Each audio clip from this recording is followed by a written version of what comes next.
So as far as the third world aristocrat video from today goes, I gotta say, huge win for the toe and a stroke of genius on my part.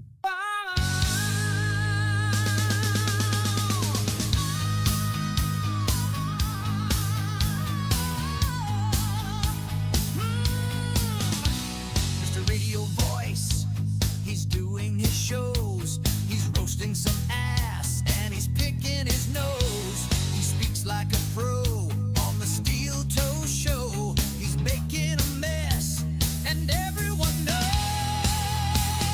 Ready or not, he already came. April is a hoe and she's snorting for fame. Another win for the toe. Win for the toe. He spilled the beans. He's rooting for rage as he gets her thrice. Another win for the toe. Win for the toe. He had a felony charge, but he's gonna walk.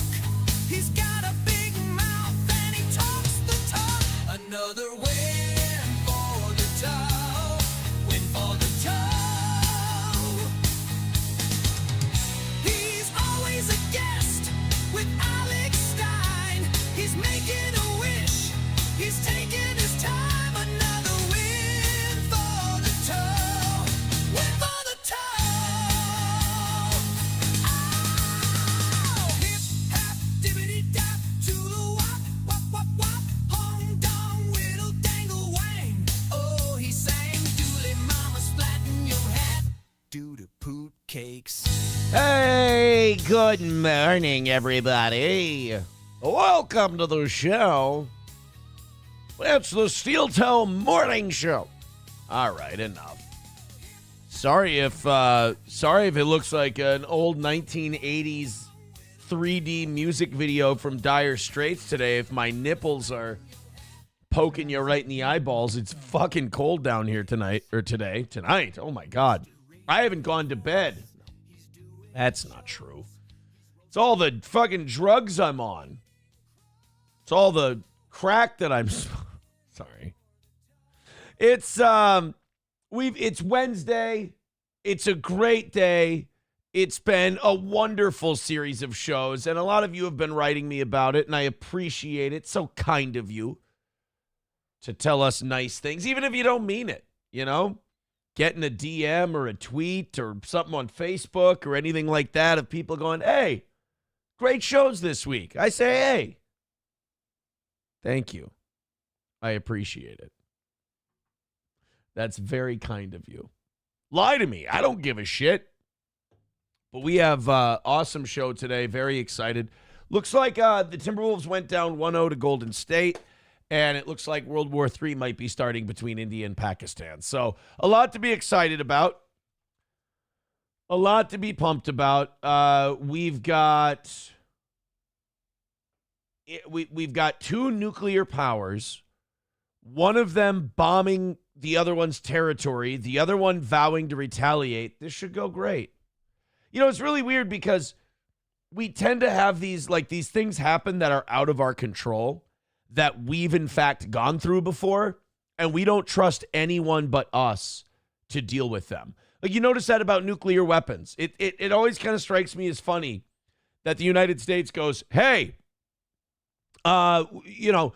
we can't let this crazy country have nukes. I mean, if this crazy country gets nukes, they might use them on somebody. Yeah, like that one country. Because there's that one country that used nukes on one of its enemies. Not one, but they used 2 nuclear weapons on their enemies. We can't let a country like Iran have nukes. Those crazy bastards might drop them on, let's pick a random country, Japan. We can't let those North Koreans have nuclear weapons. I mean, what if they nuke the Japanese? That would be terrible. What kind of crazy bastard would risk everything just to drop some nukes on the Japanese? It's bananas. So it is funny when we go, oh my God, there's 2 nuclear powers that are dick swinging at each other. This is terrible. This could result in World War III and nuclear war. And it's like, haven't the Russians and us been doing this since like 1950? I mean, we'll be fine. We'll be all right. India and Pakistan aren't going to start nuking each other. We might get some entertaining brinksmanship out of it. We might, maybe this will be good for us. Maybe we'll get to see how it looks from the outside and how helpless we've made the rest of the world feel all these, 80 years now? All these 80 years, the rest of the world has had to watch us and be like, oh my God, if they fuck up, we're all dead. Like now we have to watch two countries we have to watch India and an Islamic country like Pakistan. We have to watch them now play brinksmanship while we have really no control over the situation and just hope they don't blow each other up. Because if India and Pakistan start blowing each other up, I mean, India's our friend, but Pakistan's only our friend because we pay them. India's our buddy because they were colonized by the British. Well, I mean, so was Pakistan, but they kept a little more of that Western shit. I mean, they put their own dirty, filthy Ganges River shitting spin on it, but they've kept a little more of that Western shit, whereas, Pakistan put the Islamic flavor in it. And so one of them we have to pay to be our pal, and they still hid our number one enemy for, when did bin Laden die? 2010, somewhere around there. So like our number one enemy for a decade, they hid him in their country. Oh, Aaron, come on. Pakistan didn't know. No, Pakistan didn't know that Osama bin Laden was hiding in their country. He was just living in a community where retired military officers live. Nobody noticed. Now, the guy who had been a Pakistani intelligence general for 25 years didn't notice the world's number one most wanted terrorist just out there watering his lawn. Hey, Bill. Hey, Osama, how you doing? Oh, property taxes. It's pain in the ass. We're not really free, Yeah, I hear you, Osama. It's a bitch, but death and taxes, am I right? Hey, you going to the farmer's market this weekend? Yeah, I'm out of parsley. They knew that Osama bin Laden was living in the retired military community. There weren't a lot of people who looked like Osama bin Laden. Unless you're a racist and you think they all look like Osama bin Laden, in which case. By the way, I don't like the hair compliments that I'm getting. Dr. Rondo says, nice haircut. Now, on its face, I should just accept that and I should say, thank you. That's very nice of you. But I know he doesn't mean it. So, I want to say thanks. But if I say thank you, he's going to giggle to himself and go, I didn't mean nice hair. I think you look like a fucking fruitcake. Look, I went a quarter inch shorter than I usually do. Okay? And I did it for a reason. And wait a minute. I don't have to defend myself to the likes of Dr. Rondo. I don't have to give Dr. Rondo an explanation as to why I went a quarter inch shorter on my hair. Fuck you, Dr. Rondo. Now watch him write, hey, asshole, I was being serious. I like your haircut. And I'm going to feel like a dick. Okay, fine. I went a quarter inch shorter because I'm going on vacation towards the end of the month. Memorial Day weekend, I'm going on a little trip. And I wanted it to grow a little bit in the few weeks. I didn't want to cut it to the length I wanted it and then have it grow out too much.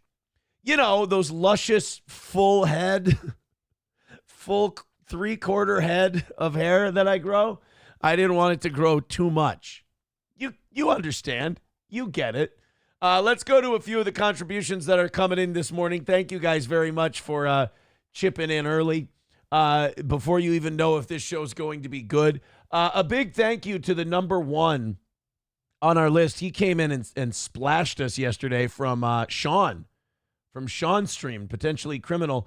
Unforced Ego with $185 last night. We gave half of it to you guys, half of it to the evening show. So we're starting off a little lower than usual today. Thank you.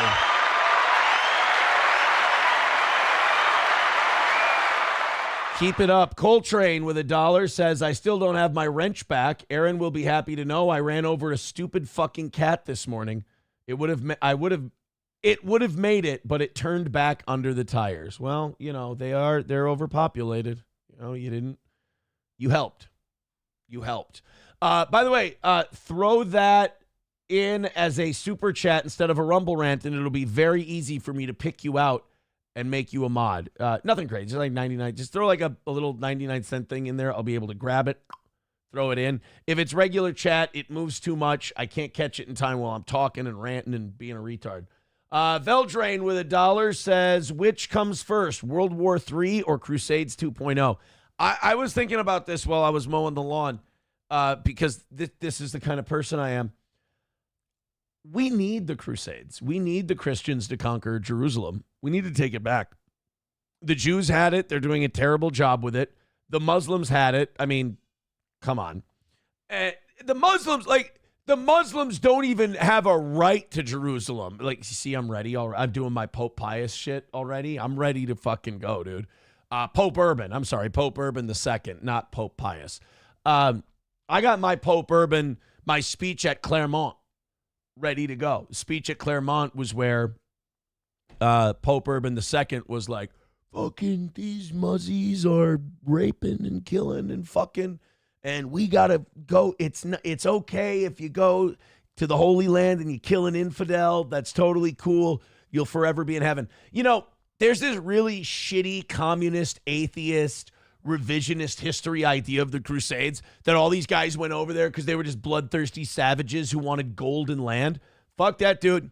Most of the knights that went over, in fact, all of the knights who went over on Crusade, all of them went over there because they honest to God believed that with all their little warring fiefdoms, they were breaking the first commandment of thou shalt not kill.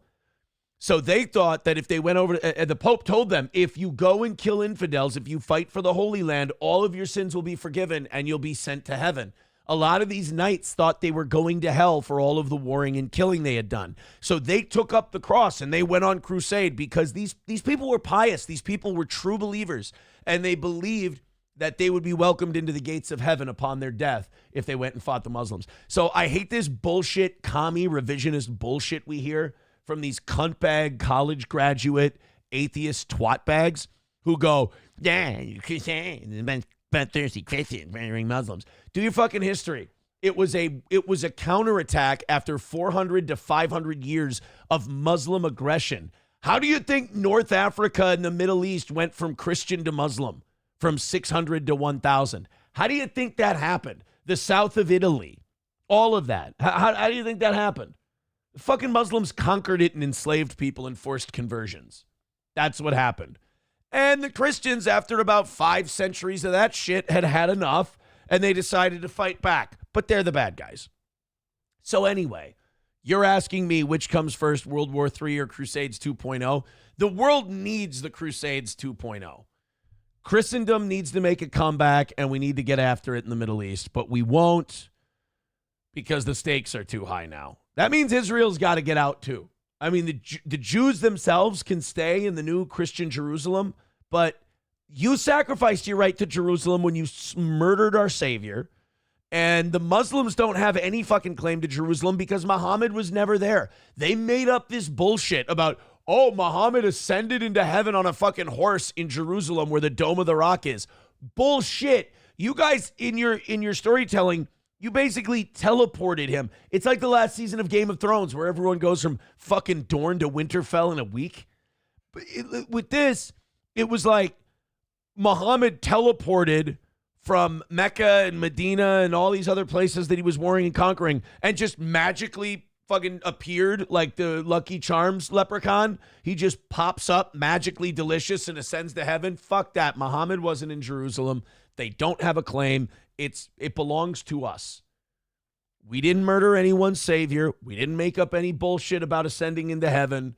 Crusades 2.0. Well, actually, it would be Crusades 7 or 8.0. Because you can't forget about those little crusades. I know that the third crusade with Richard the Lionheart and Saladin, that was like the big one. But there was the fourth crusade, which is I think where they ended up going to war with the Byzantine Empire. And then there was a later crusade where they just fought the Lithuanians for some reason. I think that was the 7th crusade. The 7th crusade was just straight up Christian on Christian. 7th crusade was the first 2 crusades led by Louis IX of France. Was aimed to recap true Egyptian territory, specifically Cairo, but ultimately resulted in a French defeat and the capture of Louis IX. Okay, that wasn't the one. That wasn't the one. But there was a crusade where we just ended up fighting the fucking Lithuanians. It's pretty brutal. Western military expedition deviated from its original goal of retaking Jerusalem. Yeah, the 4th crusade is where we sacked Constantinople. Oopsie daisy. We attacked our Christian brothers and we sacked their capital city, which did not help that whole collapse of the Roman Empire thing. Because at the time, remember, they didn't call themselves the Byzantines. They thought they were Roman. The old collapse of the Roman Empire trick. All right, let's continue on here. Mike with $2 says they're calling it World War Poo. That's racist as fuck. Professor Tie-Dye with $1 says this is the start of World War Poo. Also, your haircut is nice when you don't spike it like a little. If you if you don't spike it, guys, punctuation is important. You look a little like Gomer Pyle when he was your age. It looks dignified. Again, I should say thank you, but a lot of these hurt. Veldrain with another $1 says the haircut looks good, makes you look like Otho from Beetlejuice, but slightly less masculine. And there we go. Just hurting feelings. Hurting feelings. They're making me feel like shit. Coltrane with $2 says wrench message. All right, let's go ahead and grab that one. Add as moderator. Standard moderator. There we go. Thank you, Coltrane, for the $2. And thank you guys for the $1 and $2 at a time. That shit adds up. We are $275 away from today. Thank you guys very, very much. Yeah, I know that you meant it as a compliment, but the Otho from Beetlejuice thing, not my favorite. Not my favorite. Q Anonymous says 4th Crusade. That was the one where they found the Holy Grail, right? Yeah, that was Arthur and Lancelot and all of them. That was, you remember that one, of course. That was with the flying bunny and the Frenchman and the castle taunting them. That was the 4th Crusade. See, you guys know your history. You're a sharp bunch. All right, let's get down to business today. We've got a lot to talk about. Why? Hobo Chili says, great, now we're going to be talking about Kingdom of Heaven for another 30 minutes because he's talking about the Crusades. I mean, I wasn't going to bring up Kingdom of Heaven. I understand why you thought about it. It is a fine film. And, Jeremy Irons, Orlando Bloom, Brendan Gleeson. Oh, my God. What a wonderful. Oh, Liam Neeson. Yes. Jamie Lannister, the guy who played Craster. A lot of Game of Thrones people.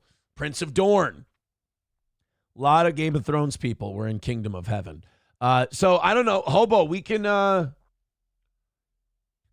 about Kingdom of Heaven if you want to. I didn't plan on it, but we can.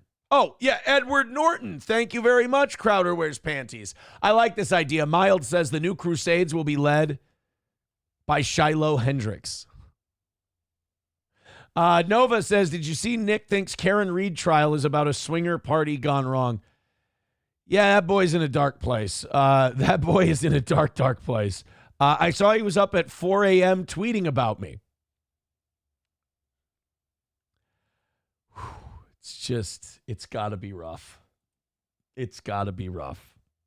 Just, you know what you do?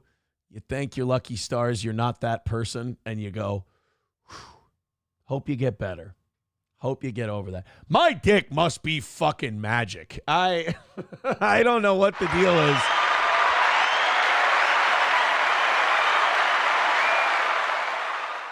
Does Nick listen to Sand in My Boots by Morgan Wallen and just start sobbing and screaming my name? Is that what happens?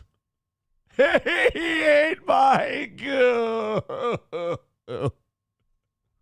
I love in his attempts to smite the toe. he calls his ex-girlfriend a hoe. It's like, Jesus Christ, dude. Not only are you lying about her, lying about me, but you're also the guy who's, moved on, not involved in any of that stuff anymore, while you just sit up at 4 a.m. pining about it.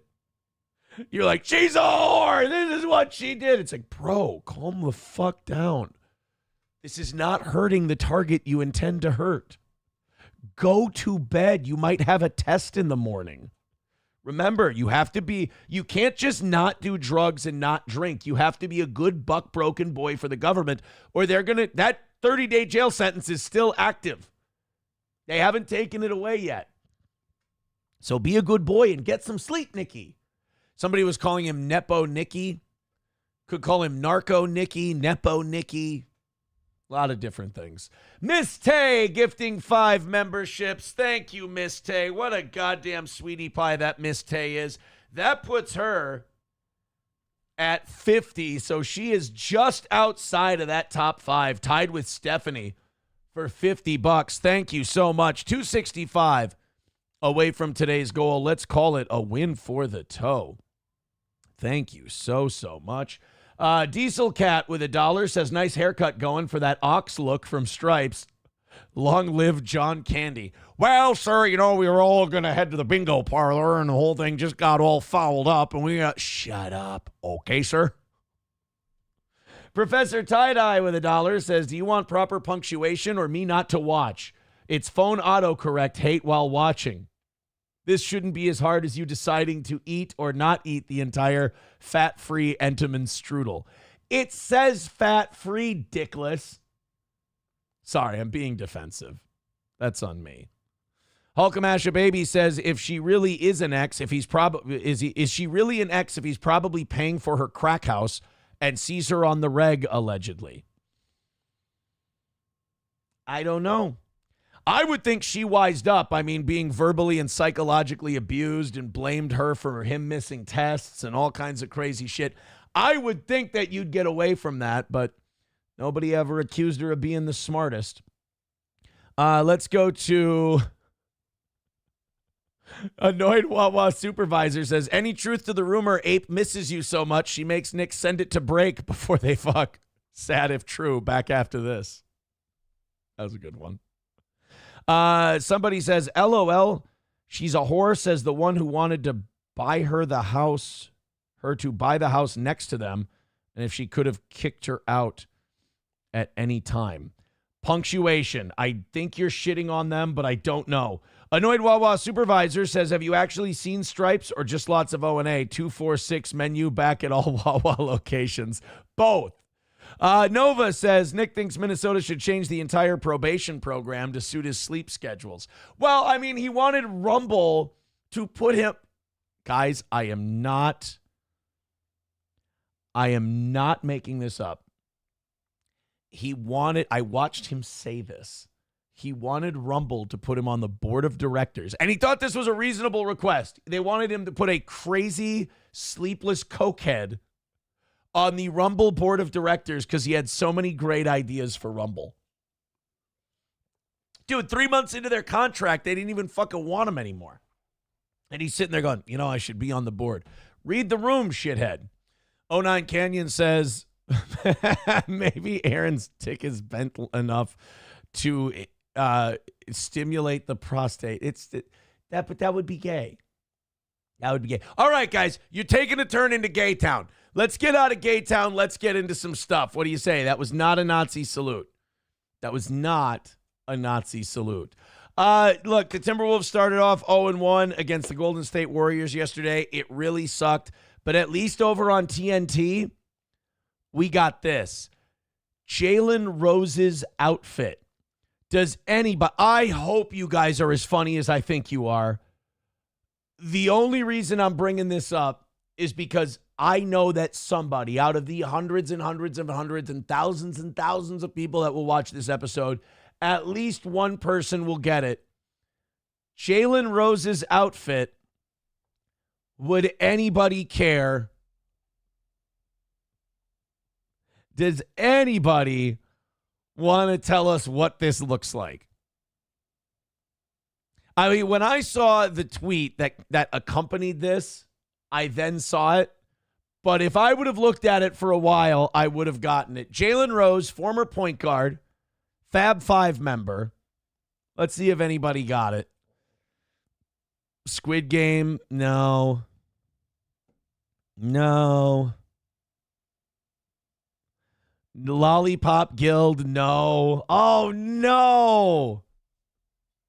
The rest of the internet is way more racist than my audience. Tube of Aquafresh, no. All black men are gay after 50. That doesn't need to be said. DEI leprechaun, that's not bad. Brazil, nope. Papa Shab got it. There we go.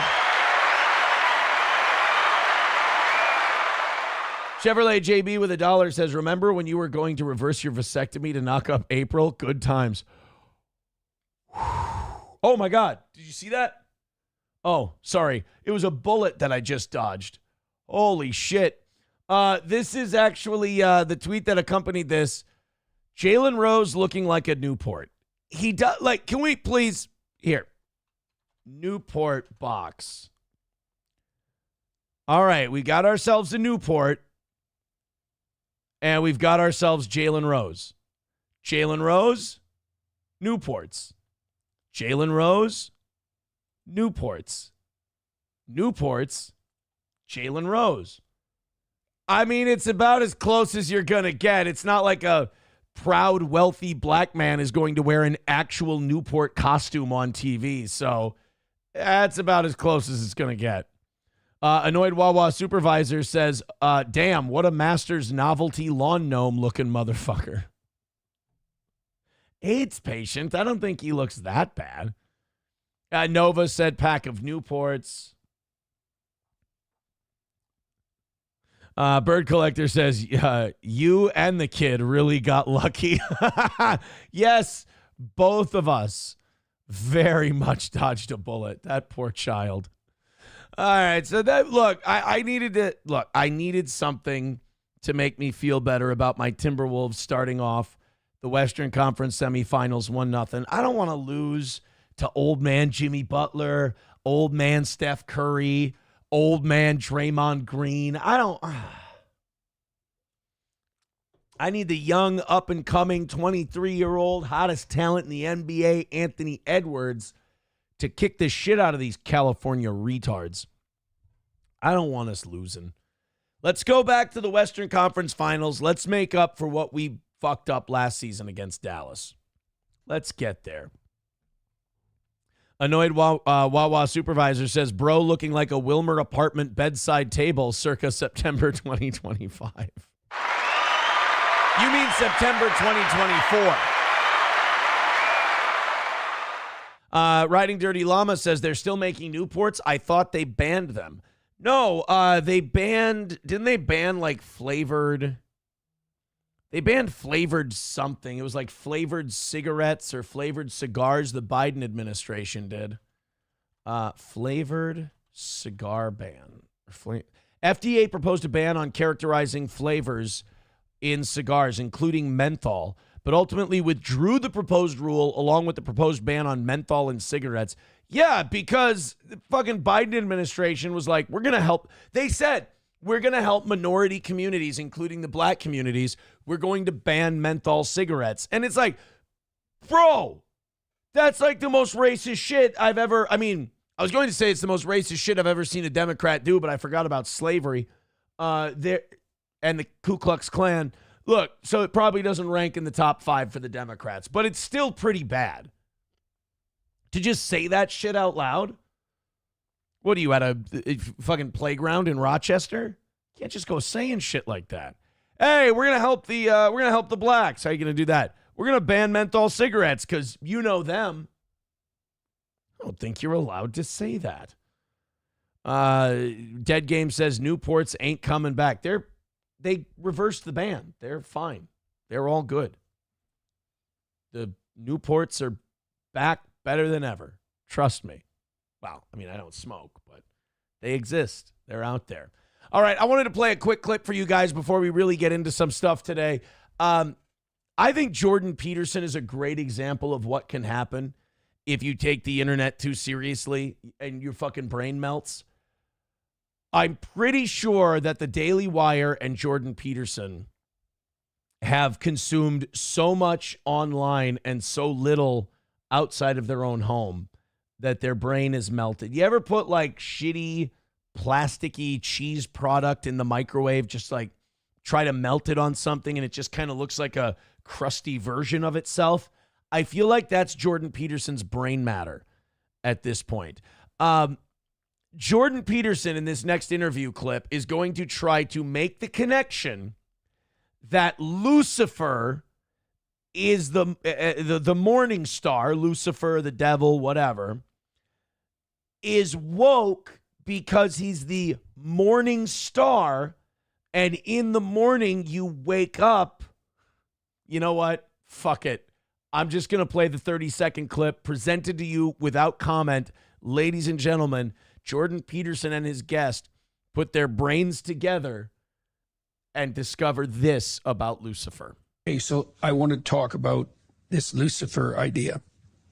So Lucifer is the morning star, and he's the angel of the untrammeled intellect. That's how he's portrayed in Milton, right? And he's allied in some strange way with the serpent in the Garden of Eden. If I might just interject, if he's the morning star, what do Okay, I need to prepare you for this guy. So Jordan Peterson is going on some rambling thing about snakes and Eden and Lucifer and whatever. This guy feels the need to not let Jordan Peterson finish the road he's going down because, guys, this guy's got something for you. I mean, this guy is ready to blow your fucking mind with this one. Are you ready?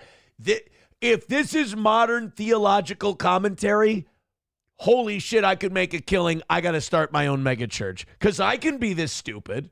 The serpent in the Garden of Eden. If I might just interject, if he's the morning star, what do you do in the morning? What after the morning star? Masturbate. Oh shit, that's not going to have anything to do with the devil. Hold on, let me try again. He's the morning star. What do you do in the morning? Take a big steamy runny dump. Let me try again because I don't think he's going to try and equate the devil with taking a shit in the morning. He's the morning star. What do you do in the morning? Accidentally fart while your girlfriend's in the bed when you're taking a piss. And then you have to get out of the bathroom as fast as you can so she doesn't think you took a shit. That SP's such a lucky girl. That is a joke I took from a documentary of my own life. Anytime I might be peeing and I cut one, I try to get out of the bathroom as fast as I can because I don't want her to think I'm pooping. I don't know why. I just don't want her to think I am. I don't need to be falsely accused of shit. I'll shit when I shit, but I'm not going to be accused of it when I didn't do it. You know, I get how OJ feels now. All right, let's do this. Yes. Just interject. If he's the morning star, what do you do in the morning? Sieg Heil. Oh, no, that's not. It's not what so Kanye does. All right. So anyway, Jordan Peterson, Garden of Eden, Lucifer, Celsius is kicking in. Let's hear these two geniuses. Strange way with the serpent in the Garden of Eden. If I might just interject. If he's the morning star, what do you do in the morning? Yeah. After the morning star rises, you wake up. Right. Woke. Right. Woke. I don't know who this cross-eyed retard is, but that is the shittiest religious analysis I've ever heard outside of, you know, if we knock down those 2 skyscrapers, we'll get to fuck 72 virgins in heaven. This guy, this googly-eyed bastard goes, morning star, Lucifer, what do you do in the morning? You wake up, you're woke. Holy shit! When they wrote the Bible, they totally knew what woke was. They were trying to warn us about progressive. Hey, asshole, in his day, and I hate when people do this, but it's true. In his day, Jesus Christ was progressive. He was a very progressive guy for his day. You could argue he was woke. He was standing up for sex workers, saying we shouldn't judge them. I mean, he wasn't crazy about the sex work, but we shouldn't judge these people. You know, that was a very progressive idea. Now, he wouldn't be progressive today. I mean, he would see a guy with a beard and blue hair and fake tits, and he would go, well, that needs to go straight to hell. Like, Jesus, I do believe Jesus Christ would be forced. I don't think he'd be a conservative, but I think he'd be forced to align with the conservatives just because he'd be like, well, that's an abomination. My father's going to burn down this town if he hears about this. If he's the morning star, what do you do in the morning? After Try to straighten your eyes and look in one direction.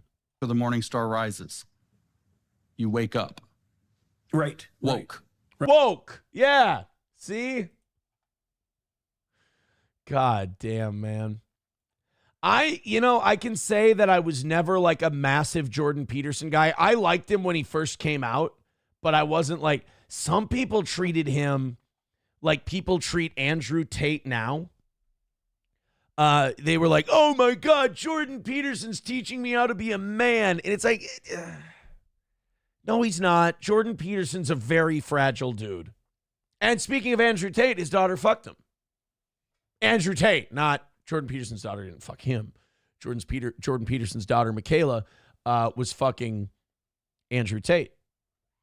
And there's a chance that maybe broke Jordan Peterson's brain. Nova says, Jesus would kill you for pooping naked like a gay F word. I don't think Jesus would want to know. I don't think Jesus would want to know if how I poop. I don't think Jesus would judge me, to be fair.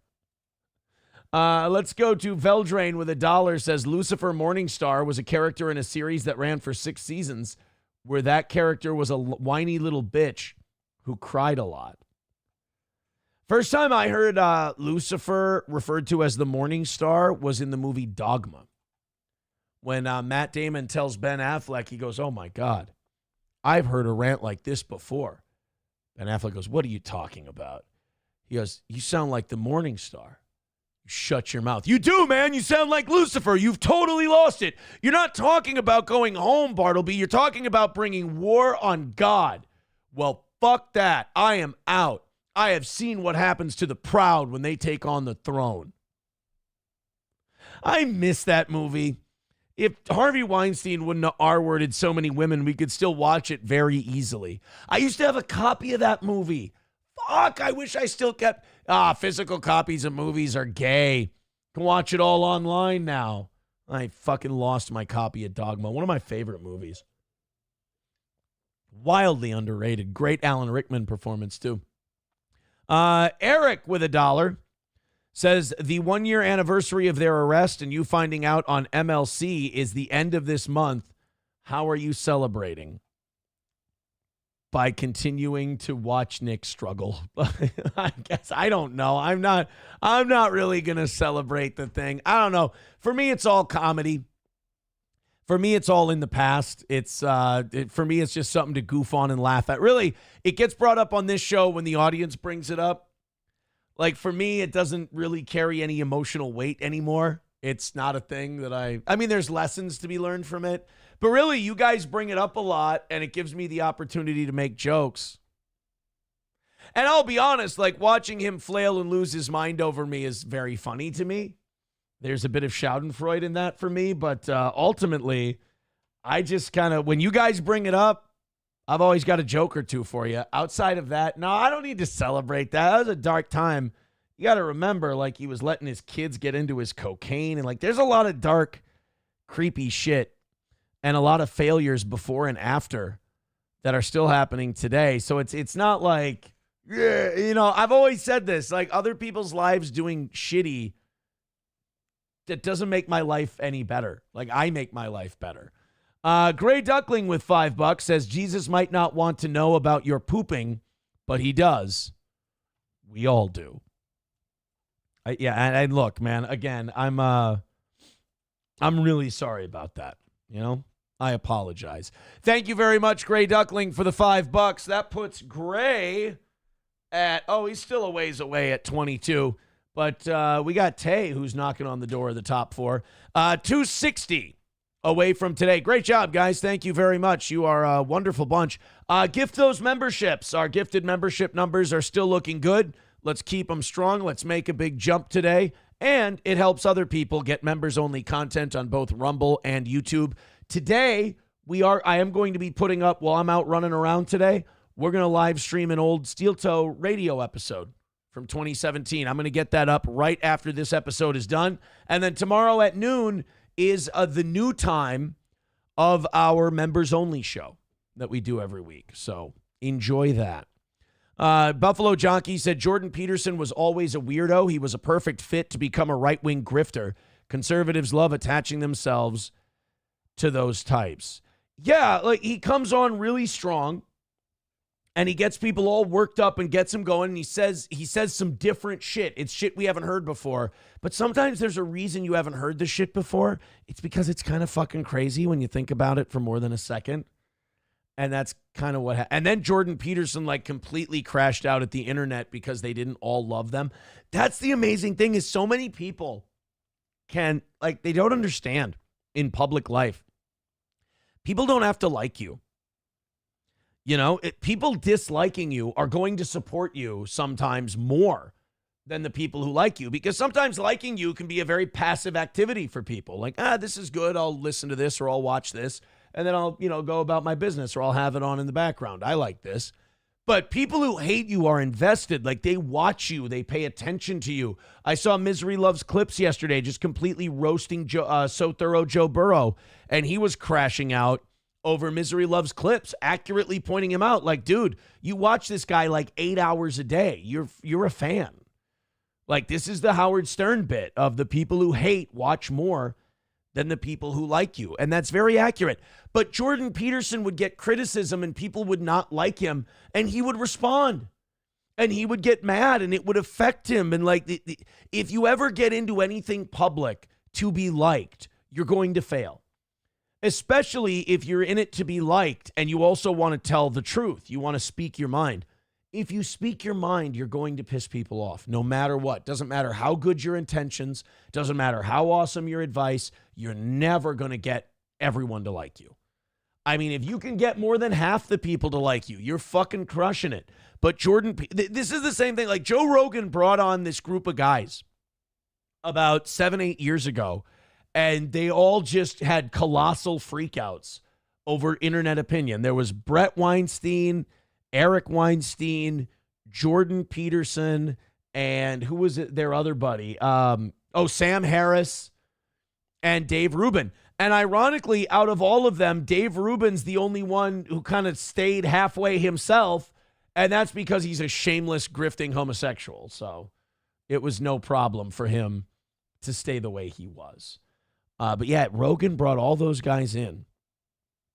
And when Rogan brought all those guys in, they all kind of went crazy. They all went a little bit nuts. Buffalo Jockey with $1 says, what lessons did you learn? Well, I think I've talked about those at length. But he says, hopefully maybe listen to people when they warn you not to rush into marriage with certain people. Yes, you are right. You are correct. Thank you very, very much. Let's go into this. You're going to love this one.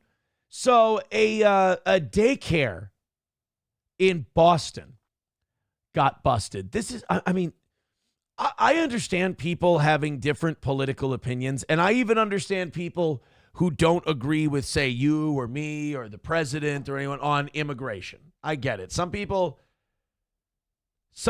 have this attitude that everyone should be welcome here, that the Statue of Liberty somehow, you hear a lot of people who are anti-enforcement of illegal immigration bring up the Statue of Liberty and give us you're tired, you're poor, you're hungry, you're sick, you're teeming, huddled masses yearning to be free. They bring that phrase up a lot. Problem with that is that's just some scribbling on a fucking French statue. That's not etched in our Constitution or our legal code. So people who quote that are kind of being dumb. You have to have borders. You have to enforce them. You have to have rules in who's allowed into your country. But when people have these opinions that, Trump is wrong and this is terrible and it's awful, they all start, like, some of them start to think that they're Pierre Lapetit hiding Jews in his floorboards and being this noble guy. The problem is, a lot of these people that people are hiding are complete and total pieces of shit. You remember that judge they busted not too long ago was harboring 4 illegal immigrants, all Tren de la Agua members, all Venezuelan gang members. Of course, the left made Kilmar Abreu Garcia. They made him oh my God, their new champion of all things. Trump is a Nazi, and oh my God, he's trying to kick people out of this country who are just good fathers and good parents. He's MS-13. He's a human smuggler. He's an abusive husband. He's a terrible piece of shit. And now we have the body cam footage of him smuggling illegals. And luckily now this week they've given up on the Abreu Garcia thing. This next story is a couple in Boston who ran a daycare. And in the daycare they ran, they were just helping.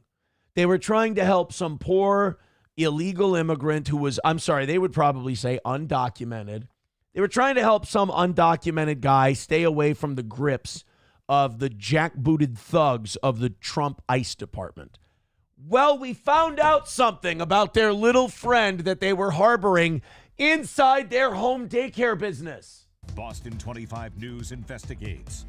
Home daycare on the Cape has shut down. This comes as... Oh, really? Why?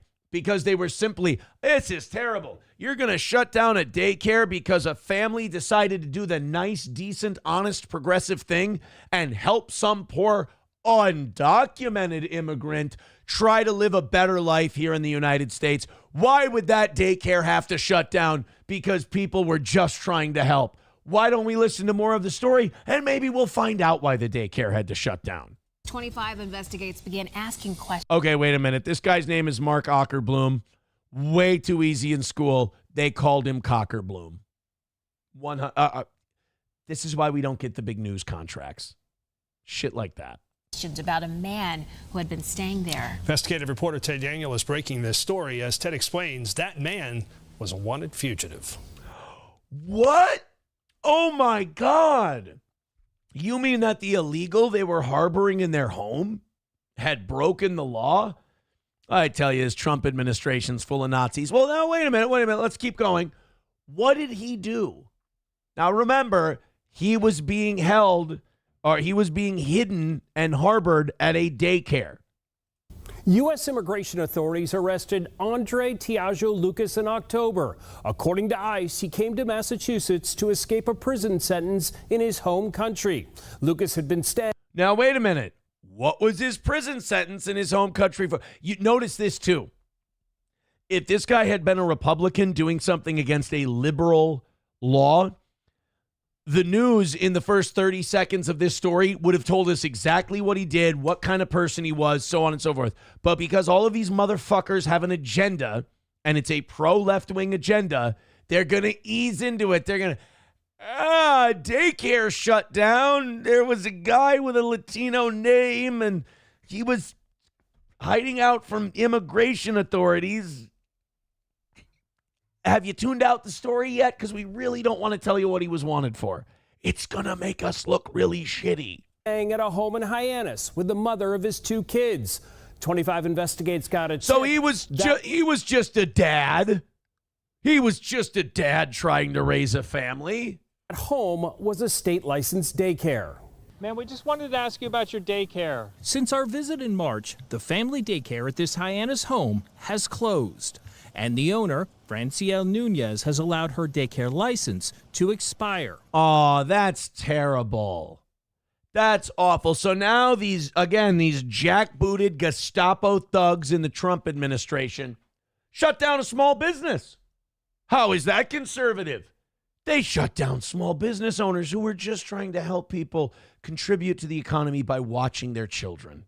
This is a screenshot from before Nunez's name was removed from a database of state-approved child care providers. Yeah. The Department of Early Education and Care, or Hey, by the way, we're over a minute into this story. Still haven't found out what this fucking guy did. And if you don't think that's intentional, you're wrong. EC gave Nunez a daycare license in March 2022. Cool. But that never should have happened. Really? She was hiding a secret. 13 anos em Minas Gerais. Thiago Lucas, de 30. Andre Tiago Lucas is the reported father of Nunez's children. ICE says he was sentenced to 9 years of prison for the rape of a 13-year-old girl. Oh, isn't that fucking peachy? So this, throw her in fucking prison too. Enough of this shit. Enough. I don't mean to be this guy, but we really don't need any more. Like, we're good. If they completely shut down the border for a solid 30 months, I'd be fine. The country would be fine. We're good. Let's take care of what we've got here. Let's sort it out. Let's just shut this shit down. It's not worth it. And by the way, the only reason we should be shutting it down for the rest of the Trump administration is because the Biden administration allowed so much fucking garbage to dance across this border that we have to spend the next couple of years sorting these pieces of shit out. He raped a teenager and he was being hidden in a fucking daycare because women don't give a shit and mama, I can fix him. Show some better judgment. In his home country of Brazil. Nothing surprises me anymore. Do I find it wrong? 100% wrong. Controversial take from Bug Eyes over there. By the way, bright blue, icy eyes. That's an admirable quality. But Jesus, this guy's saying that 100% wrong. This guy doesn't leave a lot of wiggle room. We shared our findings with Worcester County Sheriff Lou Evangelitis, an outspoken... Oh, I had a nasty bout of that about 6 months back. You guys ever have evangelitis? It's where you can't stop going door to door asking people if they've heard the good news about Jesus Christ. Supporter of immigration reform in Massachusetts. But the idea that someone has been documented that a Brazilian national fled the country because they were convicted for rape of a 13-year-old and could come to Massachusetts and not only disappear into the fabric of Massachusetts, but actually be living in a home that was a daycare center for young people. That's terrifying. Yeah, it's almost like, again, we should shut shit down. Remember the first Trump administration? And by the way, it's too early for us all to make a record. I mean, it hasn't even been 4 months yet, but Trump 1.0, I think, was more aggressive than Trump 2.0. Remember when he said we ought to shut it all down until we can figure out what's going on? I didn't think that was a bad idea. And also, to quote first-term Trump, they're not sending their best. I don't think we're missing anything. You know what? Let's go ahead. Let's send the Marines. Let's clean out the cartels. This is what our military should be used for, by the way. We shouldn't be on loan to Israel. We shouldn't be the mercenary force of the Ukrainians. We shouldn't be fighting the Yemenis war. We should be bringing all those guys back home. And we should only be fighting where the United States needs to protect its own sovereignty.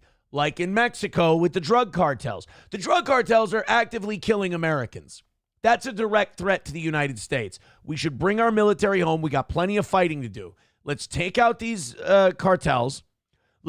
Then Mexico and Venezuela and all these other countries, they can make life better there, and people can stay the fuck at home. EC inspected the home daycare 5 times, but according to the agency, they saw no evidence of Lucas living there. But that's because you got to send, Hans Landa in there. He'll smoke a pipe with the daycare owner and be like, "You're harboring enemies of the state in your home, aren't you? There's a Mexican under the floorboards, isn't there? I'm assuming because he hasn't made any noise that he does not speak English. I'm going to switch back to Spanish. I want you to follow my masquerade. Is that clear?" Does that raise questions about their oversight and their inspections? Stephen Exaros. Does any state do any work on looking into daycares? Minnesota let a bunch of Somalis open up empty daycares and gave them millions of dollars to do it. Somalis opened up daycares, signed a bunch of kids in, and on paper it looked like, holy shit, this is a busy daycare. They got a full house here. And then you go check the place out, and there's like an empty chair and a table, and nobody's there. And we gave out millions of dollars of taxpayer money. Is the state rep for the 5th Barnstable District on the Cape. He spent 40 years in law enforcement before coming to the State House. So you've really got to, I think, go out of your way to make sure each place is as safe as it should be And that's with proper background checks, looking around when you visit to see if there's any signs of anything wrong. You know that a lot of these people in that department just collect a government check, walk into a house, go like this, well, looks good. All right, we're going to pass you, and on to the next thing. They don't give a shit. Government jobs are not exactly known for their accountability. Good, how you doing? Not too bad. Nunez called Barnstable police on us when we tried to speak with her. Can I leave you my car? Oh, fuck you. You were hiding a child molester in your home. You let him have children with you. And you ran a fucking daycare.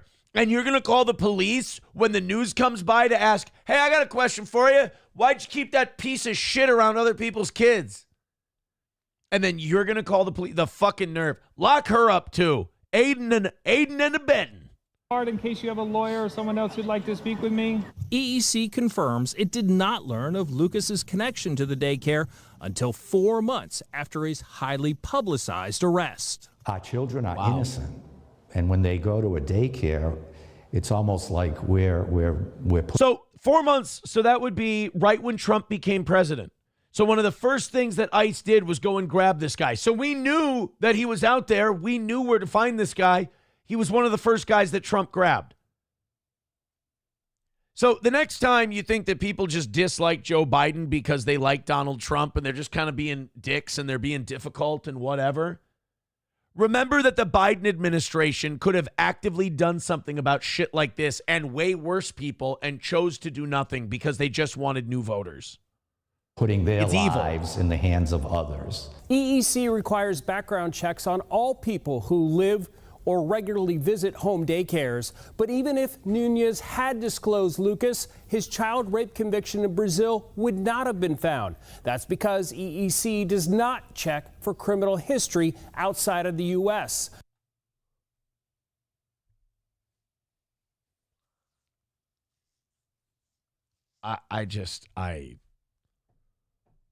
We're so cooked. Like, we're just so cooked. Like, we got too big. We got too bloated. We don't give a shit anymore. The government is there for the people who work for it to take money. It's like communist China. It's like late days Soviet Union, where the people involved in the government just exist to extract money out of it. Nobody's doing a fucking job. Nobody gives a shit. And we just keep fueling it. More money, more money, more money. Our federal government spends $7 trillion a year. I don't think they need half that. $2 trillion. If you can't make it work on $2 trillion, sorry. And this is the job we get. $7 trillion a year. And that doesn't even count local and state spending. And you can't take care of basic shit like this. Unbelievable. Unbelievable. Nova's mad at me. What did I do? Nova just sent me a text. He's upset. I fucking can't. I can't fucking keep track anymore. I really can't. Nova says, drink more energy drinks, Aaron. Jesus. So now you're mad that I'm drinking Celsius. The fucking hot take city over there, that last story. Hobo Chili says, I'm ready for it all to end. Glass America. Oh, Jesus Christ, I didn't say that. I mean, I'm not saying the people who would be coming up behind us are any better. King Kong Dong says, we're already infiltrated by communism. We have been for a while. Wood U says, Bobby Kennedy got immigrants from Puerto Rico, registered to vote in NYC who could not read or speak English. Yeah, I mean, you know that scene in Gangs of New York? The Gangs of New York scene where they're like shaving guys' beards off, cutting their hair and telling them to go back and vote again. That never went away. It just got a little more sophisticated. That's all. Bapa Shab says, I'm just looking forward to flaying all of my liberal neighbors alive with my bare hands, like that Chinese frog being turned inside out. Why? Why? Your liberal neighbors are probably fine people. They're just... You know what? That got out of hand. I'm going to go ahead with that comment. I'm going to say that story got a little out of hand. Is it something I said? Go ahead and hit like, hit share, hit subscribe. That's a big one for us, guys. Help us out. 600 checking out the show. Keep it up. Let's have this thing hit the ceiling and get to 800 today. We haven't even finished hour one. I appreciate you. Hit like, hit share, hit follow. That like and share are huge, though. Like and share are huge. Streamlabs, PayPal, Venmo, Super Chats, Rumble Rants. 260 away from today. Keep it up. Keep it up. McBuster. All right. McBuster's been writing at me a lot about how stupid I am today. Let's hear it. I bet you it's not like totally obsessive internet bullshit. I bet you it's totally productive. He says, Aaron is so dumb. He had no idea Melton destroyed his YouTube chat with mod moles and bot memberships. Oh, well, we like slow Aaron. No, we didn't. Rusty Grammer was in charge of the YouTube chat. If you're mad about the bans on the YouTube chat, talk to Rusty. Rusty's the one doing it. They didn't do that. McBuster, I think you've got a little bit too much conspiracy theory going on. He's also accusing Roots of being bought and paid for today. McBuster, you got to chill, buddy. Says, ban Roots Calhoun. He is now working, being paid by Melton to make music for Hackamania. Dork. That's fine. He probably thinks Melton's fucking disgusting. That's why he's charging him for it. Roots makes me shit for free. I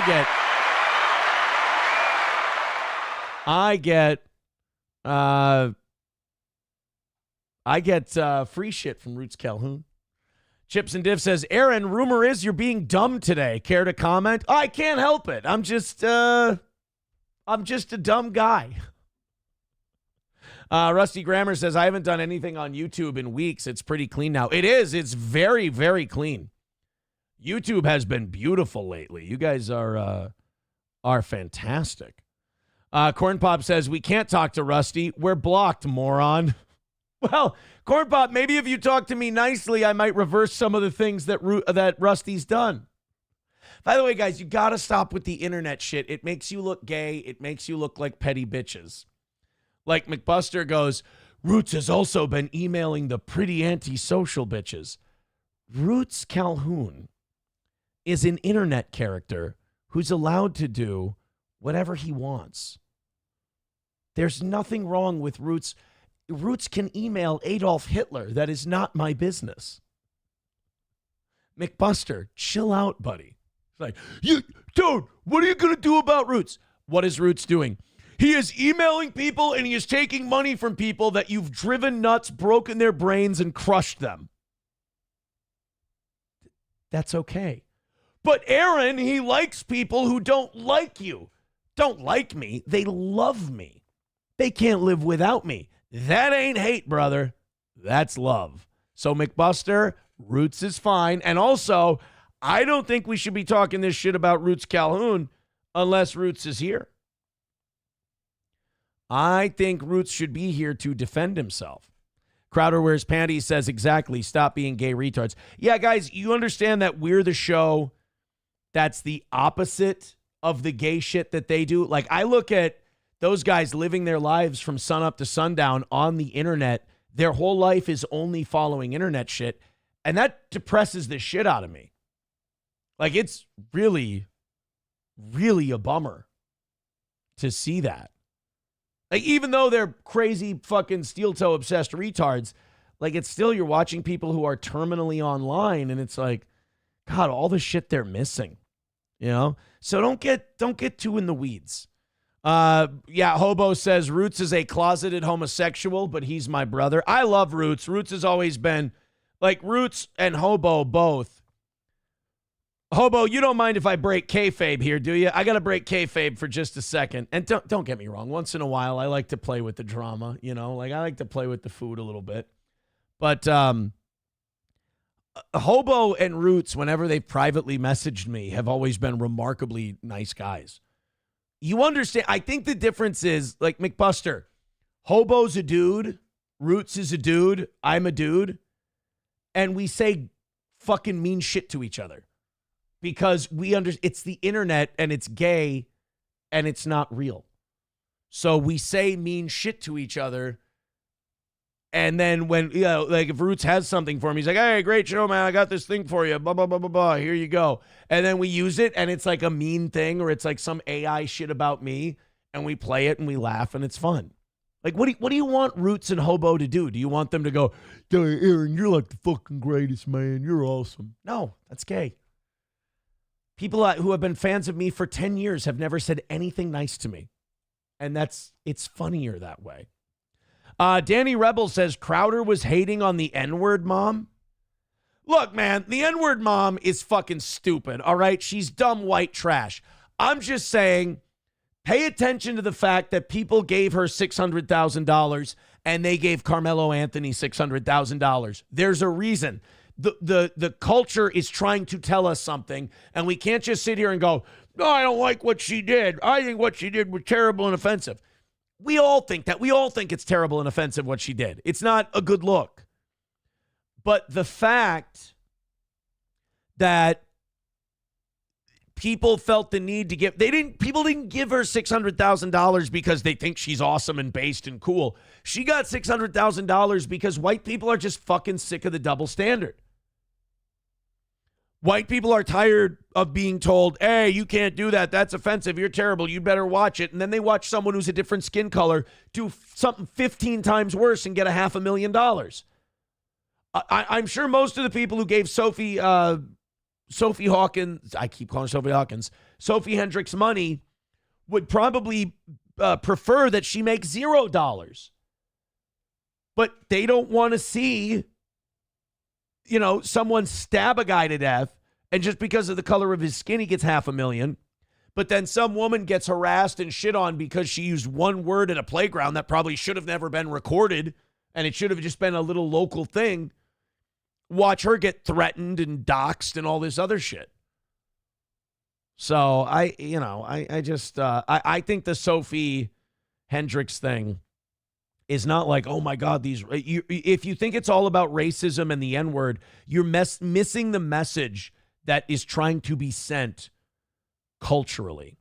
Mikey Two Milk says, what's wrong with people? You guys are all monkeys performing for our pennies. You can watch all of it. Fuck it. Why not? I watched dipshit Imholt.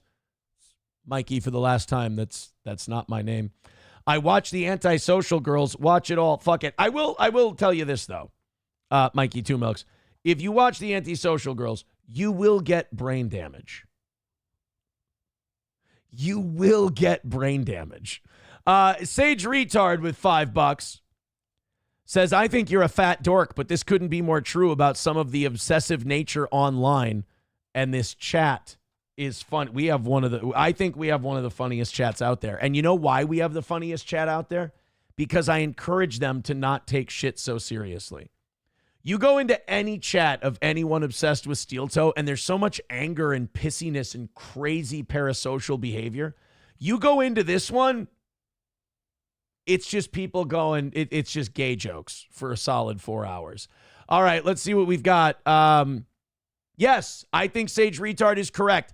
Sage is right. This explains the people who are obsessed with steel toe.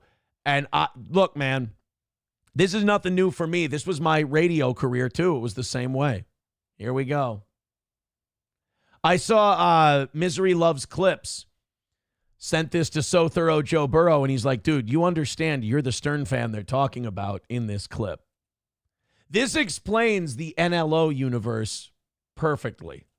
The average radio listener listens for 18 minutes. The average Howard Stern fan listens for, are you ready for this? An hour and 20 minutes. How can that be? Answer most commonly given. I want to see what he'll say next. All right, okay, fine. But what about the people who hate Stern? Good point. The average Stern hater listens for 2.5 hours a day. By the way, you look at a guy like Roots. I got that beat, or not Roots, So Thorough. I got that beat. He listens for 8 hours a day, even when we're only on for 4. If they hate him, why do they listen? Most common answer, I want to see what he'll say next. Bingo. You hang on my every word that comes out next. Here's the only cope I don't like. The only cope I don't like is when they have to lie to themselves and they go, no, no, I'm watching to see that you'll be stupid and destroy yourself. It's like, well, clearly that hasn't happened yet. It's not going to happen. You had your shot. You missed. Just admit you can't wait to hear what I'm going to say next, what I'm going to talk about next. It's going to be a lot less painful for you to admit that, wow, Aaron's actually just got an interesting show because I don't know what topic's going to come up next. Commentary, the chat is funny. Like, there's so many things for you to do here. It's just a great fucking time. And also, hit like, hit subscribe, hit follow, and let's gift a metric fuck ton of Rumble memberships today. $255 away from today's goal. Thank you very much. Veldrain with $1 says, can you believe a white woman that was recorded by a guy with no kids hanging out in a park said the N-word? That's the other thing about that Sophie Hendricks thing that bothers the shit out of me, is that we have such a fucked up culture that we're focused on the woman who said a word and not the fact that there was a creepy fuck with no kids just hanging out at a playground. That's what we're going with, huh? Bapa Shab says, hang on your every word. What would give you that impression? You know what? You're right. I'm being arrogant. Hobo Chili Recipe says, hey, spoiler alert, Aaron's not actually fat, but I'm going to call him a fat fuck. All right, Hobo, I never yell at you for anything mean you say about me. But and this is partially my fault because I broke kayfabe first. You can admit that you broke kayfabe too much right there. Aaron's not actually fat, but I'm going to call him a fat fuck. You've just ruined the magic, dickhead. Sorry, that was what I'm saying is, let's not turn this into a shoot, bruh. Let's go to somebody. He says, now imagine if all your haters just didn't watch the show at all. That is how they could really get at you. Oh, I've told them that numerous times.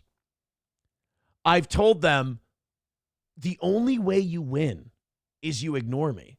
That drives me nuts. That's how Paul Shea, my old buddy Paul Shea, he got the W over the toe. He came out, he wrote an article because he needed the bump from Steel Toe, and it became his most viewed, most clicked on, most watched article. I have a friend who's in the sales staff at Town Square, and he was writing me during this whole thing, and he goes, that article went fucking bananas. We don't get any interaction on anything we post on the WJON side.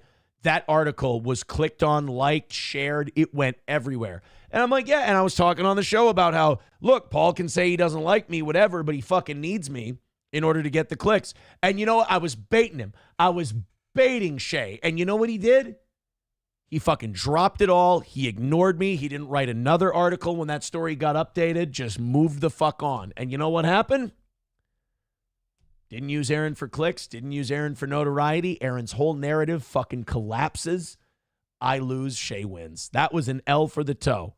A very rare one. Mr. Me with $5 says, remember, folks, 2 wrongs don't make a right, but 2 lungs make a blood eagle. So let's go after someone. Long Balls with $10 says, this is for Aaron to get liposuction. Now, let me ask you something, Long Balls. You don't find that to be mean-spirited? You don't think that's insulting and mean? How dare you, sir? How dare you? All right. Now that Rusty Grammer has cleaned up the YouTube chat, we're going to play a new game. I'm going to hand out 5 YouTube unblocks per day. You get a hold of me via email or Twitter or whatever, AaronMHoltRadio@gmail.com. You shoot me an email.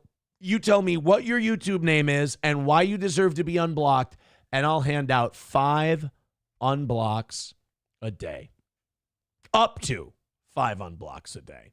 Thank you very much, Long Balls and Mr. Me. 2:45 away from today.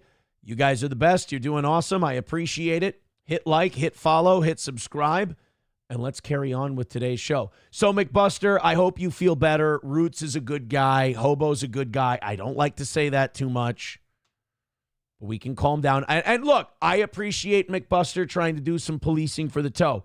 We don't need it. We don't need any policing for the toe. We're good.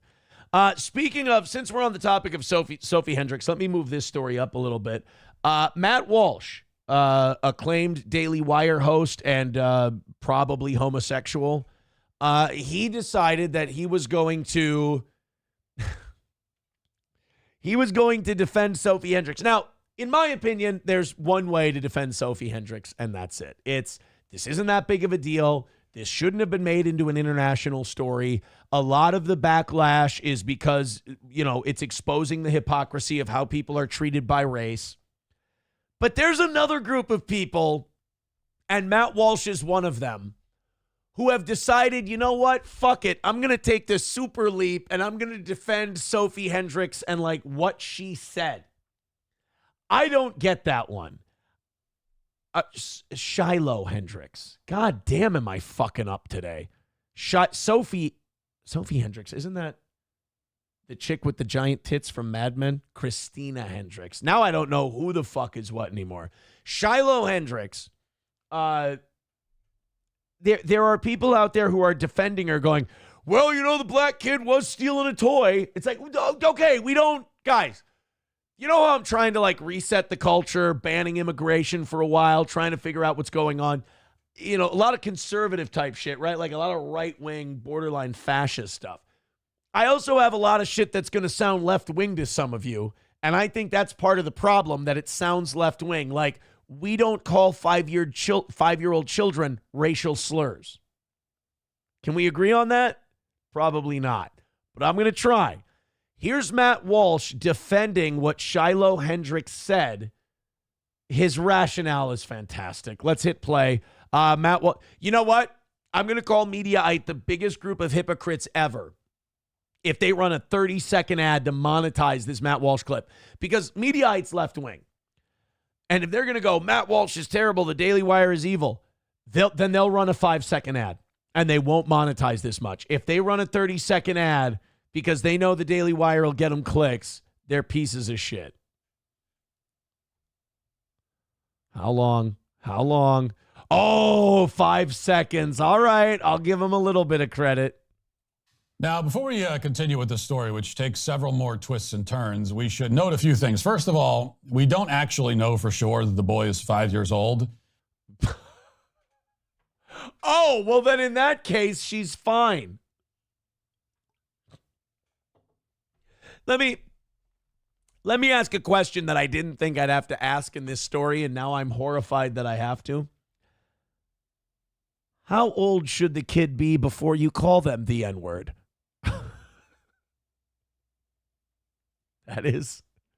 That is the question we need to ask now. All right, Matt, hold on. Let me kick back here, Walsh. How old, the kid might not be 5 years old. Okay. Now, first of all, the guy with no kids who was watching kids at the playground says he was 5. I trust that guy's ability to gauge age. He learned from a Patrick Melton book that he read. So you tell me, Matt, we don't know if the kid's 5 years old. So if he's 8, is it like, oh, well, he called the kid the N-word? Oh, he's 8? Well, I mean, second graders. Jesus. That's coming from the man filming, who is apparently not related to the child. In the video, we appear to get a glimpse of the kid, and from the glimpse anyway, he definitely looks older than 5. Omar has... Yeah. I mean, Jesus, he could be 9. He could be old enough to have a Ricada Coke party. Jesus Christ. It was a cheap shot. This is fascinating to me. I also hate the Daily Wire because I hate Ben Shapiro. And the reason I hate this is because I'm watching the hypocrisy unfold in front of my eyes. If there was a little 5-year-old Jewish boy and Shiloh Hendricks had called him the K word instead of the N word, then Matt Walsh would be duty bound by his contract to defend the kid and talk about what a nasty piece of shit Shiloh Hendricks is. The fact that the kid was black definitely makes a difference. And the fact that it was the N-word and not any other racial slur, Ben Shapiro would be losing his fucking mind if it was the K word instead of the N-word. This is what I'm talking about. This is what I want to stop, is the fucking hypocrisy. Calling a 5-year-old racial slurs is either okay or it's not. Now, I understand that I look like the pussy-ass liberal in my audience when I say we shouldn't be calling 5-year-olds racial slurs, but I'm a pussy. The fact that it's color specific, conservatives are just as full of shit as liberals on this one. Has additionally claimed that the boy is autistic, which we also have no proof of. And yeah, show us your doctor's notes so we know if it's okay to call him the N-word or not. What the fuck? have no footage of the actual encounter between the kid and this woman. Did she scream the N-word in his face? Did she mutter it under her breath? Did she say it about the child after he'd already run away? We don't know. Guys, I don't know what percentage of our fans are Matt Walsh fans, but this man is clinically retarded. We're not going to sit here and give Matt Walsh a pass because he's on some, fake side of some fake war that these guys all use to monetize. Matt Walsh is fucking dumb. Was the kid really 5? Was he really autistic? I mean, maybe she muttered the N-word under her breath at the 5-year-old autistic kid. Or maybe he's a 40-year-old guy with Down syndrome. I'm making him at night. I don't know. All I know is Matt Walsh is bending over backwards to defend. Look, Shiloh Hendricks is white trash, okay? Period, point, end of story. She is a white trash, single mom, dumb broad. It just so happens that she seems to be the epicenter for the hypocrisy of how we talk about race in this country. That's why she's making money. Not because she's a good person. Fuck Shiloh Hendricks. I don't care if she gets hit by a car tomorrow. The point is, she is the vehicle to point out Carmelo Anthony murdered someone, $500,000. How dare you talk about the money he made? Shiloh Hendricks probably called a 5-year-old autistic kid the N-word. Bad thing. Not stabbing someone to death. She gets $600,000. She's public enemy number 1. And as far as I've seen, we haven't heard anything from the boy's parents. We don't know where they were in all of this, if they were even there, which is very strange. Yeah. I mean, if the parents weren't there, then how are we not supposed to call the black kid the N-word? I mean.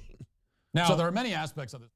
I understand that some people on my side feel, to put it scientifically, icky about this whole thing. Yeah. What a bunch of fucking pussies, right? I know there's a lot of people on my side who feel icky about defending some tatted up white trash single mom who called a black kid the N-word. But I'm here to tell you guys, Jesus talked to me yesterday and he's cool with it. I understand why they feel icky. I understand why they don't want to condone saying racial slurs to children. Oh, thank you, Matt. That's so nice. You know, I wasn't feeling comfortable about the fact that I don't think little children should have racial slurs yelled at them. And I was feeling like maybe I was being a little bit of a cuck liberal bitch. But the fact that you gave me permission to feel gross about it, I appreciate that. I don't want to condone it either. And I don't. And nobody really does. You just spent the last 2 minutes condoning it. Maybe that little bitch wasn't 5. But I think they're missing the point. What's the point, man? I don't think they understand what's actually happening here or why. Explain it to me, totally not covering up for your homosexuality, Beard. It is, in the end, a net positive that this woman has raised $500,000. No, it's not. It is a net negative that we're here in the first place. It is a net negative that Carmelo Anthony's family made $500,000 off him killing a guy. It is a net negative that Shiloh Hendricks, in retaliation, has made $700,000 for calling a 5-year-old the N-word. Matt, you're literally cheerleading our march into hell. This is what you conservatives do. As long as we own the libs, it's okay if we don't conserve shit. I'm glad she has. I hope she... We'll celebrate Dave Rubin and his gay husband adopting a kid, even though as conservatives, you should be against that. But he's on our side, so it's totally fine. This is $1 million. I will not be joining with some of my conservative friends in wagging my finger at her donors, and I'll explain why. I secretly want to call a 5-year-old kid the N-word. First of all, she does have a legitimate need for the money. The mob is truly trying to get her killed. I don't believe that a woman should have her life threatened for saying a word, even a bad one. And you could say freedom of... Look, she probably owns a pit bull. Her life is in danger every second of the day. Speech, but not freedom from consequences for your speech, all you want. But if losing your livelihood and having your house burned down is a consequence of your speech, then you do not have free speech. So someone texting into the show saying she's not a single mom. Oh, that poor guy. That poor guy who's with her. Supporting free speech means supporting someone's ability to speak without having their family murdered for it. Okay. Yeah, nobody. So wait a minute. I either have to be for this woman getting $700,000 or I want her family to be murdered for the God. Hot take culture is really fucking annoying. I mean, that should be pretty obvious. Second, more importantly, and this is the part that I really need everyone to stop and think about. You know what it is? It's the pomposity of his faux intellectualism. The fact that he talks like he's a fucking college professor. You know what it really is. And then the dumbest diarrhea dog shit pours out of his gullet. I really hate Matt Walsh. This is the most devastating attack on cancel culture that we have seen, possibly. No. Fuck you. You know what? These guys have no fucking balls. You know who's the biggest attack on cancel culture we've ever seen? Ye. But you can't back that, can you? Hey, Matt, why can't you back Ye? Because Ye has shit on the entire music industry, the entire entertainment industry. He's still got hundreds of millions of dollars in the bank, and he's still making music. You can't attack that one, can you? You can't talk about how that's the biggest attack on cancel culture. No. Because he said mean things about your boss. Fuck you, Matt. It's always the path of least resistance for these conservative shitbags. Ever. Shiloh Hendricks has, without really trying, effectively ended cancel culture, as Mark Dice said in his... Oh my God, you fucking people say this every time someone doesn't get fired for saying the N-word right away. No, it's not the end of cancel culture. I've been hearing this shit since I was 20. This is not the great pushback. It's coming back tomorrow because you retards fight this like this. Because you got, what would have been the biggest attack on cancel culture? You standing up for Kathy Griffin when she held that fake head of Donald Trump. That would have said a lot. It would have said, I don't give a fuck what your politics are. You can't cancel anybody. We're not canceling anybody. We're standing up for lefties and we're standing up for righties. Nobody's getting canceled. If all you do is stay in your echo chamber and defend the people in your echo chamber, you're just going to get retaliation on the other side. Matt Walsh is a fucking dildo. Are you bored with him? I'm bored with him. Fucking Daily Wire. I'm so glad they're going out of business. Ugh. Aaron's tranny attraction with $1.99 says, how much to do 25 consecutive jumping jacks again? Knock out the goal by yourself. You knock out the goal by yourself, you'll get 25 beautiful titty jumping jacks. All right, let's go ahead and I got to get all caught up here. Crewed by a guy. Okay, here's the latest one. $1 from Veldrain says, thanks, Hobo. You have any idea how hard it will be to convince the internet that Aaron is built like Eugenia Cooney? $2 from Buffalo Jockey says, okay, since you're making up the rules, what age can we start calling kids racial slurs? Is that what we're taking out of this whole segment? I fucked up then. I fucked up then. Here, people in the chat are coming up with answers for you. Crowder Wears Panties says 4 months old. Mikey Two Milk says if you're black, you can call them N from birth. If you're white, you should wait until they're 7 at least. Papa Shab says that kid's old enough to hit the slopes with Uncle Rackets. Oh, man. Benny Boy disagrees with his Shabbos Goy on this particular topic. Oh, was Benny Boy against this woman? You know what though? Benny probably looks down on her, I'm guessing. Benny probably looks down. She is disgusting. She is a bad person. He probably looks down on that Goy bitch, that shiksa. Chevrolet JB with $1 says if the 5-year-old Jew is trying to sell me on a loan, I may call him a slur. Yeah, that 5-year-old's fucking sharp, though. Got to give him that. Buffalo Jockey with a 5-piece says if it was a 5-year-old Jewish kid, he wouldn't have been stealing items. He would have jewed down the price of the items, bought them, and resold them for a profit, likely at predatory interest rates. Thank you, buddy. Appreciate the $5. We're at 235 for today. Veldrain with $1 says Matt Walsh is a moron. That I can get behind. Freedom of speech means the government can't fine you for what you say. Not freedom from consequences, including societal backlash. Yeah. Look, man, free speech is something. The baseline of free speech is the government can't punish you for your speech. The rest of what we call free speech is something that we have to police personally. It's not something you can make other people do. Nobody has to respect your free speech if they're not in government. Nobody has to respect it. That is the number one thing people get wrong. Nobody has to protect my right to free speech. If people don't like what I'm saying and they want to ban themselves from watching my channel or they want to stop my channel from coming up on their YouTube algorithm, it is fair for them to do that or to anybody else. That is not a violation of my free speech. If I go into someone's chat and I'm a cunt, now I would never be in anyone's chat, except maybe Gino's. I got shit to do. But if I'm in someone's chat and I just say, I hate you, and they want to block me, that's totally fine.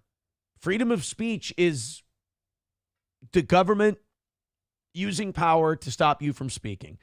Everything else outside of that is everyone else's own pain threshold for speech, essentially. Historically White says she has a Thor's hammer tattoo. Ben definitely hates her. Yeah. Approachable says there is no set age limit. When they start acting like the stereotype, you can use the slur for that child. I'm gay then, I guess, to my audience. I don't think we should really call people racial slurs. Is that gay? Am I a pussy? Am I going to, in a couple seconds here in the chat, just going to see a bunch of people yelling at me? I don't really think you should be calling people. I don't think I use racial slurs outside of like joking around. I don't think I use them. Like there's so many other words in the English language you can use to describe people that I don't know. Or maybe I do use racial slurs and it's always just funny to me. I don't know. BPST with $2 says, I'd rather give her money than the unfunny Chad Zumach. Now, look, I'm not the biggest Chad Zumach fan in the world, but what the fuck did he do to enter into this conversation for you? You see what I mean, BPST? I love you and thank you for the $2, but I'm going to use you as an example right now. You love Chad Zumach. You're a fan of Chad Zumach. You are. Apropos of nothing, you brought him up in a $2 donation to my program in comparison to Shiloh Hendricks and her raising $700,000. I like you. This is not me shitting on you at all. This is just pointing out a fact. You're a Chad Zumach fan at that point. King Kong Dong says, if a kid is being a gay F word, you call him a gay F word, Aaron. I guess I'm not going to be allowed in your guys' brave new world. Crowder Wears Panties says Zumach sent out a cringe tweet last night saying how he killed. Well, did he kill on stage? Is there really anything wrong with spiking the football? I mean, guys score a touchdown in the NFL and they put on a 30-minute Riverdance number. The Vikings literally choreographed High School Musical dances when we would get an interception. Is Chad not allowed to tweet out going like, yeah, I fucking killed tonight? That's allowed. I mean, should you have other people say it for you that you killed? Yeah, that's probably the way to do it. But fuck it. You know? That's what I say. Fuck it. Who gives a shit? Hulkamash Baby with $2 says thanks for pausing so much. Uh-oh. What did I do? What did I do? I secretly want to call a 5-year-old kid the N-word. First, I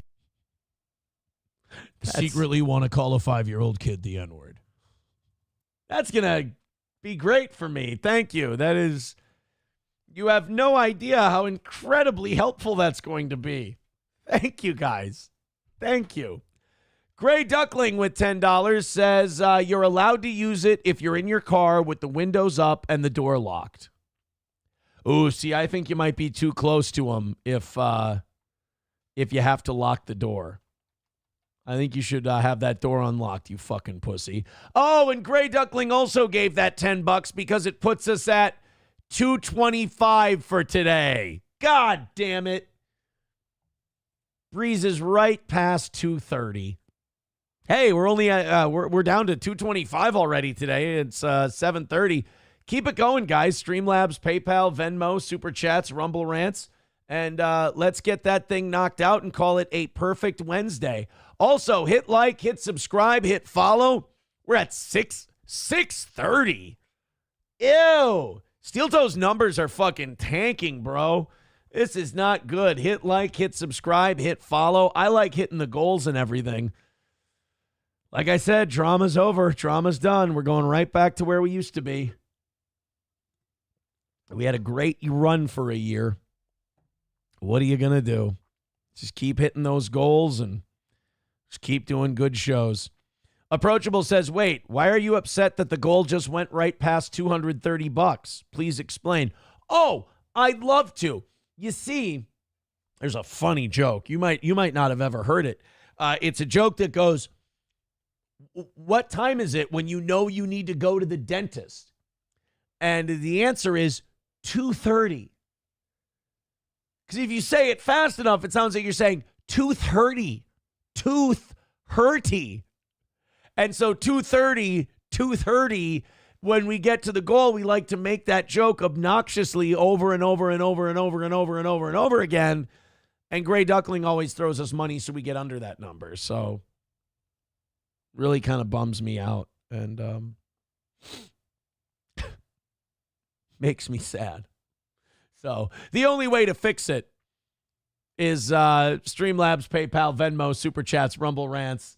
Thank you very much for your generous contributions. But really, the thumbs up is huge right now.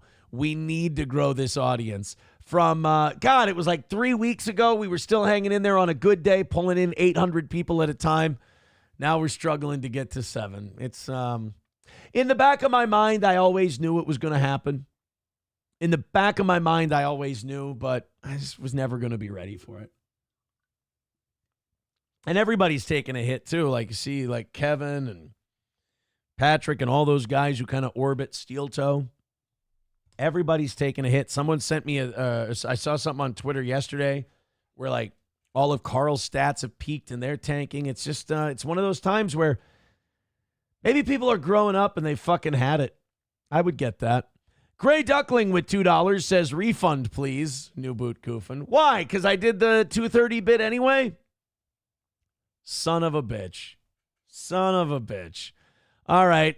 Like, subscribe, follow, etc. COVID Crotch, becoming a member for 35 months, says, what time is King Kong's dentist appointment? Oh, I'm sorry. Again, that would be 2:30. 2:30 would be the time for that appointment. Oh, great. Meme Copium's on today, so we're really not going to do shit. Ghost Crusader says, if you make the goal, will you please end the show immediately? If you knock it out, yes. If you knock it out and you say, here's $230, shut down the show right now, I'll take the rest of the day off. Absolutely. Kanye was supposed to be on Piers Morgan yesterday with Sneako. Sneako's like an online, I think he's like a conservative dude, but he's a fucking, one of these kick streamers. They were supposed to be on Piers Morgan, and Ye got pissed off, and he stormed off, and he continues his erratic behavior, which, by the way, I totally get. He's doing a gimmick. He's trying to, he's trying to keep this aura of, him being a weird, tortured artist going. I get it. But he was supposed to be on, and I don't know why Kanye constantly needs like some crazy online right-wing handler with him all the time. Like if it's not Milo, it's Nick Fuentes. If it's not Nick Fuentes, it's Sneako. Like, Kanye is now just purely hanging out with right-wing streaming grifters, apparently. But the interview between Kanye and Piers Morgan came to a screeching halt, and both guys have conflicting reports about what went wrong. Piers Morgan says, I interviewed Kanye West again today. As I expected, given what I've said about him recently, it didn't last long or go well. This was him right before he stomped off like a big baby. Well, I mean, that's, in fairness, that's just kind of how Kanye looks now. But that's not what Kanye and Sneako and their people said at the TMZ video. I'm sorry, guys. I'm stalling here, but here we go. Perfect. Now we have the clip of Kanye storming off the Piers Morgan show. Anita? No, sir. This is what you get for now. We can circle back when you can count.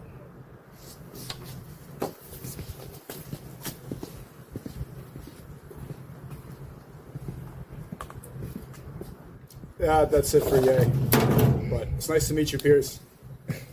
So Sneako bowed out too. Now I don't understand him. Like, what's his whole deal? I don't understand what Sneako is. And to be honest with you, I don't think it's good that our political discourse includes a guy named Sneako. I don't think we're heading in the right direction. You know, we used to have guys like William F. Buckley, and he would debate Gore Vidal. And you would have George Will, and he would talk to John McLaughlin. Now it's like, all right, we have to have a very serious debate. Here's Sneako. What's in a name? A lot. So Ye's new streaming buddy, Sneako, he had to walk off Piers too. You know what I do like about what Kanye's doing? And part of me hopes it's kind of a bit. Kanye's doing this thing where he makes these streaming dudes feel ridiculously uncomfortable. Like, he just goes, hey, yo, I'm going to hang out with you guys. And all these streamers are like, oh, my God, clout, this is amazing. And then Kanye just does shit to make them feel as uncomfortable as possible. But they won't dare call Kanye out. They won't dare say anything bad because they want to be associated with Kanye West. They all grew up listening to him. He's way more famous than any of them are. I hope this is like a Joaquin Phoenix. Remember when Joaquin Phoenix had the beard and he looked homeless? He went on Letterman and put the gum under his desk. And we found out later it was all a bit for some mockumentary they were making. I hope that's what Kanye's doing. Because he's taking these, like Nick Fuentes and Sneako and Milo and all these people who are so happy to be around him. And he's just humiliating them at every turn. He's walking off of Piers Morgan. He's making them listen to songs where Kanye's yelling Heil Hitler and all this other shit. I hope that this is a bit for Kanye to see how much these streamers, how much of his shit they'll take before they finally go, yeah, Kanye's fucking nuts, dude. I ain't fucking with him anymore. Like, how desperate for clout are these guys?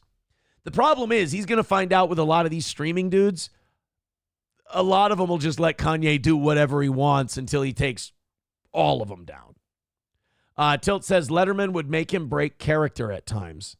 A little bit. But for the most part, he did annoy the shit out of Letterman. He did. You know, Hobo, I have to say, I feel like ever since you and I broke kayfabe earlier today, your insults don't hit like they used to. I think it was a bad idea for us to break kayfabe. He says Aaron couldn't storm off. He would waddle away, and any drama from Aaron storming off would cause plate tectonics to shift. Doesn't hit like it used to. Again, you know what? We broke kayfabe, and now I feel like the fabric of our dynamic has been torn. And once that fabric is torn, I don't really know if you can get it back again. But thank you very much, Hobo. I appreciate it. You're still fighting the good fight, and that's got to mean something. Streamlabs, PayPal, Venmo, Super Chats, Rumble Rants, total dog shit numbers for the depressing. Hit like, hit share, hit follow. We're going to keep putting on a good show, and hopefully people find us as we continue to go down, not even kissing $700 anymore. Holy shit. All right, let's go to the, speaking of Piers Morgan, we have to play a real clip of this Lily Gatis chick. Now, I kind of just discovered her for myself yesterday. We've played clips of her before, but I had no idea who she was. Like, I hear the name Lily Gatis, and I think of, like, those porn chicks who are banging 50 guys at a time. That's not who she is. As far as I know, Lily Gatis was just some chick on TikTok. She's some pretty blonde white girl, and she says the N-word, so she became famous. Like, in order to become a conservative commentator now, just be a 7 who says racial slurs, and you'll become famous.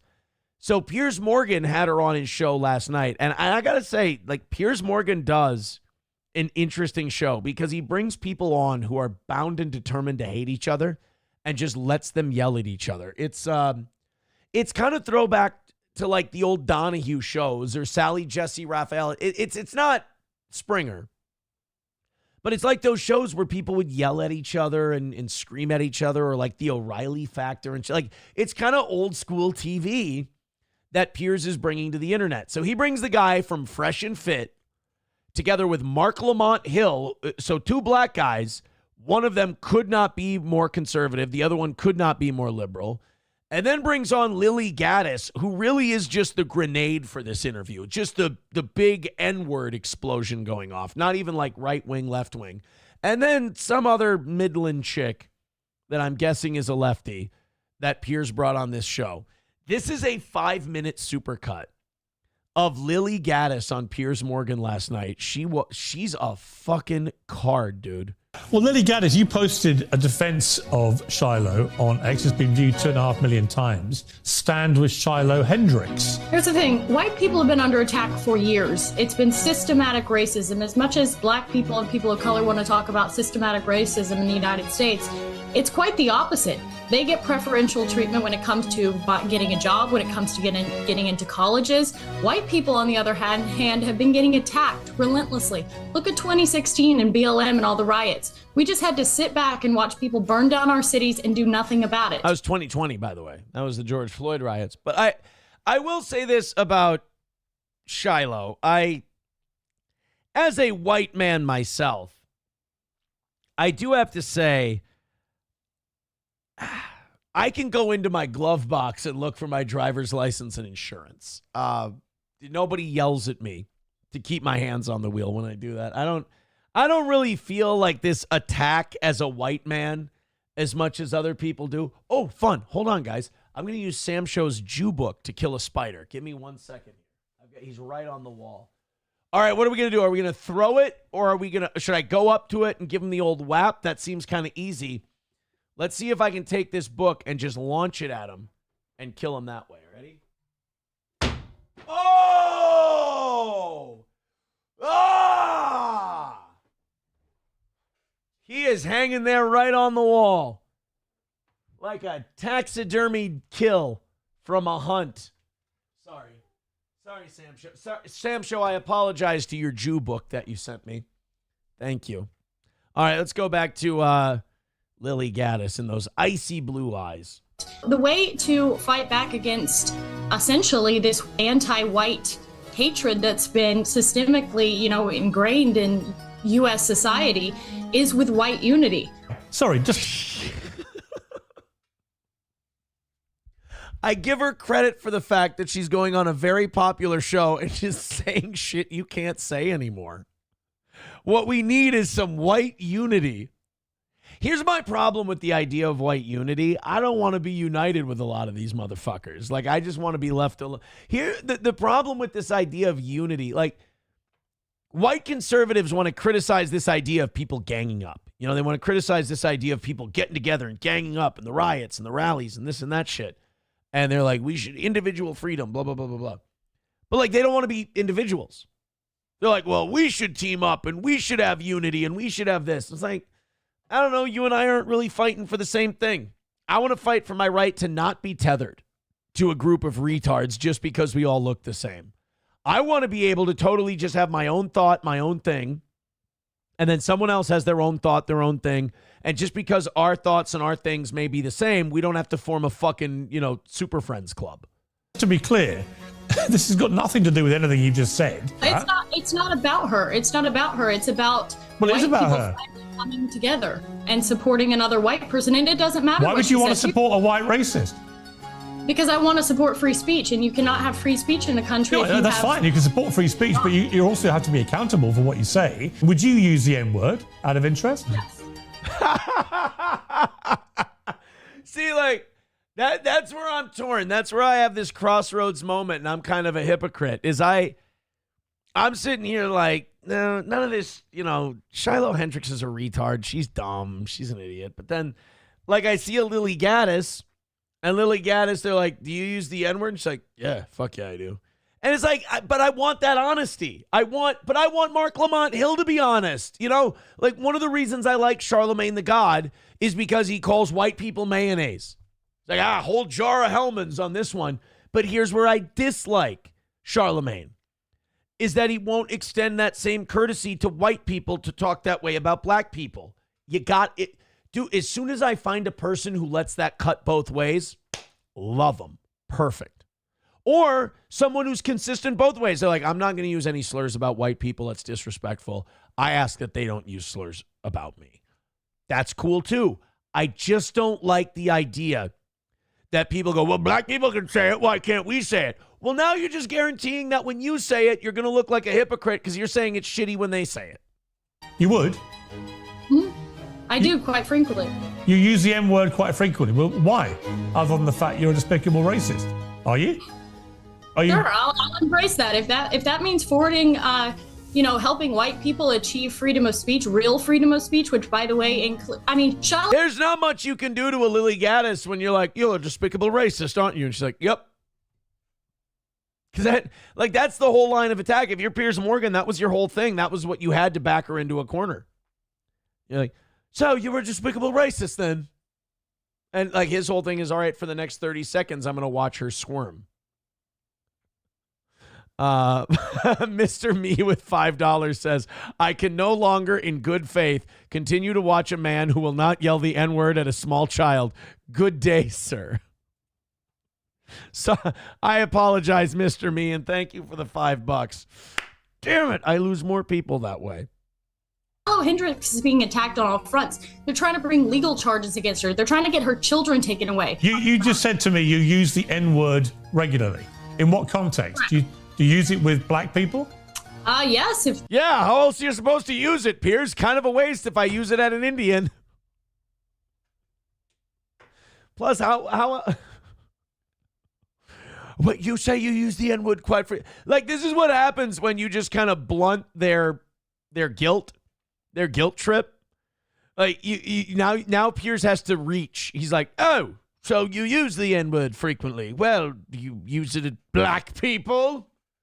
So yeah, it kind of wastes. It's like, what am I? It's like putting sugar in dog shit. It would be a waste if I didn't use it. Like, all right, well, when you use it at black people, are your windows down? No, Piers, I'm fucking them typically. It's if it's appropriate. When would it be appropriate? Anytime I feel like it. So you're an unashamed racist. Correct. Come on.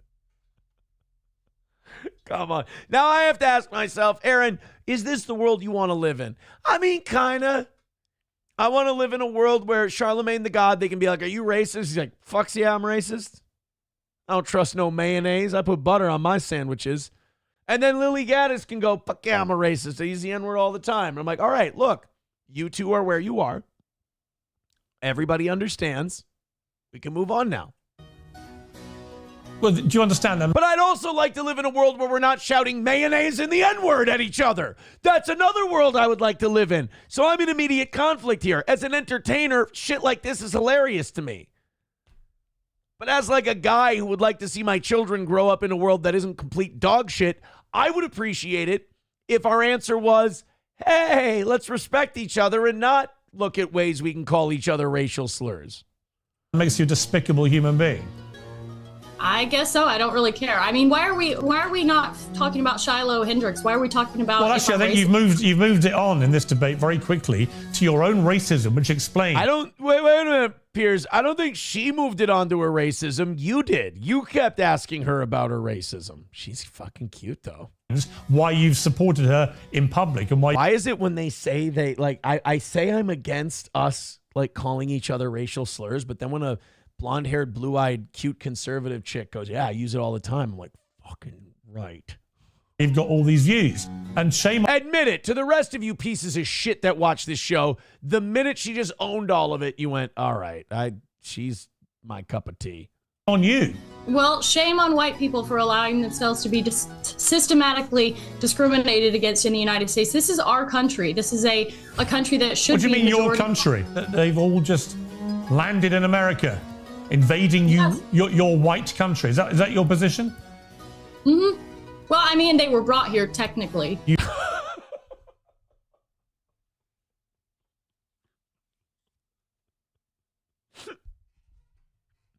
You know, I kind of dislike Piers in all this too, because Piers does this thing, and I think this is kind of scummy. Piers does this thing where he brings her on knowing who she is. He brings her on knowing she's a firebrand. She says racist shit. And then he brings her on and he goes, well, I'm going to finger wag at you now for an hour and a half, and I'm going to talk about how despicable you are, and I'm going to use you for clicks and views and ratings and all of that. But I'm going to shame you at the same time. It's so performative. Dr. Silverwolf with $5 says, holy shit, this despicable, terrible, horrific. Is she single? That's how I feel most of you are feeling about this. You retweeted Nick Fuentes, the white supremacist. He said black people just raised $500,000 for a cold-blooded killer who stabbed a white teenager to death. So I don't want to hear one word about the Shiloh Hendricks fundraiser. Either everyone gets to be tribal or nobody does. Why would you see, now here's the fucked up part. I 1000% agree with that take. And I would feel a lot more comfortable if that take came from Mark Lamont Hill than her. I would feel a lot better about agreeing with it if it was a Mark Lamont Hill quote. And I think he's a fucking idiot. But like, when it comes from her, I'm like, oh, shit. You tweet that. Why are Jewish people allowed to be tribal? Why are black people allowed to be tribal? Look at Fresh. Fresh is like, fuck yeah. Myron's over there just going, tell him, white girl. Like, he's going to ask her for a drink. And then, dude, how funny if Myron is, what's his name, Myron Gaines? How funny if he, like, approached her in DMs and then found out, like, she was legit. She was totally real. This wasn't an act. He was like, hey, I thought you were great on Piers Morgan. You want to go out for a drink sometime? She's like, no, I don't date. Like, Jesus fucking Christ. This chick is for real.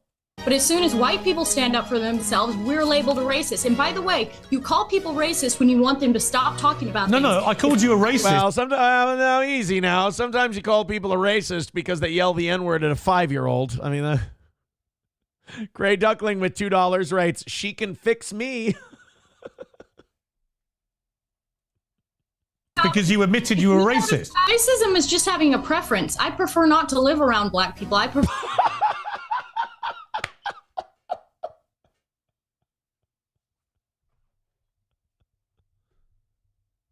You can't do anything with someone like this. You can't do anything. Like, you can't shame them.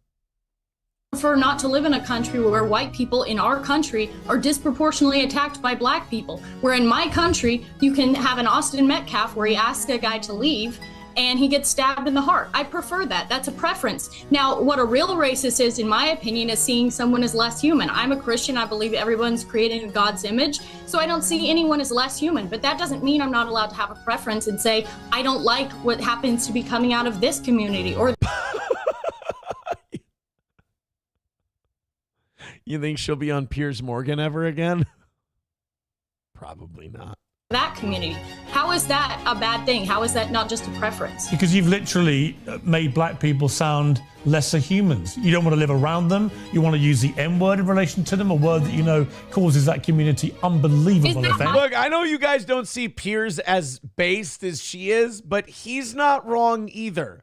Like, you can't say you see people as equals and all this shit and then go, yeah, I just don't want to live around them because they're animals. It's like, come on. fault? Is that my fault? If they have bad behavior, if they want to act in a certain way, if I have to cross the street and be afraid that maybe because of the crime statistics that are very real, by the way, is that my fault or is that their fault for having bad behavior? You've had a even Fresh on that one was like, all right, come on, honky bitch. Like, I was on your side for a minute, but Mark Lamont Hill might have to do some NAACP shit on this one. the time to think about this. Is that how you want people to leave this panel debate? With thinking of you as a disgusting racist? Dude, like, she's going to have problem finding a partner. Like, shut up, Piers. God, pretty white women can get away with shit that none of us can. To me, that's the ultimate privilege. Pretty white lady privilege is the ultimate privilege there is. Because, like, a fat white broad could not get away with saying the things. Like, a woman who looks like Ethan Suplee in American History X cannot get away with saying what Lily Gaddis is saying. So let's not act like the privilege is white or black and it's all the same and everything else. Being a pretty white girl in the conservative space can openly admit to using the N-word and she will be fine. You can't look like a John Goodman looking motherfucker can't be like, I use the N-word all the time. And people are like, see you on Piers Morgan next week. I don't really care what people think about me. As long as you care about what people think about you, you have no power and you lose your country. What I care about is freedom of speech. And if you're not allowed to say the most offensive things in this country, you do not have freedom of speech. I don't care what anybody says. So that's the main crux of this. I like pineapple on pizza. Do something, bitch. Situation. That's what I care about with this situation. It is, we have lived for far too long in a country where you can have your life destroyed and people say, oh, she doesn't need this money. Her life's destroyed, by the way. She'll never be able to get another job. She's got children to have to support. And I don't want to live in a country where you can say an inappropriate, rude thing, which, by the way, black people can say things to white people all the time and they never get canceled. There's no backlashing about this. I mean, like we say, like the biggest black broadcaster there is, Charlemagne the God, calls white people mayonnaise on a daily basis. She doesn't. Here's the uncomfortable thing about this Liddy Hustle or whatever. I already forgot her name. Libby Gaines. No. Myron. No, that's Myron. Lydia Truitt. I fucking forgot her name. Gaddis. Liddy Gaddis. The uncomfortable thing about her is, yeah, she says wild shit and it's a crazy fucking ride. But then there's other times where you're like, okay, that's, you know what? I can't argue with her factually on that one. I want to live in a country where people are allowed to say what they want unashamedly. And you will go not on, then have say it. Say you the will end. not have Go on. Okay, this is the best part of the video right here. Get ready. I have to set this up. So watch what Myron's going to do. Myron has a gun. That's not the shocking part. Myron has a gun, and he doesn't hold it sideways. It's one of those toy guns where when you pull the trigger, that banner comes down from the barrel and it says something. His says the N-word. Funniest fucking thing in the world coming up right here. Go on. Say the N-word. Go on. No.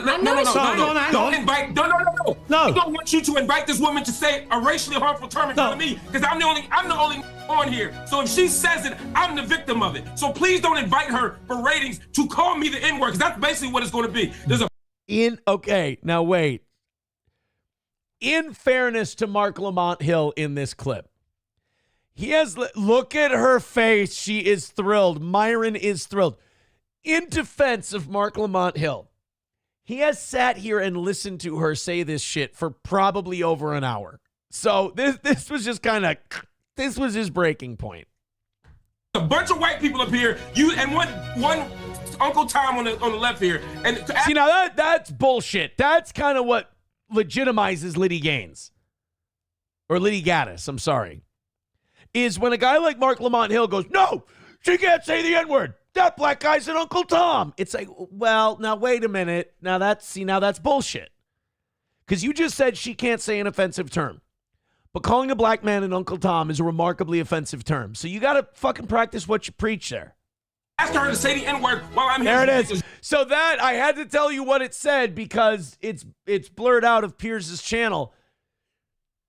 He just did a gun where the barrel banner says the N-word on it. You would not sit here with a Jewish person. And look at Liddy again. She's laughing her fucking balls off. This woman in the bronzer is terrified.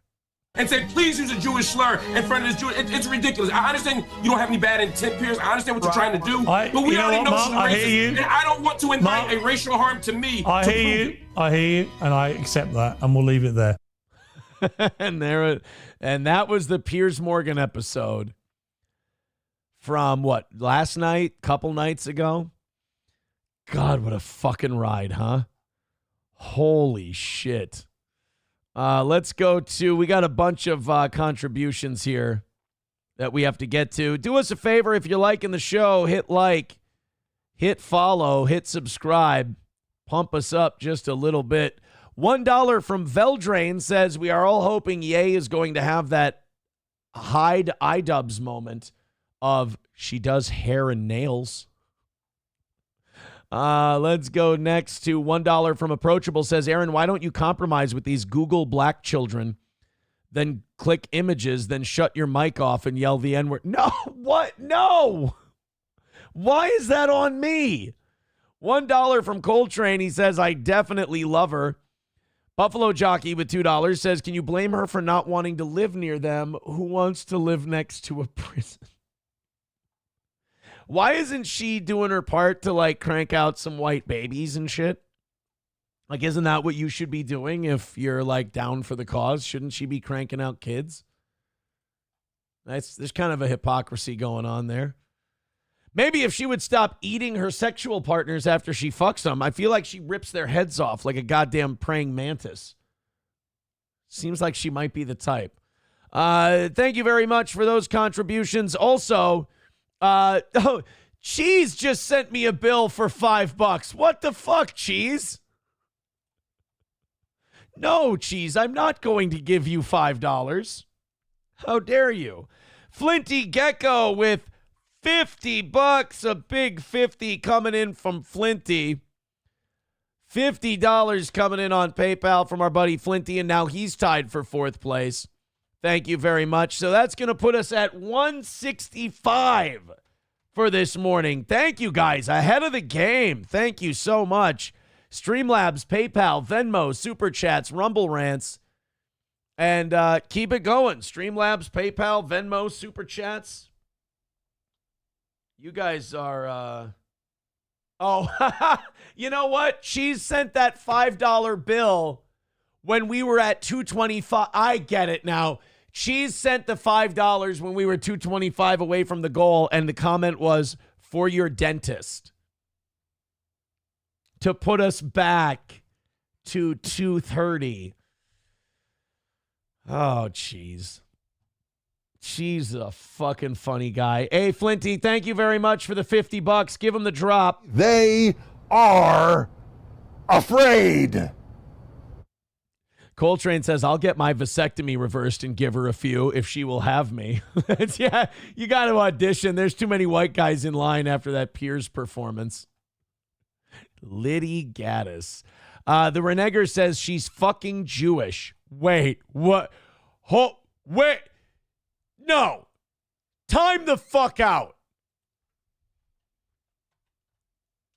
Is it Lily Gaddis? Oh, I fucked up. It's Lily Gaddis. Nope. Christian social media influencer fired from her job for casually dropping N-word. Oh, now they're saying Lily Gaddis, a.k.a. Lily Coleman, is Jewish. Wait a minute. What the fuck is going on here? Lily Gaddis, a TikToker. Oh, boy. You guys ready to have your hearts broken? Your Valkyrie warrior princess might be a little on the Yiddish side of things. Sorry. I don't know what to tell you. Is this Lily Gaddis is Jewish. Lily Gaddis Jew. Okay. Well, it's conflicting reports. That's what I have right now. Conflicting reports. Let's go ahead and take a look.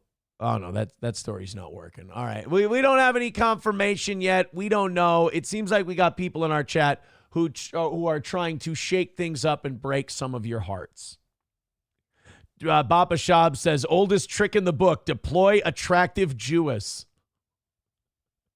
Sam Show. Okay. Sam Show is on the case. He says, Aaron, she's pointy. Well, Coltrane says, she's a Jew. I retract my previous praise. Well, wait. Crowder wears panties says, I've been trying to tell you, Aaron, you stupid Oh. My goodness. See, you guys are saying she's Jewish, huh? Oh, boy. Crowder wears panties with $5 says Lily has admitted herself that she's a self-admitted Jew. What does that mean? Self-admitted Jew. It's an odd way to put it. 160 away from today. Knock it out. Call it a win for the toe. Thank you very, very much. Streamlabs, PayPal, Venmo, Super Chats, and Rumble Rants. Let's open up our 7 o'clock hour stories. Thank you guys very much. Let's talk about our friends at All Care Towing. 320-253-5203 for All Care Towing of St. Cloud. Of course, if you go in the ditch, you have any issues, All Care Towing is there for you. All Care Towing, 320-253-5203.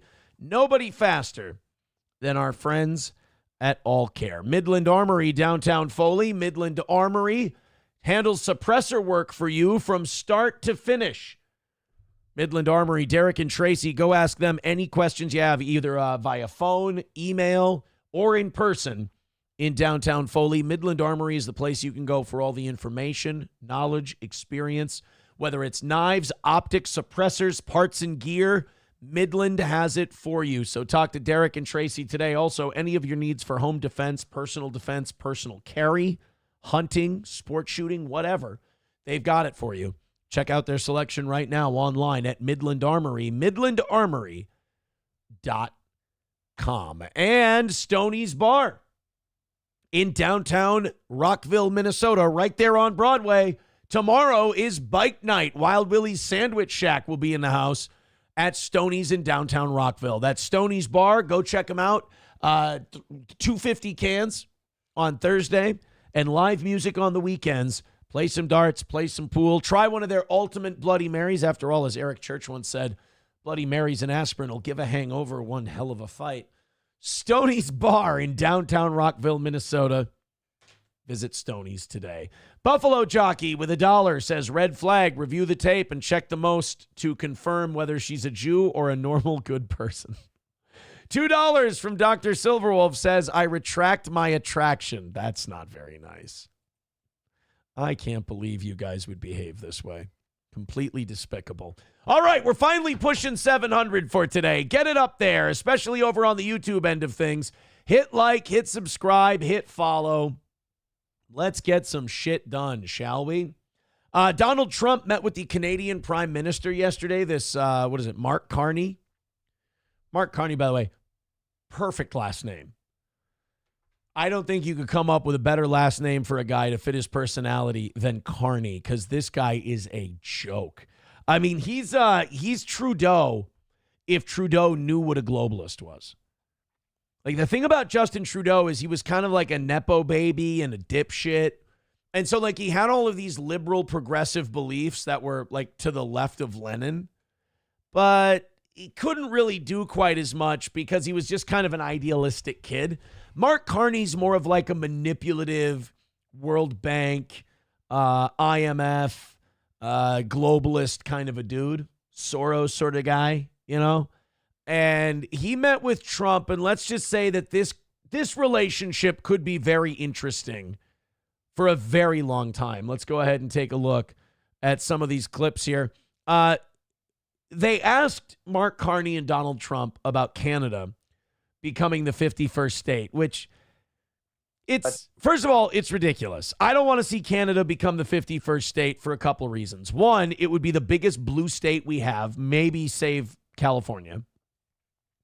Number two, if you did get it, it would actually be more like 57 or 58 states. You'd have to break it up into sections, and then you'd have some red states, you'd have some blue states. I don't know. I don't like it. I think it's more trouble than it's worth. But I love the fact that the media is asking Mark Carney about it right in front of Trump. Let's take a look and see how it went over. Now, Canada is a very special place. Yeah, please. Mr. President, Mr. Prime Minister, I'd like to get your response to this too. But Mr. President, you have said that Canada should become the 51st state. Yeah. No. Well, I still believe that, but you know, it takes two to tango, right? But no, I do. I mean, I believe it would be a massive tax cut for the Canadian citizens. That's true. You get free military. You get tremendous. In fairness, the Canadians already have our military for free. Like, why do you think Canada can piss away all their money on shitty social programs that don't work? Like, their healthcare system's such a failure that they have to encourage people to take state-assisted death. Because they're like, God damn, these fucking old people go to the doctor a lot. They're taking up a lot of our tax revenue here. Maybe we could just encourage them to die. We could even help them out. So they already have a free military thanks to us. Medical cares and other things.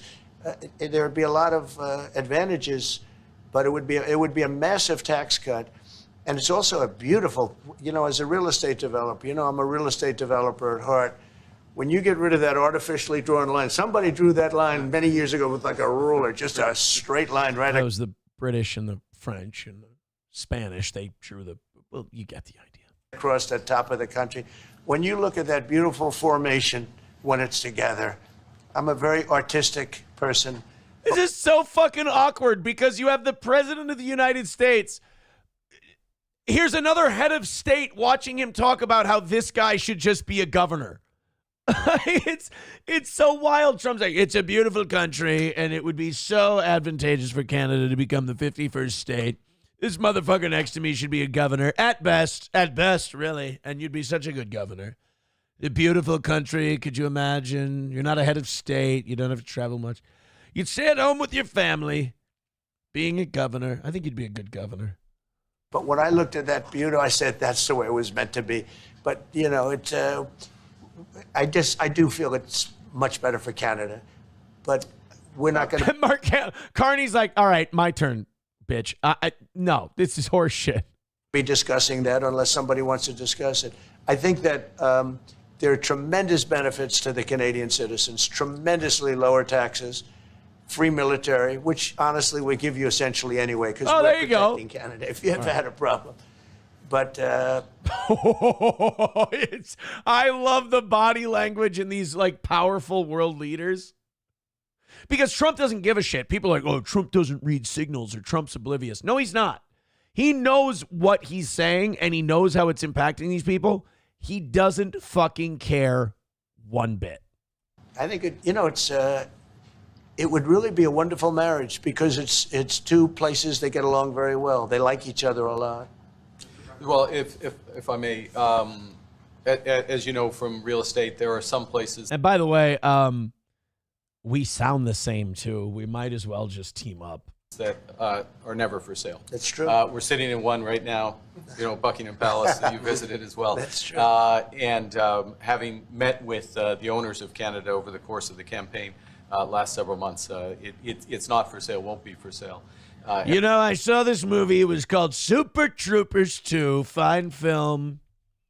Indian fella. I don't know if we brought him here on an H1B or what the deal was, but I watched Super Troopers 2, and, you know, they gave a piece of Canada to the United States, and it went fine. There was a bear, tipped over a shitter, and a fat guy came out of there. They painted a bunch of guys blue, and they hit him in the woods. They even busted up a drug ring with a bunch of female Viagra that they were smuggling. Smuggling is very bad. And we could get rid of all that if you would just sell me Canada. Just like Super Troopers 2, folks. But I believe the female Viagra was called Flova Scotia. One of the Indian gentlemen took him. He got lactating nipples. It was very unsettling. The opportunity is in the partnership and what we can build together. We have done that in the past. And part of that, as the president just said, is with respect to our own security. And my government is committed for a step change in our investment in Canadian security and our partnership. And I'll say this as well. Oh, shut up. You're just saying that because we called you out for getting the military for free. Oh, yeah, we're totally talking about spending more money on the military. Yeah, okay. You're trying to systematically euthanize your elderly and depressed people. I don't think there's going to be enough money for Tomahawk cruise missiles, bro. I'm sorry. By the way, anybody else just want them to light that goddamn fireplace? Stacking the firewood like Jenga blocks, there's plenty of oxygen between them. That fire would go up so nice and burn so evenly. Fuck. That the president has revitalized international security, revitalized NATO, and us playing our full weight in NATO, and that will be part of it.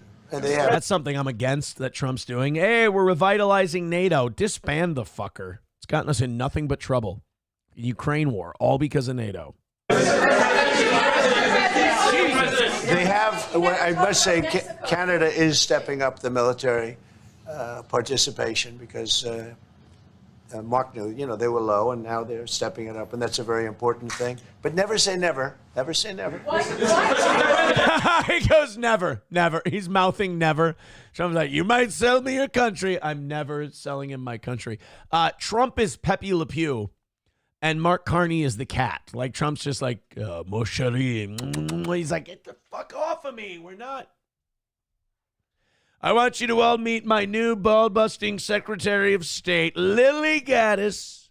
She's great. We're not going to make her Secretary of State quite yet. We're going to start her as the ambassador to Cameroon. We're going to send Lily to Cameroon, and she's going to talk to them. She's got a lot of opinions. Eaton Clam says, only one way to settle this with Canada, a breakdance battle. We got the blacks.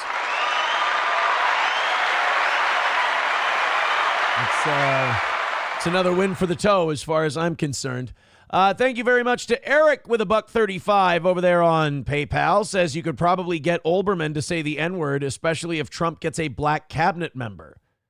Well, he's got black cabinet members. He's got, and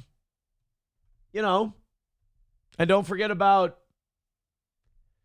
oh, shit. You have any black? Candace Owens, folks. She's going to be our ambassador to Israel. Black cabinet members. Trump. He's got one, right? Trump's cabinet has only 3 people of color. Again, hey, that's pretty good. Trump has nominated only 1 black American to his cabinet. Fuck. Come on, Don. He's got his selection of former Texas state lawmaker Scott Turner, who is black, for housing and urban development. Fun. Lori Chavez DeRaymer, who is Hispanic, for labor. It's a little stereotypical, both of those picks, but okay. And is that it? Oh, and Marco Rubio, who you always forget because he comes off as so white. Yeah, he's got Kash Patel as the head of the FBI. Well, that's not a cabinet position, though. That's the head of an agency. So there you go. Carlos Cameo says Australia had an election over the weekend, and their current guy won because they thought he'd stand up to Trump. Their conservative guy looks like Aaron Bald. Look up Peter Dutton. Oh, God. I don't want to get made fun of. You fucking cunt. That guy looks nothing like me. You asshole. I don't look like Peter Dutton in the least. He looks like an Australian retard. He looks like a frog. I'm upset. I'm offended. You know what, Carlos? That actually hurts my feelings. Renegger says he's spot on you. He's not. He's not, though. He's not. Eaton Clam says, good day, Jew baby. Sam Show says, you look like a frog. No, I don't. Rexstart says, twins, same suit, too. This is a fucking lie. King Kong Dong says, looks like Aaron. Crowder wears panties. I can see it.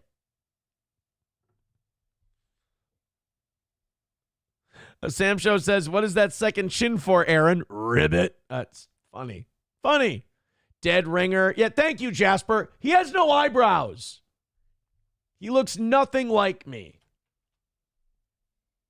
Riding Dirty Llama says nothing even close to looking like Aaron. Thank you. I appreciate that honesty so much. 160 away from today. Thank you guys very much for your contributions. We peaked out at 650 today. Blech. Go ahead and hit like, hit share, hit subscribe. Our subs have been going up, though. That's fun. I like that the subs are going up. Viewership this week. I shouldn't say viewership has been consistently going down. We've just had a low week. Shit happens. Last week was normal. We'll bounce back. It all goes up. It all goes down. I just need to stop being so autistic. This is... Do we have... Funniest part of the clip, Carney copying Trump raising his fist. No. What, do we have any other good Trump-Carney clips? I like these two together. It's a fun little buddy cop comedy. For your hospitality and above all for your leadership. You're a transformational president. Focus on the He's saying that I'm going to chop my dick off. That isn't true. Economy with a relentless focus on the American worker, securing your borders, providing ending the scourge of fentanyl and other opioids, and holy shit, and securing the world. And fucking Carney likes what the shit is this all about? See, like when a super globalist starts sucking Trump's dick, I get nervous. Like when it gets to like a guy going, oh yeah, Trump's great, you know, ending the scourge of fentanyl, securing his borders, this and that. Like, wait a minute. Maybe I don't like this Trump guy as much anymore because this Carney likes him. I'm not sure. Trump got mad at an MSNBC chick. Trump calls out Chrystia Freeland. Oh, no, that's not an MSNBC chick. Chrystia Freeland's one of those stupid Canadian commies. Calling her terrible and mocks Governor Trudeau in front of Carney, and he just sits there. Mark couldn't even get a word in. Oh, let's watch that, right? For what pact? USMCA. No, it's fine. It's there. It's good. We use it for certain things. It's there. We have the USMCA is a good deal for everybody. I won't say this about Mark, but I didn't like his predecessor. I didn't like a person that worked for. She was terrible, actually. She was a terrible person. And she really hurt that deal very badly because she tried to take advantage of the deal and she didn't get away with it. You know what I'm talking about. But so he's literally biting his lip and tongue. Mark Carney is literally going, yeah, I know you're talking. Good friend of mine coming over for dinner next Friday. Thanks, Dick. You know, we had a bad relationship having to do with the fact that we disagreed with the way they viewed the deal, and we ended it. You know, we ended that relationship pretty much. Trudeau, when I spoke to him, I used to call him Governor Trudeau. I think that probably didn't help his election, but. You know, Trudeau, he's talking to him. He's talking about him like he's a kid he bullied in high school. Trudeau, I used to give him wedgies and swirlies. I'm sure that didn't help with the ladies. He was a piece of shit. When I spoke to him, I said, so why are we taking your cars? Why are we taking we want to make them ourselves. I mean, I said, and if the price of your cars went up, or if we put a tariff on your cars of 25%, what would that mean to you? He said, that would mean the end of Canada. He actually said that to me. And I said, that's a strange answer, but I understand his answer. But then make it 50. If the point is to bring these countries, because I hate tariffs. I want to bring these countries to the table, negotiate new deals. Here's what I think the United States should do first before we try any kind of trade war shit. Cut all of our taxes, cut a shitload of regulations, cut a shitload of payroll taxes so these companies can afford to employ American workers, and then see if manufacturing comes back. And if that's still not enough to make it more cost efficient versus shipping, then we can try negotiating better trade deals with tariffs. I just hate that we went to that first instead of giving our own countrymen a break.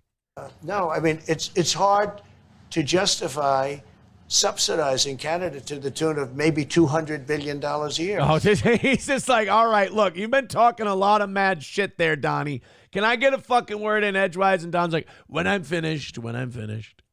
We protect Canada militarily, and we always will. We're going to, that's not a money thing.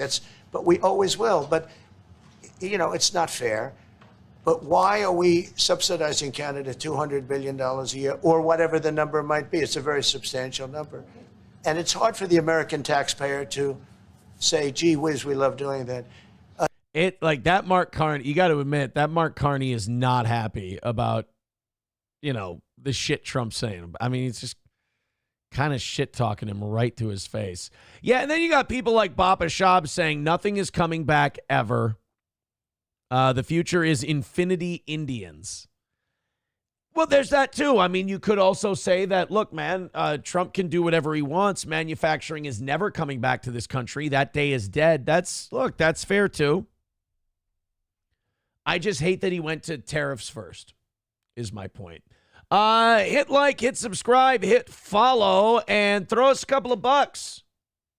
We're doing very well today. You guys are doing a great job. Thank you so much. 160 away from today. Couple more pushes. We got this thing. Renegger says, I'm pro banning hobo, but not Roots.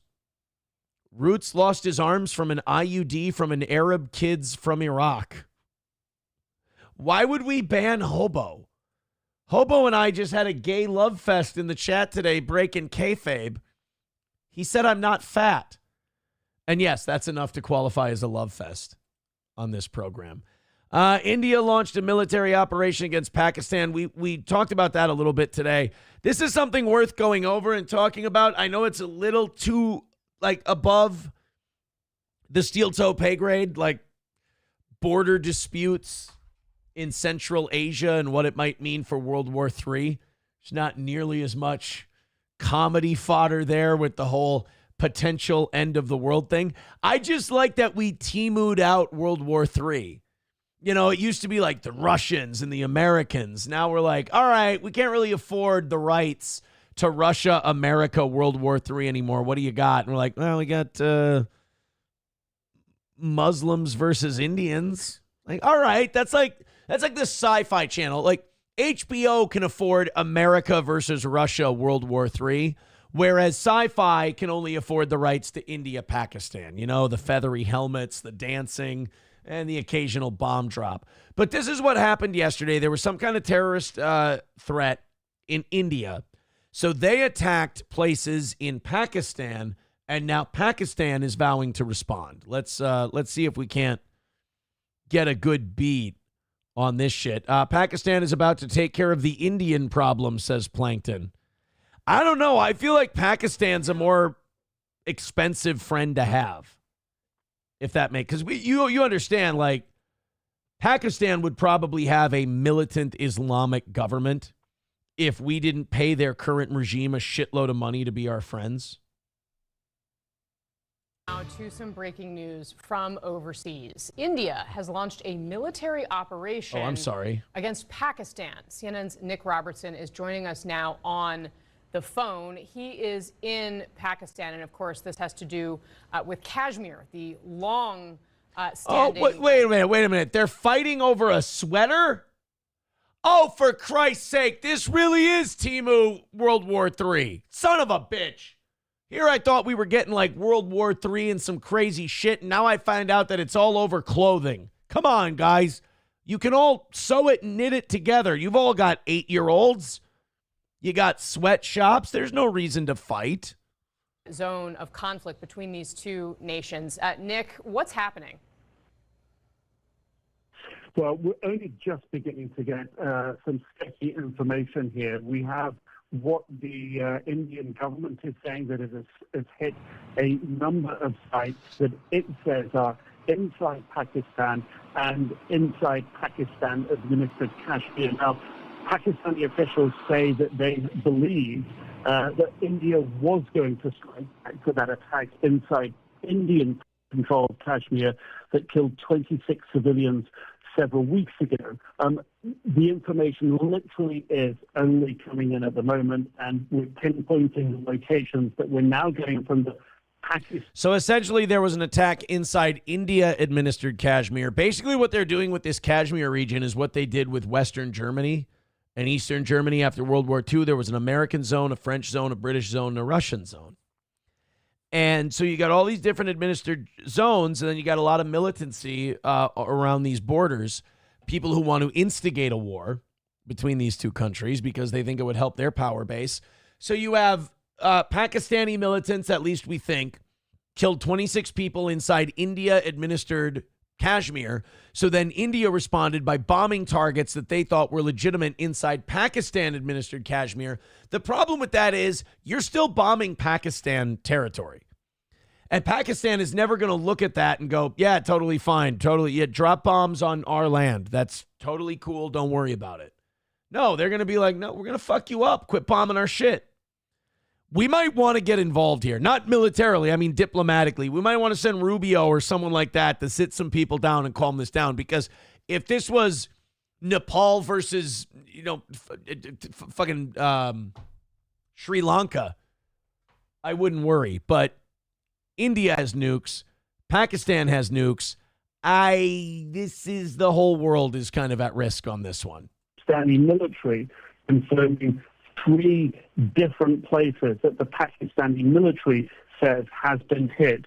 One is Muzaffarabad, which is the capital of Pakistan-controlled Kashmir.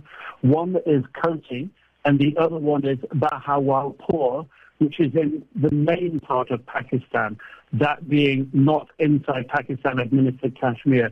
And the reason that I make that distinction is because, as I say, Pakistan was expecting India to strike back. There were levels of the strike back that they were worried about. And their maximum main concern was if India hit inside Pakistan proper, which appears to have happened, that for the... Oh, okay. Well, that changes everything then. So Pakistan was tepidly okay with India striking inside Pakistan-administered Kashmir, but India attacked Pakistan proper. Oh, shit. Yeah, we might want to get in there and try to calm this thing down. The Pakistani side would be a massive escalation. Yeah. They said that if it happened inside Pakistan-administered Kashmir, then there would be a lower-level response. But a strike in Pakistan proper, as appears to have happened, I've been told by several senior security officials inside Pakistan, beyond shadow of a doubt, they said that if there was an Indian strike in Pakistan proper, they would respond in a similar way back to... Fuck. Well, hang on tight. Looks like we're going to white-knuckle this thing for a little while, this India-Pakistan thing. Son of a bitch. Can't figure out Kashmir, huh? Can't just one of you take it? Can't one of you just take the damn thing and fucking give it to China? India, Pakistan. So Modi or whatever his name is, he's getting after it and he's maybe overstepping. Ministry of Truth. Okay, this one's funny. India demands 10 bobs and 2 vagine from Pakistan or else the strikes will continue. I don't believe that that's a real news story. I don't think 10 bobs and 2 vagine is going to be an actual negotiation setting. Oh, no. Here's Alpha Fox with this tweet. I just tweeted to try to get some news on India and Pakistan. It's not going the way I thought it would. This is from Alpha Fox on Twitter. Breaking news, India bombs Pakistan. Now, correct me if I'm wrong, boys and girls. Those are turds. That's poop. India is dropping poop on Pakistan. So now it's an export, too. Here's one person getting this out of the way. I don't give a fuck about Pakistan or India. You might want to. You might want to be look, I wouldn't be concerned either. I wouldn't give a shit, but it's 2 nuclear powers. I don't like that. I want to see if we got any. Do we really have anything other than just poop jokes? It's really mostly poop jokes, isn't it?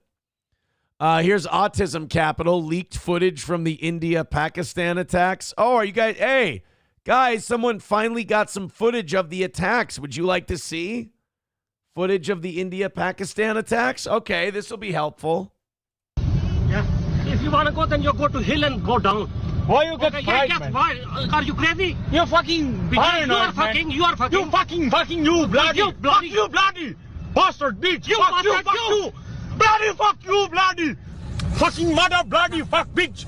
Bitch, you. Bloody fuck you. You fucking bloody bastard. Benchwood bloody. Guys, you both have nuclear weapons. We need to de-escalate this right now, buddy. You blunder. No, but why is bloody no. Why? Bloody fucking. If accident, then what you are? Bloody fucking. Why you fuck me? I fuck you bloody. Bloody bastard.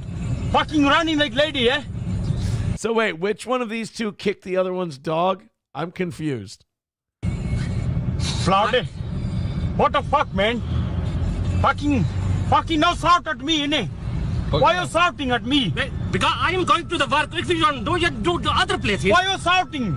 Because of this, you are doing. Hello. I don't know. You are doing like this. I think you are going to accident. No. This fucking India-Pakistan conflict is way worse than I thought it was. I thought this was a minor military skirmish. It's way bigger than that. Shouting at me no good, man. Me no shout at you. But the thing is that, what you think if you do like this one, you are going at work and somebody else. But that like one, this. if you running like that one, you gonna fucking fall, innit? But hurting yourself. But yeah, because of this, I saved myself. That one very icy road, man. Okay, have a nice day. Bye-bye. Okay, have a nice day. Bye. Well, thank God. I mean, all's well that ends well, right? Oh, I'm glad that Twitter has all of these... I'm glad that Twitter has all this footage of the India-Pakistan war. Thank God. This guy had a great take on it. He goes, podcasters are frantically reading India and Pakistan Wikipedia articles tonight so they can explain tomorrow why the Jews did this. That's funny. I hate it when people do a show and like the India-Pakistan stuff happens and then they have to like, oh, I can talk totally talk shit and I'm an expert on India-Pakistan. Like every talk show host has to be an expert on everything they bring up. Here's what I know. They both got nukes. Kashmir has been a contested place for a long time. Shit's getting fucked up. And they all wear funny hats and dance on the border sometimes. That's what I know about India-Pakistan. And we paid money to Pakistan while they were hiding our number one enemy of the state in their military retirement communities. Oh, here we go. We got another clip. Do you guys want to see India summoning their best warriors for their fight against Pakistan? I didn't know about this. We got some training video of India's best warriors. That looks like a pretty badass training temple to me. With you guys, I really don't think these are Indian soldiers. I'm not buying this. This doesn't seem correct to me. I think America, maybe I'm wrong. Maybe those are soldiers. They can wield fire. They can summon spells. That's all part of India, right? Well, this war is going to be pretty fucked up then. I apologize. $5 from Coltrane says, LOL, the Trump impressions are killing me. Here you go. Oh, thank you very much. I appreciate that. Raz of Chaz with $5 says, it's my birthday today. I want more than socks I've paid for. Get me on the leaderboard, chat. Oh, Raz of Chaz is asking that you guys donate money in his name for his birthday so he can get on the leaderboard. So if I have this right, Raz of Chaz would like all of you to give me money for his birthday so he can be on the leaderboard. Fourth place right now is a shitload of people tied for $50. So it would take Raz is now at $5. It would take $46 more dollars to get Raz on the leaderboard for his birthday. Someone's saying that, yes, you're definitely getting demonetized for that. I know. I hope it was worth it. I hope if it made one person laugh, it's all been worth it. So, look, I'm glad that the internet doesn't have any crazy hot takes on the India-Pakistan thing. I'm glad we're all admitting that we don't know shit, and we're just kind of all watching as spectators, hoping this thing doesn't go nuclear. Here's what I was talking about. These are you're going to think this is a bit. This is not a bit. These are the Indian and Pakistani soldiers on the border in Kashmir, and they do this from time to time. They open the gates, and they fucking Peacock. I think these are the Indians and these are the Pakistanis. They just spaz out. I think the Pakistanis are the better performers right now. See, why don't we do this? Dance off for Kashmir. I think the Pakistanis do. Oh my God. These guys are intense. It's like some haka shit.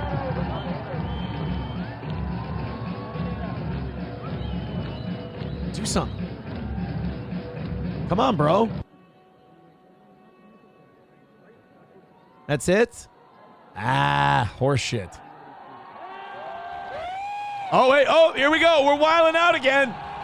Get it. Oh! Oh, sweet sassy molassy. They do that. They just open the gates at the border and they have a dance off and then they close it. They kind of do that thing like after you whack off and you feel terrible about yourself. That's kind of what their dance offs are. Like you jack off and then you feel terrible shame. That's India and Pakistan when they have dance offs at the border. They're like, yeah, they fucking let it all go and they dance and then they go, you know what? Close the fucking gate. I'm embarrassed. That's I'll see you guys later. That's essentially until yesterday. That's basically how the relationship was between India and Pakistan. Then they started dropping bombs on each other, and it stops being quite as funny. 145 away from today's goal because Jayfish just threw us $5. Says Aaron believes this country has nukes. All right, let's see. We can see the Honorable Prime Minister, Shri Narendra Modi ji, who is here to encourage us, and he is critically looking at the visuals.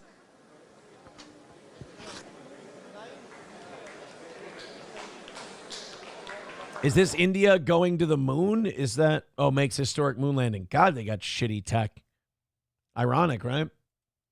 They should call one of their own to fix it. Have you tried taking the camera and unplugging it and plugging it back in? This could fix the problem. Because right now I am looking at your spacecraft. It looks like something out of a Commodore 64. You unplug the USB. No, the USB cable. No, that is an HDMI. That is going to kill your video hookup. I need you to unplug the USB from the video receptacle and then plug it back in. That could end up fixing it. Have you installed the necessary driver X updates?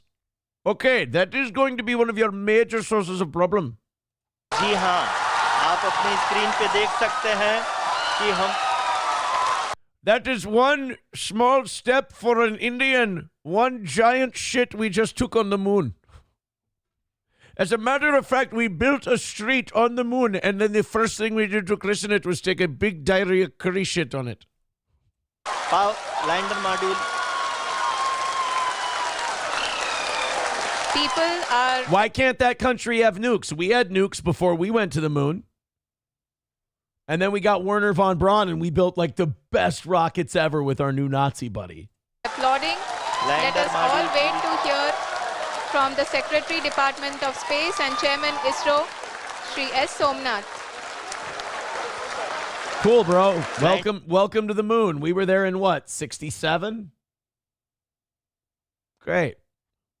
Went back 5 or 6 times and then said, all right, moon's gay now. Nobody gives a shit about the moon. The moon was kind of us beating the video game of space because nobody gave a shit about the missions after the moon until like a bunch, like unless a space shuttle blew up, nobody gave a fuck about space anymore after the moon. Lander module पूरी तरह से safely और softly चंद्रमा के सतह पे land हो चुका है। ये हम लोगों के लिए बहुत ही गर्व की बात है। हिंदी में एक कहावत है कि चंदा मामा दूर के लेकिन Mama Duque. Shut your mouth, look away, Mama look a boo boo day. अब हम ये कह सकते हैं कि चंदा मामा अपने घर के। बहुत ही उम्दा. The hard work of the entire ISRO community has come Israel to fruition. community, oh my God.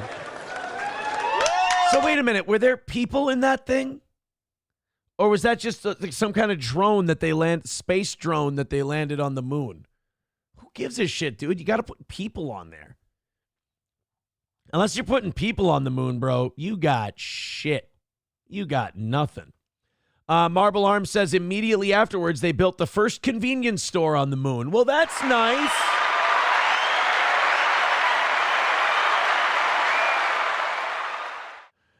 Tilt says their video feed is like that of the Asteroid Atari game. I mean, it really is.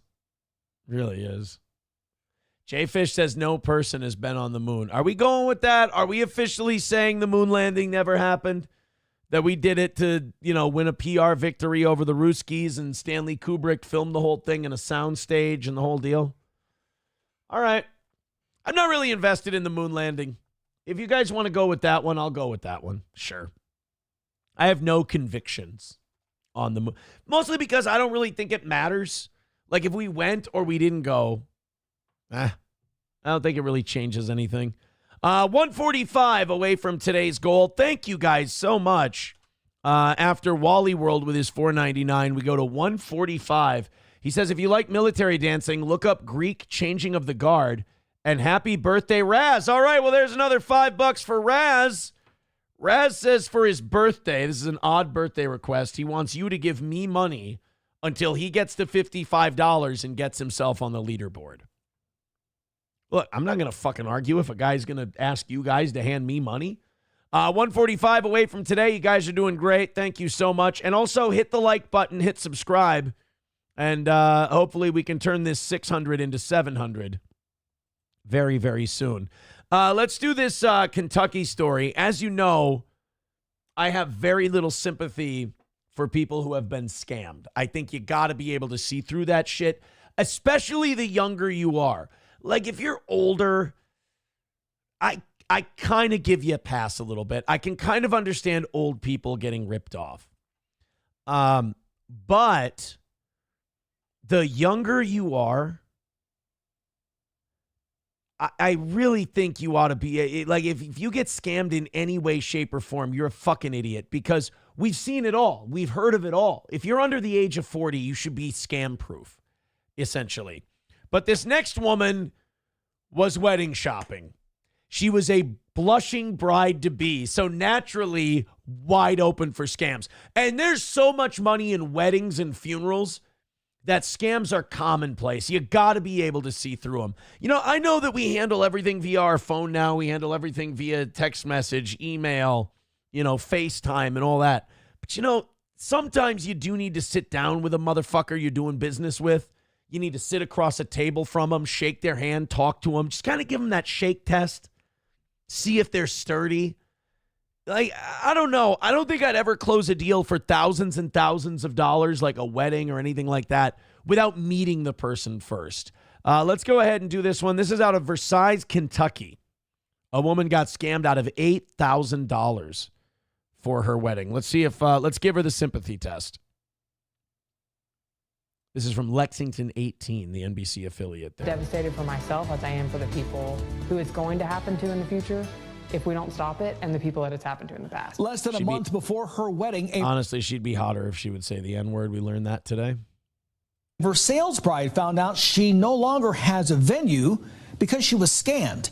LEX 18's Ellen I is talking with her tonight to find out just what happened in your big story at 11. Gold and rose gold are our colors, and actually my future mother-in-law made these. Chelsea Coleman is a soon-to-be bride. I mean, her wedding that's very kind of her. You'll hate her in a couple years. Is Saturday. 9 months ago, she booked a venue through VRBO. Here's that confirmation. She says she paid the host outside of the platform $8,000. Red flags started to fly. As time got closer, it would... Fuck, you did not give someone $8,000 without researching a goddamn... Let me guess, she sent you a video on Twitter or Facebook. She sent you some pictures and then said $8,000 and you said, sure. No, go there, walk around, see the place. Again, if you're talking about spending that kind of money, take a look.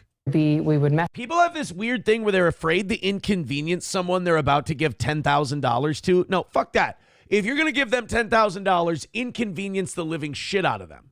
That's what I mean when I say you give them the shake test. That's you shake a guy's hand, you pat him on the shoulder, you see if they're sturdy. People they pay someone a bunch of money. They don't want to inconvenience them. The more money you pay, the more you get to inconvenience them. That's what you're paying for. Message her, and it would be 2-3 weeks before she would respond. Then on April 17th, just 21 days before their wedding, they received this email that says their booking was canceled by VRBO. It came from the Farm LLC. She contacted the host and asked what was going on. They said to contact VRBO for a refund. But on VRBO's side of things, the reservation still exists. But Coleman can see through the actual venue site, there are other bookings for her dates. So this was some third-party booking site, like they were trying to be an Expedia or Priceline of weddings. And she booked a venue through a third party. She didn't vet the third party. She didn't see if it was a legit third party. Gave them a bunch of fucking money. They worked with this other second group. And then said, oh, no, you got to get your money back from them. And then she went to that group, and they went, new phone, who dis? And then they said, well, now you got to go to the venue and ask them. And the venue's like, we never had you booked. We've had a wedding booked here for years. God, guys, come on. I know that you want to get shit done. I know you want to check shit off the list, but I can't feel bad for you on this one. Again, go to the venue, tour the venue, deal with the venue directly. You're already spending $8,000. What's the venue going to make you spend? An extra $2,000? In for a penny, in for a pound. When researching the host, she saw both positive and negative reviews. It really is like a Russian roulette type of deal. It's just enough to make you believe that it's not too good to be true. That it's almost like they went and left themselves really positive reviews so you would believe that they were a good place.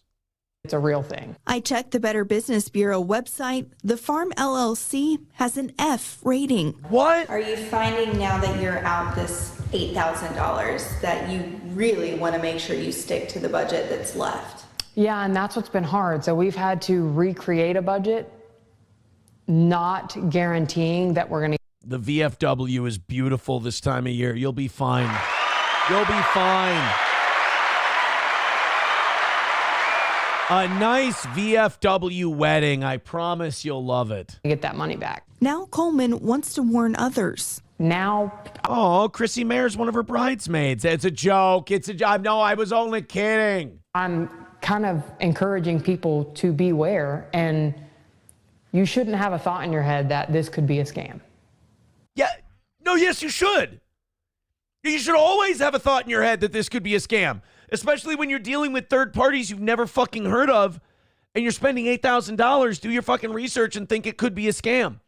The minute I see anything discounted heavily, I can't be the only one. You guys have to be the same way.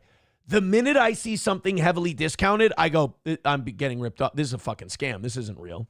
And guess what? Sometimes it is a scam. Sometimes you found yourself a deal. Yeah, sometimes it's a complete ripoff. You shouldn't be looking at things for a wedding and thinking, oh, this is a scam. No, that's exactly the time you should be thinking it's a scam, is when it comes to things that are really, really expensive. You know, I went to the car dealership. I was going to buy a $40,000 car. I shouldn't think, oh, they're trying to take advantage of me. Yes, you should. Balls Deep with 99 cents. Thank you very much, buddy. Appreciate that. But now I'm telling people you got to look out because it happens. In Woodford County, Ellen Ice, LEX 18 News. Sell a couple of those horses. You'll be fine. I mean, book through the venue. Go tour the venue. Confirm with the venue that you have the thing. Yeah, Tilt says, and just gave him $10,000. Yep, just gave him $10,000. Just gave him $10,000. Oh, my God. Veldrain with $1 says India was going to send someone to the moon, but no one at a call center had the time of day of the launch. The launch will be sometime between 5 a.m. and 7 p.m. Make sure you are home for it. God damn, man. God damn it. Yeah, always assume it's a scam. There's nothing wrong with that. Oh, I just want to trust that they're being honest with me. Not if it's fucking $10,000 on the line, you don't. Christ, buddy.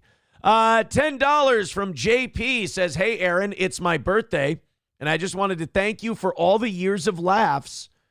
Cheers. Well, thank you, JP. I appreciate that $10. Ha, he didn't give it to Raz. He didn't give it to Raz. Raz isn't going to get his birthday wish of being in the top 4. 135 away from today's goal. You guys are doing fantastic work today. Keep going, $2, $3, $5 at a time. We'll have this thing hammered out, and it'll be a nice and easy Wednesday win for the toe. Keep it going. I'll keep things going on my end. Hit like, hit subscribe, hit follow. Cannot stress enough, those likes are good for the algorithm. So we appreciate you punching those up. Yeah, Bigot on Socialist Media says, how many birthdays today?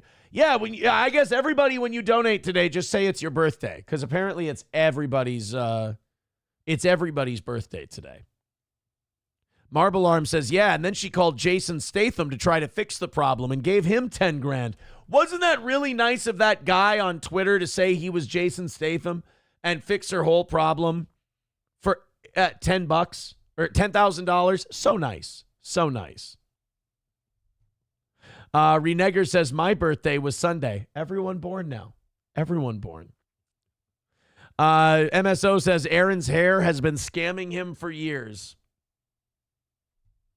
You never wonder if that hurts my feelings, do you? You never wonder if that might have some kind of deleterious impact on my mental health. No. Red Scoper says, your hair looks very metrosexual. I like it. My lady likes it too. SP last night was like, it's always so sweet when like you have a wonderful, supportive woman and she's trying to get a point across, but she's being very nice about it. It's always great when your girl asks you, she goes, why'd you cut your hair so short? And like, she's trying to, it's not a mean thing to say at all, but you kind of, you understand. Because, like, you're thinking it too. I went shorter on purpose because I'm going on vacation in a couple of weeks and I want to let it grow a little bit and I didn't want it to get too long. I don't have to defend myself to you people, all right? I don't have to defend myself to you. But, yes, when your girlfriend goes, hey, why'd you cut your hair so short? You know what they mean. This person texts in, says, hey, Aaron, they say it's your birthday. It's my birthday, too. It's everybody's birthday today. Everybody chipping in today has a birthday. It's fantastic. But, yeah, she did ask me in bed last night. She goes, why'd you cut your hair so short? I had a plan. Oh, this one hurts more than anything else. Tilt1 says, looks like a Charlie Kirk starter hair kit. That stings. By the way, Tilt does not have a membership over on Rumble. Let's help him out. Oh, man. Streamlabs, PayPal, Venmo, Super Chats, Rumble Rants. Only 135 away today. You guys are doing a great job. And, but by the way, somebody tweeted this at me yesterday. They were like, have you ever noticed you hit the goals a lot easier when Johnny's not there versus when you're... I don't agree with that. I mean, there have been Thursdays when we've missed by a few bucks. We can still do that tomorrow. There have been plenty of days where Johnny's not here and we struggle, and there's been plenty of days where Johnny's been here and we don't struggle. Thank you very much. Marble Arms wants to know, does anyone have a link for a Nigerian wedding planner? My Lost Interest says, SP was talking about your pubes. Oh, why? You think that's a nice thing to say? You think that's a nice thing to say? Fauci's Pangolin says, you remind me of an old Walter Cronkite. I'm going to go to the next story because, I'll be honest with you. You guys are hurting my feelings a little bit. You're hurting my feelings. This one's a lot worse than hurt feelings. A Summit County grand jury in Cleveland got just fucking trash in Ohio, by the way. Like, I know Florida, we find a lot of crazy retard stories, but you find a lot of just garbage human stories coming out of Ohio. Specifically, Cleveland is pretty bad. But a Summit County grand jury has indicted a 23-year-old man for the death of a 12-year-old boy whom he allegedly gave ice baths to as a form of punishment. Kill him. Kill him. This is where body cams really ruined policing. Because in a perfect world, they would find out what this guy did. they would show up, take him out, put a drop gun on him, and say that, if they do the training day thing, say Roger got him coming through the door, you kiss him a little bit with a shotgun blast. Something like that. And then just wipe this guy out. 23. First of all, what was a 23-year-old man doing caring for a 12-year-old boy? Well, you see the story. Maybe he had him when he was 12, 11. I don't know. Let's go ahead and take a watch at this one, and we can decide how we're going to execute this motherfucker. I had endometriosis. Oh, we got a commercial. Pretty severely. I couldn't walk. This is the new thing they're doing now. They just embed an ad. Even if you have an ad blocker, it doesn't matter. They embed the ad into the story. It's actually kind of smart. Can't really give them too much shit for that one. Off we go to Cleveland, Ohio, where we're giving people ice baths as punishment. Now, I know older people, like middle-aged men, like to do ice baths because it helps with inflammation and all that shit, but 12-year-olds don't really need a lot of inflammation. Tonight at 5 o'clock, we are learning much more about the death of a 12-year-old child. Holy fucking darkness. Oh, my God. That is... I mean, that's just, there's black, and then there's that's a black man. It's nice to see that, it's nice to, oh, God damn it, I can't remember his name. It's nice to see that Steele from Juice is doing well. Akron, thank you for watching us. I'm Damon Maloney. And good evening, I'm Katie Houston, and we do want to also warn you right now that the details of this story are not only difficult to share with you, they are very difficult to hear. Investigators say this child was forced to participate. Is anyone else being driven nuts? This might be a little too autistic. Is anyone else being driven nuts by her earrings clanking together into the mic? That's driving me insane. Listen to this. So warn you right now that the details of this story are not only difficult to share with you, they are very difficult to hear.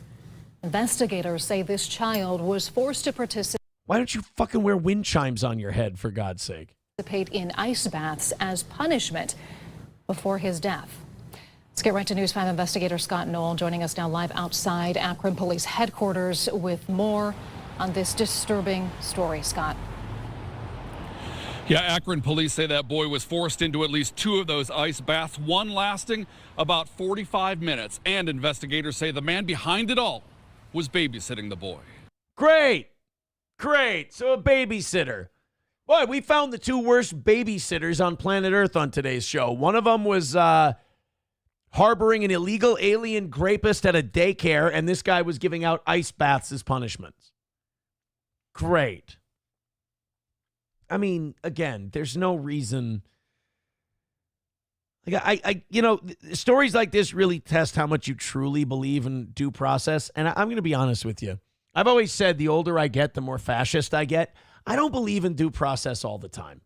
Like I find, honestly, with this story, I find due process to be a giant waste of time. Like, let's just take him out. Done. Inside the South Ball Street home where it happened, we could see someone putting blankets over the windows today, but there was no hiding what investigators say happened here Saturday from court records. According to police. Anyone else notice they haven't taken down their Christmas shit? Still got the Merry Christmas stuff up? Investigators say happened here Saturday from court records. According to police, this man, 23-year-old Anthony McCants, was in charge of 12-year-old Jadaiko Taylor. Police say McCants was known to the boy's family, possibly even a stepbrother. That's when something... We don't know? He was known to the family, possibly a stepbrother, but there's so many hookups and marriages and fucking and blending and everything going on here that you don't really keep track. That's great. Something happened around 5 a.m. Investigators say as punishment, McCants forced Taylor to participate in ice baths. According to court records, the first one lasted about 45 minutes, with short breaks of push-ups and other physical activity. Then another. Maybe we need to ban people from listening to Joe Rogan. We need to ban people from listening to 55-year-old men talk about how great ice baths are. Jesus fucking Christ. Like, this is a punishment you have to think up. Like, this isn't just like go sit in the corner. This isn't like go to your room. You have to get a fucking ice bath ready and put him in. And what exactly is it teaching him? I don't understand. Around in the afternoon. The big question, why? We don't know what led up to it. Because he's retarded and he shouldn't be around children.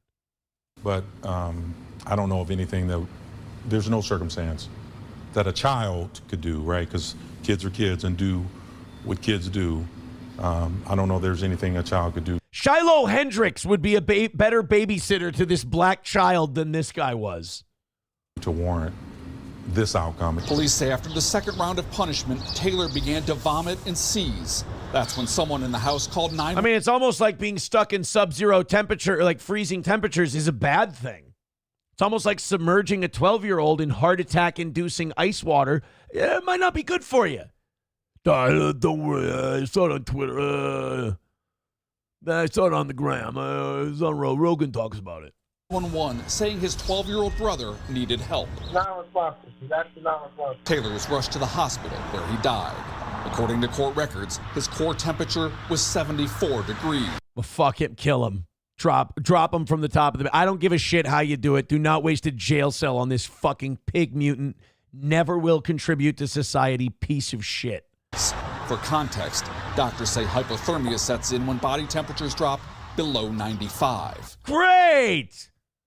So he was 20 degrees below hypothermia. God, what a hateable chunk of shit. McCants faces felony child endangerment charges. His bond set at $500,000. Police say so far, there's no indication McCants intended to kill the boy. Oh, fuck you. Did you put a 12-year-old in an ice bath? You intended to kill him. Charge him with murder. What the fuck?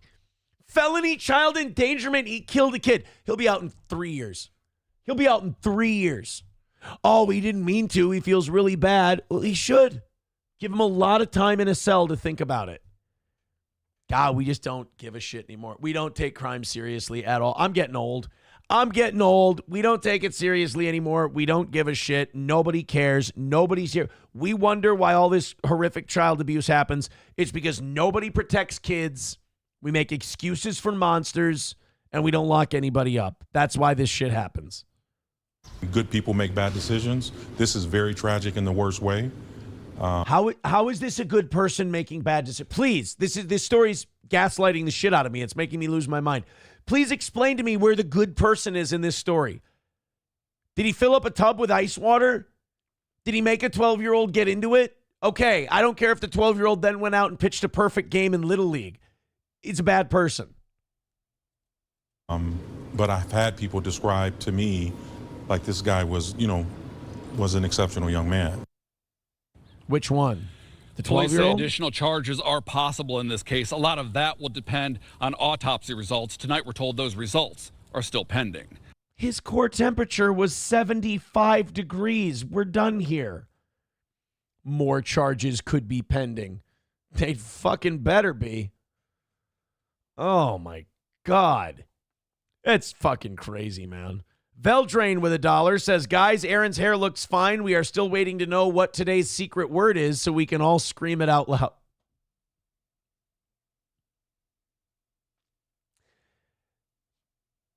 He's saying my hair looks like Pee Wee Herman. He's saying that I have Pee Wee Herman hair. Thank you so much. Deutsch Chad gifting a membership to Marble Arms. Marble Arms, you pass along that gifted membership. We'll have today's goal knocked out in no time. Oh, man. Let's go to Dusty Rhodes, baby. Says Aaron's SP hasn't taken down her Kwanzaa stuff from Aaron's walls yet. Bet. Now SP is black? That would make me fucking really progressive and shit, right? Okay. Thank you. Gray Duckling with $2 says, do I get a pass on calling him well, I mean, to only have the child endangerment charges right now when it's very clear you could charge this guy with taking this kid's life, that does fucking bother me a lot. I really fucking hate this guy. Ice bath. I don't... the whole ice bath thing in general, I understand it. I've even thought about doing it myself, except, my nipples. Because the reducing inflammation and shit like that. But submerging your whole body in ice? No thanks. Like, I've thought about maybe after sparring and like when my fists and knuckles are all inflamed, like just dipping them into a bucket of ice water, that kind of a thing. But like having a 12-year-old get into a tub full of ice water is just such a shitty thing to do to a kid. And like as punishment, like it's supposed to help them learn what? I don't know. It's dipshits being retards is what it is. That puts us 1:30 away from today's goal. Guys, do us a favor, an hour and Red Scoper says it's too late to reduce inflammation, Aaron. That's hurtful. Again, I don't think you guys are understanding that sometimes these things might hurt my feelings. Oh, also, the link to the new Steel Toe Morning Show shop is up. A-Train writes, I would suggest a high fade, but then you would be fading from both sides. That's usually A-Train accompanies that with a $50 donation. That one was free. That's how I know he meant it. 1:30 away from today, excuse me. Streamlabs.com/Steel Toe Morning Show /merch. That's where the new store is. We've got the new VIP orders in. And we've got another win for the toe t-shirt, the hoodie, the mugs, and a woman's cropped hoodie as well. Bapa Shab says, would it be acceptable to call this guy an N, Aaron? How many children does he have to dunk into ice water until it becomes okay? Yeah, I'm fine. I'm not going to stop you from shouting anything that could be perceived as offensive at this particular individual. I think we're all right. Let's open up our 8 o'clock stories, and while we do that, everybody with $5 or $10, and we'll have this thing all conquered, all taken care of. And then we only have 2 more shows to go before we get our, 11th out of 12 perfect weeks, which would also mean it's our 7th straight perfect week. Unbelievable, guys. Thank you so much. And this one might be like the most pure. Oh, my fucking God. Well, that ain't good.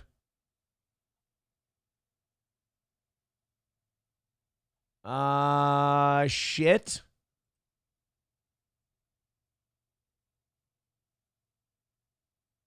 Everything just locked up. Oh, there we go. Whew, thank God. Thank God. I got some kind of, one of the links we used for a news story today. What was it? CBS News. Oh, man. CBSnews.com in Detroit must have had some kind of cyber attack because I clicked on the link that I gathered from them yesterday and it just everything popped up. Windows security alert, and just all this pop-up shit happened. I closed it out. I was able to shut it down. But yeah, somebody might want to talk to CBS News in Detroit because the links to their news stories are definitely fucked. Oh, boy. No, I'm not getting deported. Oh, thank you, Red Scoper. That's very helpful of you. He says, have you tried turning it off and back on again? I did not do that. Okay, on to our next thing.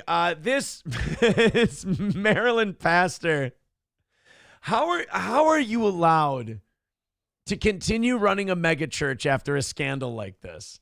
Especially when we find out that you don't believe in shit. You know, that megachurch pastor thing, I can't blame people who aren't Christian but are like super charismatic and shit. I can't blame them for not being able to fight the allure of starting a Christian megachurch where the people who go there, the patrons, donate money and you pass the basket around, you make a fucking killing off the deal. Because these religious, especially these non-denominational churches, a lot of them will get the buildings they rent at a fucking steal because it's all for God.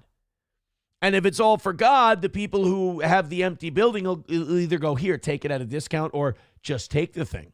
It makes me look good that I have a church in my building. So, like, if someone starts a mega church and they just start preaching the word of the Lord and they're bringing out the Bible and they're uplifting people's spirits and they don't believe in a fucking word of it, they just want to get rich. I get it, man. That's got to be hard to resist. But this guy is a plain hunk of dog shit. He's a pastor who stole over $100,000 from his church. And the shit he spent the money on, just garbage. County now on your corner there, where a pastor tonight is facing several charges after investigators say he stole more than $100,000 from his church. Parish members telling WJZ that church has yet to address what happened. WJZ, ho! Sorry. Stole $100,000 from his church. He didn't have a wife with cancer. He didn't have a kid that needed some kind of an operation. Hell, he didn't even have a dog that was sick. He spent the $100 on DraftKings and Uber Eats. Go on, King.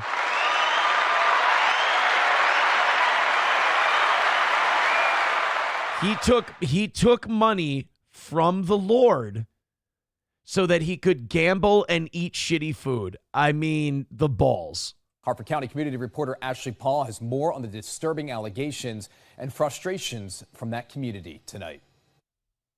They would talk about holding meetings and not talking about why, and then the pastor was gone, just gone.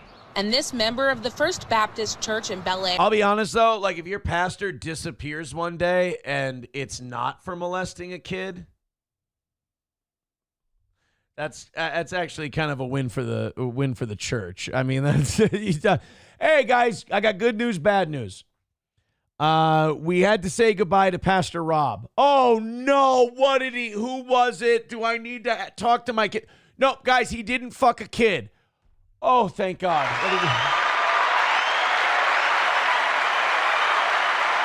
That is stellar news. What did he do? He gambled and ate a bunch of junk food. Oh, thank Christ. So he stole like probably $5,000, $100,000. Holy shit. He couldn't, you couldn't win some of your bets and, at least pay down the VIG, for God's sake. Claire says she was determined to find out why. For 6 months, I saw nothing. Then when I looked online at the Maryland Circuit Court site, I found that. Because we have the great... Bro, his name was Pastor Champ. I mean, that's a guy who can hide in plain sight. He took the money like a champ. Greatness, and we're so happy, and then there's also still some sadness. The pastor of the church, Daniel... He was talking about when the Saints don't cover the spread. That's what he was talking about.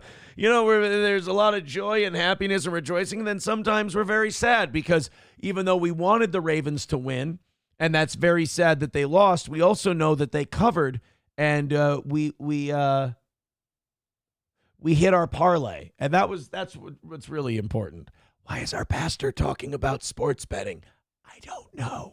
Champ is seen in this video on Facebook giving a sermon last year, but today is facing charges for theft of more than $100,000 and embezzlement from the First Baptist Church. According to the Harford County Sheriff's Office, it was last October when church officials noticed suspicious bank charges and missing money. According to the indictment, the theft began in January of 2019 and continued until he was caught in 2024. You know what, though? That's kind of smart. He didn't, like, a lot of these people get caught right away because they try to take a shitload of money. This guy was taking a few thousand at a time. He took $100,000, but he took it over 5 years. God, you couldn't stack some wins, though? Come on, dude. I bet you bet recklessly, too, because it wasn't his money. That's why you got to make sure you have your own mega church so nobody can tell you shit when you steal money. It's your money. Investigators say he took more than $135,000 for personal use, such as DoorDash, PayPal, and sports betting. PayPal, Streamlabs, Venmo, Super Chats, Rumble Rants. Hey, guys, steal money from your church and give it to the toe. Let's knock out that 130 goal. What do you say? Thank you very much. The anonymous church member tells us the church still has not addressed the crime. I was very disappointed that they didn't come out honestly and tell us what was happening, why they weren't forthcoming, why they weren't honest, because money goes to that church. Yeah, I mean, that's their money. I understand why they're mad. That's your money that this piece of shit is gambling with. You could have gambled with it.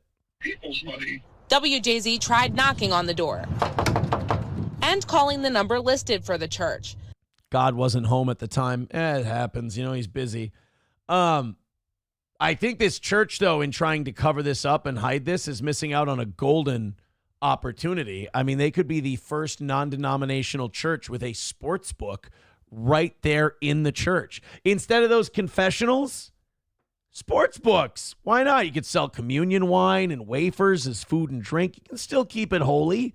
You just get to bet on the games. And when you get your winnings, they can ask you, would you like to give a 10% tithing to the church?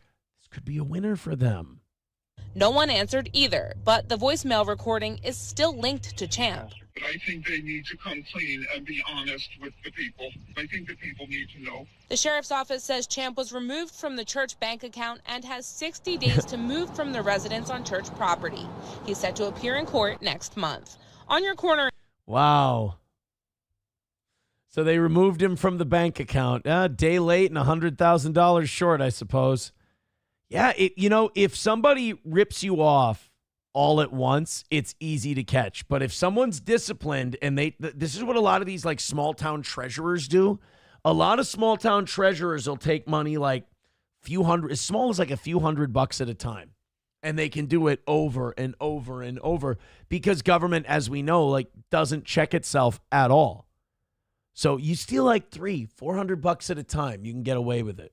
But over time, once they start looking back on the books and they're like, we're about $100,000 short. We're starting to feel the pinch on that.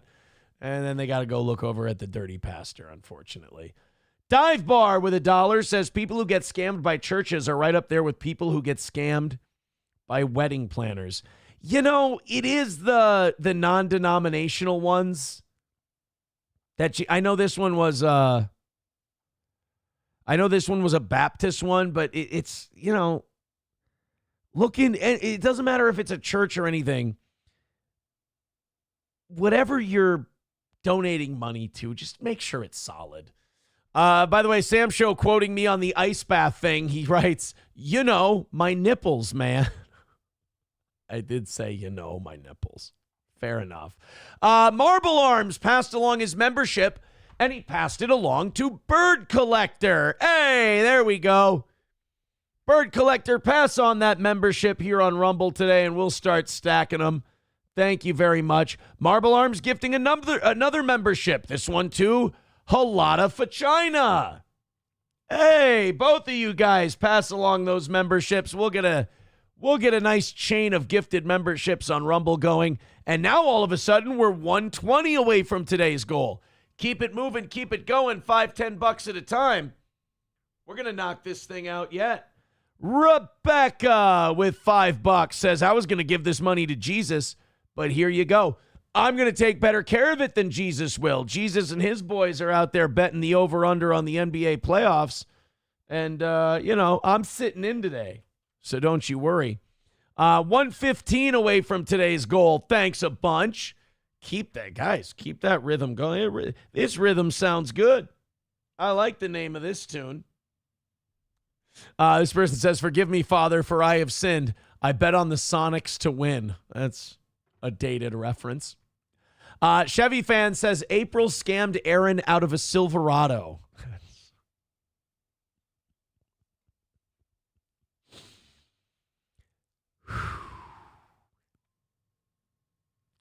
I paid her a salary of $5,000 a month, and the show just did not need her. She would cry about how much she hated that factory job.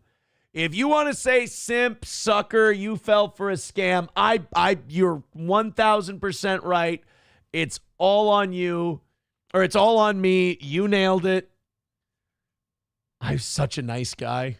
Ugh, such a douchebag fucking nice guy. But I don't like that job. Fucking nobody likes their job. Hey, you want to come here and take a whole bunch of money that you definitely aren't going to earn? Oh, I love you so much. Thank you. I was always very loved after I gave, spent, or did stuff. I noticed that.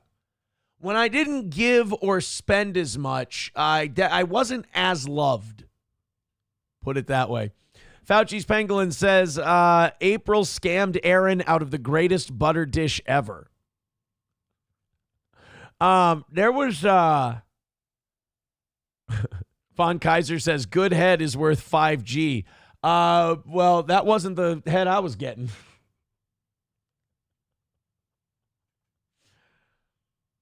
How much is Midland head?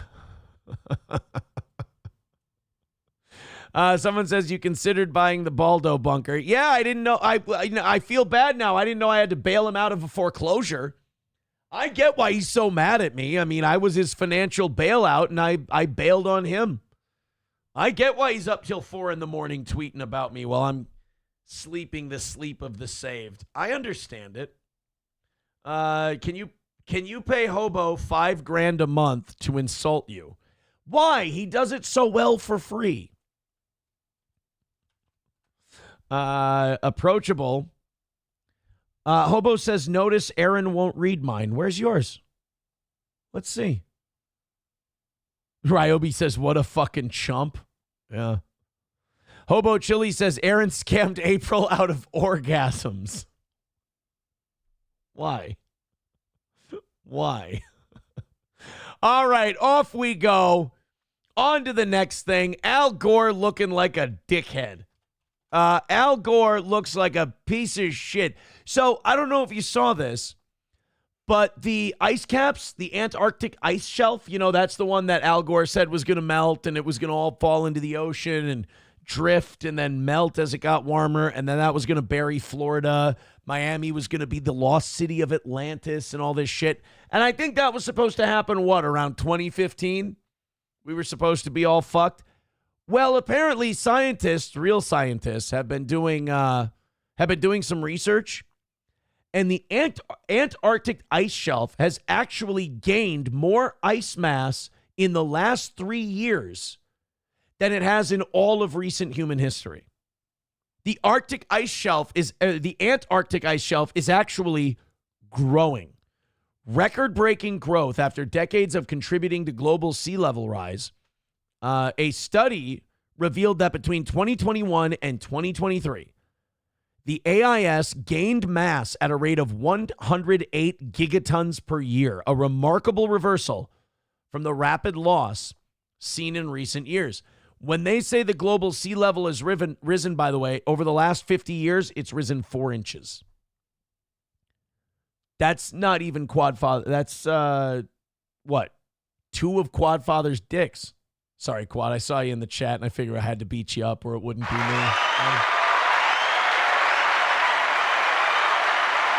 The only reason I give Quad shit is because he's so serious all the time. Oh, I'm going to get these guys, and I'm going to... You bust a guy's balls like that, and it tends to set him off. He'll probably write 5 or 6 chats now. And then you guys can make fun of him more. I get to kind of control his life and set him off into a spiral. The melting of polar ice is the culprit that climate activists have pointed to, invoking water world, and we're all going to be underwater. Where's that? We've got an Al Gore clip from 2007 somewhere here in today's show note. Here it is. This is Al Gore talking about the sea levels and the Antarctic ice shelf and all of this stuff. This is Al Gore telling us what was about to happen to all of us. The North Polar ice cap is, in their words, falling off a cliff. One study estimated that it could be completely gone during summer in less than 22 years. What? So by 2029, 4 years from now, all of these ice shelves are going to be completely gone. We're all going to drown if we don't do something right now. Well, we're 4 years away from that, and the ice is building back up again. I'm starting to think that maybe some of these climate alarmists don't know what the fuck they're talking about. Controversial take, I know. But there were people who listened to this fucking idiot. Like, I understand if it's like a scientist or if it's like a guy who studies the shit and he's not taking money from anyone and he's just completely dorking out over climate figures and he starts warning you about stuff. That's fine.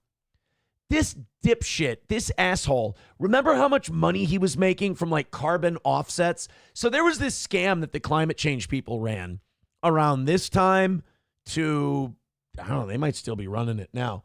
But there was this scam where if you were a white person who felt really guilty about your SUV and how often you flew and your house lights and all of the greenhouse gases you were emitting, your big carbon footprint, you would give a company that Al Gore was connected with a fuckload of money to buy what was called carbon offsets. So like if you drove your SUV 25,000 miles a year, you could give them a shitload of money and they'd totally plant some trees for you or build a solar panel in your name or whatever.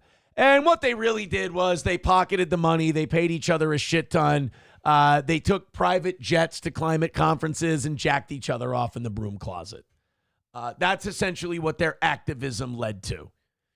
So Al Gore was a big part of that, and he made a metric fuck ton of money off of white guilt. I mean carbon offsets. So for this guy to sit here and give us all this climate alarmism, it was really just a way for him to funnel funds from you, unfortunately. Another new study to be presented by U.S. Navy researchers later this week warns it could happen in as little as 7 years. The entire North Polar ice cap during some of the summer months could be completely ice-free within the next 5 to 7 years. Oh, shit. That would have been 2016. Anybody want to check on the polar ice caps? How they doing? Still there? Thank God. It's almost like this guy might be wrong about all this stuff. We have seen just in the last... And you notice he's getting fatter, so the carbon offsets money, he's definitely doing some Uber Eats as well. 2 weeks reports that the ice on Greenland is melting 4 times faster than was predicted. What do you mean? You said that all that ice was going to be gone by now. How can it be melting 4 times faster than predicted when 4 years from when you said that, 4 years ago, all the ice was supposed to be gone? Former Vice President Al Gore predicted back in his movie in 2006 it didn't happen. There he said back in 2009, 75% chance Arctic ice gone within the next 7 years. But the Arctic ice knows that it can't beat me, so it's not even going to try. So you see your Gore. That's the numbers don't lie, and they spell disaster for you at climate change. 8 years later, Arctic's still here. And I have invested in it, but every penny that I have made, I have put right into a nonprofit, the Alliance for Climate Protection. The former vice president. Oh, okay. Oh, and then look at that. And then he bought an $8.9 million ocean view villa. I have a question. If you really believe that the ice caps are going to melt and the sea levels are going to rise and all this oceanside property is going to be fucked, why are you buying a $9 million mansion with an ocean view? President's Nashville home is more than 10,000 square feet. And in 2017, right before his... Oh, he's got an in-ground pool. Well, that's good. That doesn't take up any energy or anything else. Documentary An Inconvenient Sequel opened. The National Center for Public Policy Research, a conservative think tank, estimated the vice president used 21 times more energy than the average American. That's just in the Nashville home. They didn't figure in the other two. If you believe... You're being, they've got you by the balls, kids. They're fucking you. Believe that the reason I have been working on this issue for 30 years is because of greed. Yep.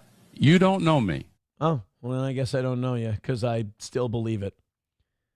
I don't think, they phrase that shit that way. They go, I've been working on this for 30 years. You think I've just been doing it for money? No, not the first 10.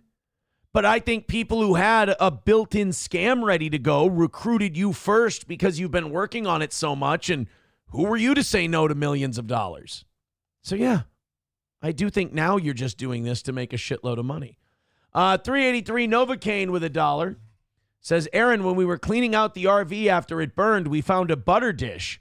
Would you like it as a consolation prize? Are you kidding me? Of course I want that butter dish. Oh, it would make my day. I mean, the butter dish I have now, I love. I think my butter dish is great. But you know me, I'm always in the market for a butter dish. In the Wild with $1.99 says, hi, Aaron. Did you see Karmic is coming for Melton? That's a weird thing to masturbate to. You know me. I don't get mixed up in internet nonsense. So I like Karmic. I think he did a great job on the show. All I saw was that those guys yesterday were shitting all over him. I saw on Twitter that they were shitting all over Karmic. I think Karmic's a good dude. If he really was 7 years sober, though, I really hope he gets back on the wagon because that's actually a really impressive deal.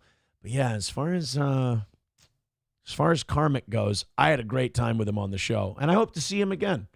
John Fetterman. Oh, this is great. So remember when John Fetterman was running against Dr. Oz, and we were all pointing out that this guy's clearly still retarded from his stroke, and this is not good, that he might become a United States senator, and he's like wearing hoodies and gym shorts and all that shit. But then Dr. Oz is just such a bloviating dickhead that Pennsylvania goes, yeah, we'll take the guy who can't speak anymore. Sam V with 199 says, watch Hackamania for free at Discord Spurgtopia FST. Yeah, if you want to watch the Aaron Imholt fan club get together in Vegas, absolutely free of charge, please watch. If you're going to check out any parts of Hackamania, are they going to film the circle jerk that they're filming in a hotel room where they talk about my cock? They're not. Well, come on. That's going to be their ultimate own of me, is a bunch of overweight men get together and talk about another man's penis. Come on. That's what you're not going to film that? Come on. You're not proud of it? If they're filming that, you can watch it for free at Discord Spurgtopia FST. Yeah, absolutely. If you want to watch it free of charge, do that. Thank you, Sam V. That's so nice of them to provide that stream completely free for people. Because like last year, I don't even think they got 100 people in that building. That's unfortunate. It didn't draw very well. And with all the shit they're making up about this one, clearly it's not going very well this time either. They might have more people on stage than in the crowd, but they could get themselves a large streaming audience. Discord Spurgtopia FST. That is so nice that they are giving away the stream to Hackamania. That's really great. Thank you, Sam V.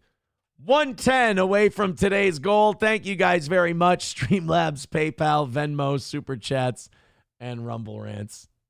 Sam, I just want to say, fine work. Fine work. All right, 110 away. Let's rally that up real quick. We got 50 minutes left in today's show.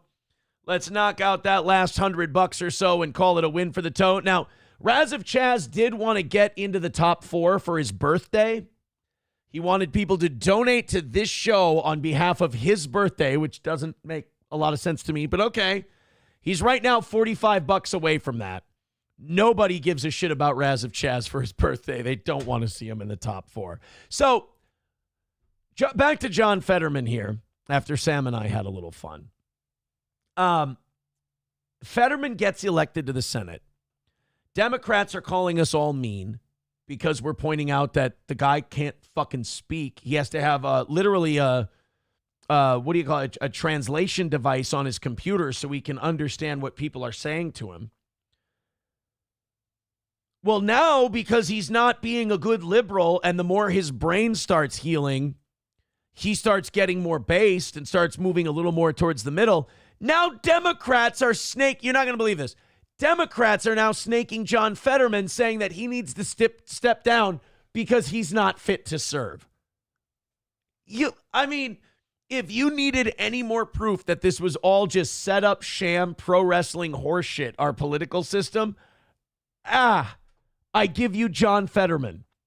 They are now, with a straight face, like they have no long-term memory, after they shamed us for pointing out, hey, maybe a recent stroke victim isn't the guy you want to have as a senator. And after they called us meanie bajeenies for saying that, now they're trying to kick him out of their own fucking party and out of office because they're saying he's not fit to serve because he was a stroke victim. God damn. Let's watch this from CNN. Whoa. I'm telling you, man, the fucking balls on these people to just throw a guy aside. I mean, think of a better reason. Frame him for something, for God's sake. Anything's better than just completely doing a 180 and stabbing him in the back when it's so obvious what you're doing. This is CNN's take on the whole deal. This report suggested that Fetterman, who checked himself into Walter Reed Hospital last year because he was battling depression, Yeah, you know, back when you guys loved him when Biden was president and you thought he was great. I remember when he checked in for depression. There were Republicans saying maybe he should drop out. Maybe he should leave office. Maybe we should get someone else in there. And the Democrats got mad at the Republicans because they were shaming mental health. And that was, they were so mean. Here we go. Because he won't go along with them on Israel and Palestine. And because he met with Donald Trump at Mar-a-Lago, now he's got to go. Now he's a bad guy. Did Walter Reed for about 6 weeks. The report, according to his former chief of staff, was that Fetterman is no longer following that strict medical regimen that was outlined by his doctors and is demonstrating. Listen to this. Listen to how they fucking turn on you. And fuck CNN and fuck the media because they were carrying the same water and now they're just completely ditching this guy. Oh, his chief of staff says he's not following the same medical regimen. You see, it's not that we're backstabbing twats. That couldn't be it. He's not following his medical regimen and we're just worried about him and we don't want to see him get hurt. Oh, see, I didn't realize that you guys were the reasonable good guys. Erratic and reckless behavior, according to his former chief of staff, Adam Gentleson, who went public in that New York Magazine report. I asked Fetterman about that and about whether he is indeed following that protocol and whether he can. And did he call you Judas Iscariot, you snake? Actually fill out his term, which ends at the end of 2028. Well, my reaction is it's a one source hit piece. And this motherfucker does not stop wearing shorts and hoodies. I mean, every day is pajama day at the Capitol for old John Fetterman. And by the way, the guy sounds better now than he did when you were running him for office. And you were not only were you okay with him running, you were shaming us for saying he shouldn't be. Maybe 2 or 3 anonymous disgruntled staffers saying just absolute false things. Have you been keeping up with that, taking your medication? I want to, my doctors are like, John is great. And I am on all of the plan that it's always been. And it's incredibly invasive. And why are people talking about anyone's personal medical things? That's really interesting that Democrats are like asking a guy now to have like medical records. And hey, are you taking your pills? Are you taking your medicine? Do they ask Nancy Pelosi that? Do they ask Chuck Schumer that? These 97-year-olds who probably pop nitroglycerin like they're Tic Tacs? No, but because John Fetterman's not being a good soldier anymore, now they get to ask him about his medical history. Now they get to ask him about the medications he's on. These fucking jackasses. And then again, CNN totally happy to carry the water. You've only been treated for depression, not for being bipolar. No, I haven't. But I've been very front and center about with depression. Absolutely, none of these other things. And it's like someone that was trying to accumulate my medical records and leak those things. That's part of this weird grudge for this. Yeah, and you know what's really gross about this is now he's going to defend himself from this. And you watch CNN and the Democrats will be like, "Oh, he doesn't sound mentally well to me. Oh, that sounded like a frantic guy." That they'll gaslight the shit out of him too. They're going to try and break this guy and get him out of there because they installed him because they thought he'd be a brain dead yes man for the left. The worst thing for the Democrats is that this guy's brain is growing back and he can think for himself, and that's not what he was put there to do. Hit piece. You fully plan to serve your full term here in the Senate? Come on, of course, that's obviously. Everybody understands I was treated for depression. Yeah, and aren't Democrats the party of like, don't shame mental health and you should go get help when you need help? God, these pieces of shit. Every single one of them, man. He did say it was too early to say whether he'd run for re-election in 2028. He is getting some support, though, from a lot of his colleagues who are pushing back at those allegations. But nevertheless, despite what Fetterman said... Nevertheless, here's the part where CNN goes, hey, we just talked to Fetterman. He said he's good. He seems fine. He's getting a lot of support from his colleagues. But we here at CNN are paid by the Democratic National Committee to paint a certain narrative. So watch us do this now. And by the way, none of it will be well sourced. It'll all just be bullshit from this guy's face. About his former chief of staff who worked with him while he was going through that bout with depression. I asked Adam Gentleson, the former chief of staff, about what Fetterman just said. He said, quote, "I stand by what I said, and I hope he gets the help he needs." Passive-aggressive cunt. That's what I heard. Passive-aggressive twat is what I heard. What a fucking... what our mechanics... Hey, get out of there. What a dick. Just unbelievable that you can just go, you can do that shit. You can just, hey, this guy's not saying the stuff we need him to say. Well, should we debate him publicly? Should we have a discussion about it? No, I got a better idea. Why don't we just completely tank the guy in public and just make accusations that he's insane? Oh, well, I mean, I suppose we could do that. I mean, I have another idea. Could we not be giant pieces of shit? No, we really can't. We can't. Streamlabs, PayPal, Venmo, Super Chats, Rumble Rants. 110 away from today. Guys, let's rally up and let's knock it out. You guys have been fantastic all morning long. Let's finish it up. 110 away from today. You got some drops to throw at us. Throw some drops at us. Let's hit that. Again, Streamlabs, PayPal, Venmo, Super Chats, and Rumble Rants. Papa Shab says, concern trolling a retarded senator that you helped get elected is kind of hilarious. Right?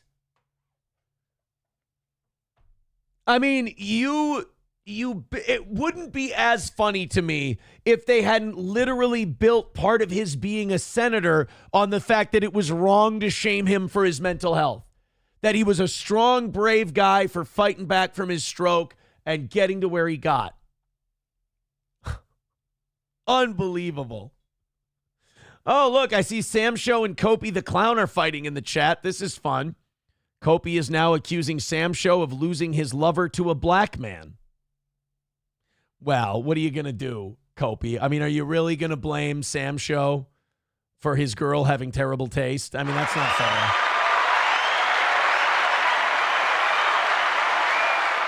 Kopi the Clown says, you're letting Tyrone fuck your husband right this second. What are you on about? Well, Kopi's coping now. He says, great stuff. Nope, you don't get to respond with great stuff. I think myself and all of the Rumble chat right now would like to know, what are you on about? I mean, he's accusing you of your husband. So he's accusing you of being a homosexual very subtly.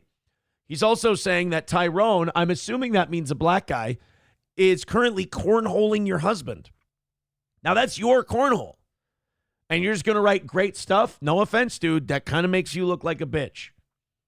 Sam Show is currently owning Kopi the Clown, and Kopi needs to fight back a little bit. And you guys need to gift some memberships and throw a little money at the PayPal while we watch this fight. I've got popcorn. Let's knock out the goal and call it a win for the toe. Yeah, it sounds like Kopi the Clown is not pushing back against the accusations. Now, he just says brilliant. Yeah, Kopi, your name is very self-explanatory. You're being a cope artist right now. Come on. Fight back against this guy. I don't like this shit, Kopi. I don't like that he's talking shit about you like this and that he's getting the better of you. Fight back a little. Says, enjoy the rest of your day looking out the one window in your trailer. All right, see, there we go. Kopi's fighting back. Now, Sam Show, this man has now accused you of, A, living in a trailer, but also living in a very poor trailer that has one window. I'm thinking of like one of those Airstream-shaped things that just has the one. But now, in fairness, Kopi, you did not address the accusation that your husband was being blown out in the asshole by a black guy named Tyrone. So you're kind of, no offense, you're obfuscating a little bit. I'm trying to be a fair and impartial judge. Sam Show says, I don't have to fight this gay F word. Being an N lover is a losing position. You know, I really think that you guys can put this thing back together. I don't think this is, you know what? You guys vote with your donations. Who's winning? between Kopi and Sam Show. Who's Team Sam Show? Who's Team Kopi? Kopi says, more brilliant insight from Sam Show. You should be second mic to Aaron. Well, no, don't fucking involve me in this, Kopi. God damn it. I didn't want to. Hobo Chili Recipe saying Kopi the Clown's husband's sexual appetite is wonderful. That's true. That's true. I mean, Kopi, if your husband is having his back blown out by a Negro cock right now, that does show that your husband has a very ambitious sex drive. As I find it to be as ungodly as it is. Sam Show says, Kopi, are you just pissed off at the toe? Is that what it is? Did Aaron fuck your husband too? Now I get roped into this again. Now I'm catching friendly fire. Pray by 12 with $4.99. Says, happy birthday, Raz of Chaz. They wheel in Senator Feinstein to vote. Well, I don't think she's with us any longer, is she? She's gonzo. Grand Poobah with a good point. Airstreams aren't cheap. They're actually really expensive. That's a fair point. I fucked that up. You're right. I'm wrong. 105 away from today's goal, and Raz of Chaz is now at $20 for his birthday. Now, Kopi says it's too easy. Kopi, I have to be honest. This is the shit talking thing has never been your strong suit. You've never been very good at it. I think I like you, but you've kind of. And I'm not saying Sam Show's necessarily beating you. This is kind of the blind leading the blind. That's why I'm so entertained by it. But Kopi, let's not act like you're winning anything. You are. You have been clowned. Well, you are Kopi the clown, but you are being clowned by, of all people, Sam Show. For God's sake. So, Hobo Chili Recipe also doesn't like how you guys are getting your racial slurs wrong. But I'll leave that policing up to him. Fantastic day so far, guys. Let's drop in $100 right now and call it a win for the toe. Thank you very much for your generosity.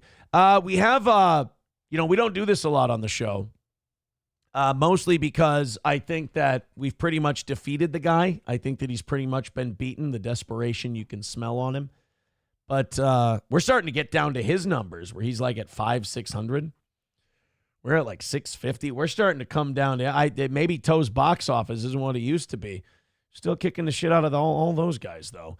Well, we've got an update on Patrick Melton. It is a news story. I mean, look, I got to give the guy credit. When he makes the news, he makes the news. I mean, I haven't been in the news for a few weeks yet, and he just got featured on television, no less. I have to concede on this one. Let's go ahead and check out this story. Patrick Melton making a news appearance. Right now on WJCL 22 News at 6 o'clock, a beached whale on Hilton Head Island attracting dozens of onlookers. Sorry. I'm sorry. It's too much fun. I know that I'm not supposed to do that. I'm not supposed to enjoy it. I just figure, like, his idea, he's so bad at shit talking. He plays a clip of me and he gets mad at me laughing. No, you're a piece of shit. You don't understand. You're a piece of shit. And then he yells and he screams, and then all of his audience is a big hug box for him. And we just play a beached whale clip because it's silly and funny. And then you wonder why they keep saying another win for the toe. Anyway, Patrick is in trouble. Let's help him out. By the way, that's the most he's been outside in the last 10 years. He just picked the wrong day for a swim. All day as crews work to bury it on the beach. WJCL 22 News' AJ Sisson is on Hilton Head Island with what's next for this whale. So, AJ. I mean, just more irrelevancy mostly. What more can you tell us? Yeah, Greg, Shannon, I am literally standing feet in front of where this 20,000... Oh, no, they buried poor Patrick in the sand. Did you even check to see if he was breathing or not? He has a failed event to run this week, and you guys are completely fucking him over. 1,000-pound whale was buried here today. After a day of research to figure out how the beach or the whale actually ended up onto the beach. It's usually lack of cardio. You know, he got into the ocean, comes out of the ocean walking in sand that's going to accelerate your heart rate. When you weigh 20,000 pounds, you ain't going to get very far. So he probably just collapsed in the sand due to sheer exhaustion. There was also this weird thing called UV rays he's not used to. That may have worn him out, but I think it was a little hasty for all those people to just start burying him in the sand. And they were all shouting, pedo, pedo, pedo, and I didn't understand what that meant. And they just started burying him in the sand, and they never stopped until he was completely invisible. It's really sad. That answer may not come for a couple of months. However, this comes after a whole day of working to figure out what exactly happened. And I got video of it, and I got to warn you, this video may be tough to watch. Well, yeah, I mean, he's hideous, but I think we should see it. Ladies and gentlemen, the first ever sighting of Patrick Melton on a beach. Let's take a look. Oh, my God. It's pretty sad, but That's usually how they get him out of bed in the morning.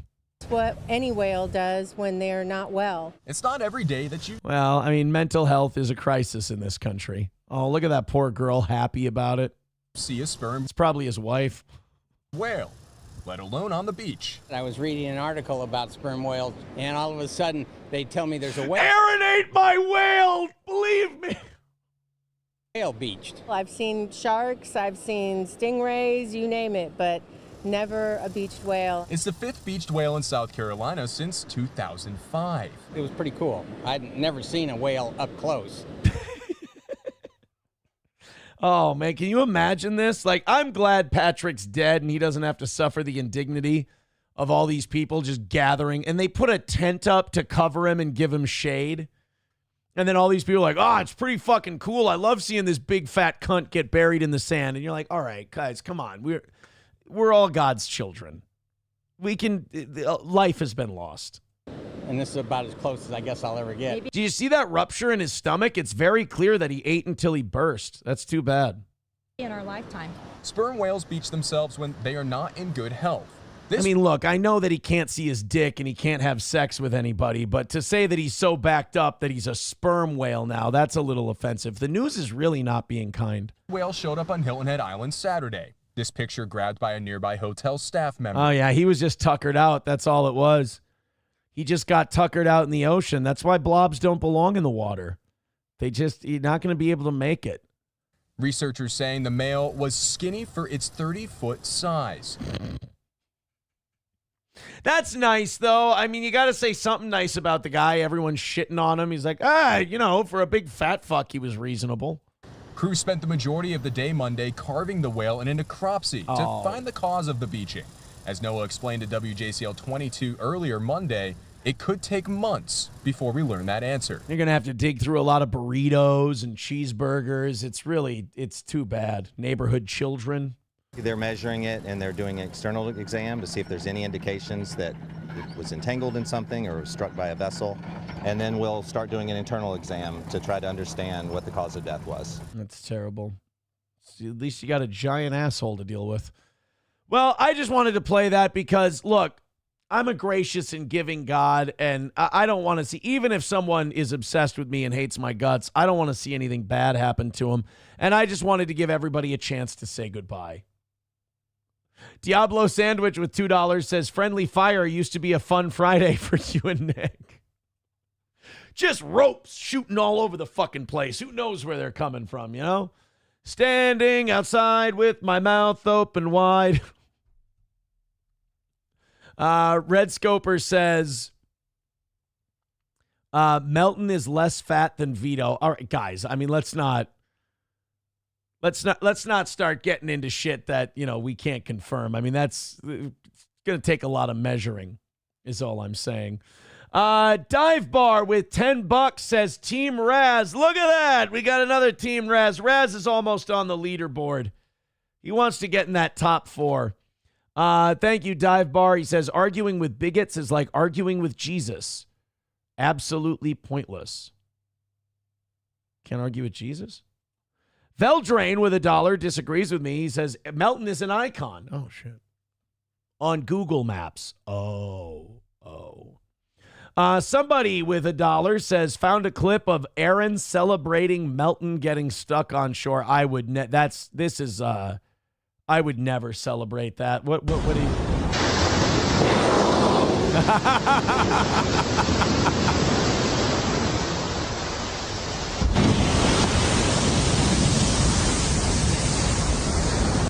Fuck you, dude. I was happy. All right. I don't get to celebrate. Fine. Fuck you too. $95 away from today. Uh-oh. Somebody pulled the trigger a little too slow. BYB says, you missed the goal. No, we're not done yet. We got a half hour of show left. Guys, definitely don't knock out the $95 that's left to upset the quad father. Oh, man. Unfortunately, once again, his criticism doesn't have legs.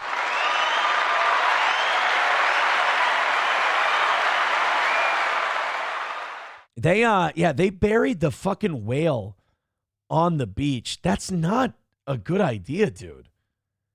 At all. Like, that's going to smell like shit. Red Scoper, who's not like a giant steel toe fan or anything, says BYB is boring. Yeah. Look, and the guy's run off every co-host. I was talking to somebody who used to work with him. They were DMing me on Facebook, and they were like, yeah, he's run off everybody because he does a terrible fucking show. We try to help him, and he doesn't listen. But it's like, I think he's doing his best. Like, he's not going to be able to do any better than he does. Just, leave the poor guy alone. God's dealt him a shitty enough hand. And remember, feet first into the water. We got to be safe.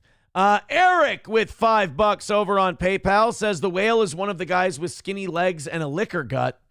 Happy birthday, Raz. All right, that puts Raz of Chaz at $35. He's getting closer. Oh, no. We said BYB and Hobo Chili Recipe writes, who? Yikes.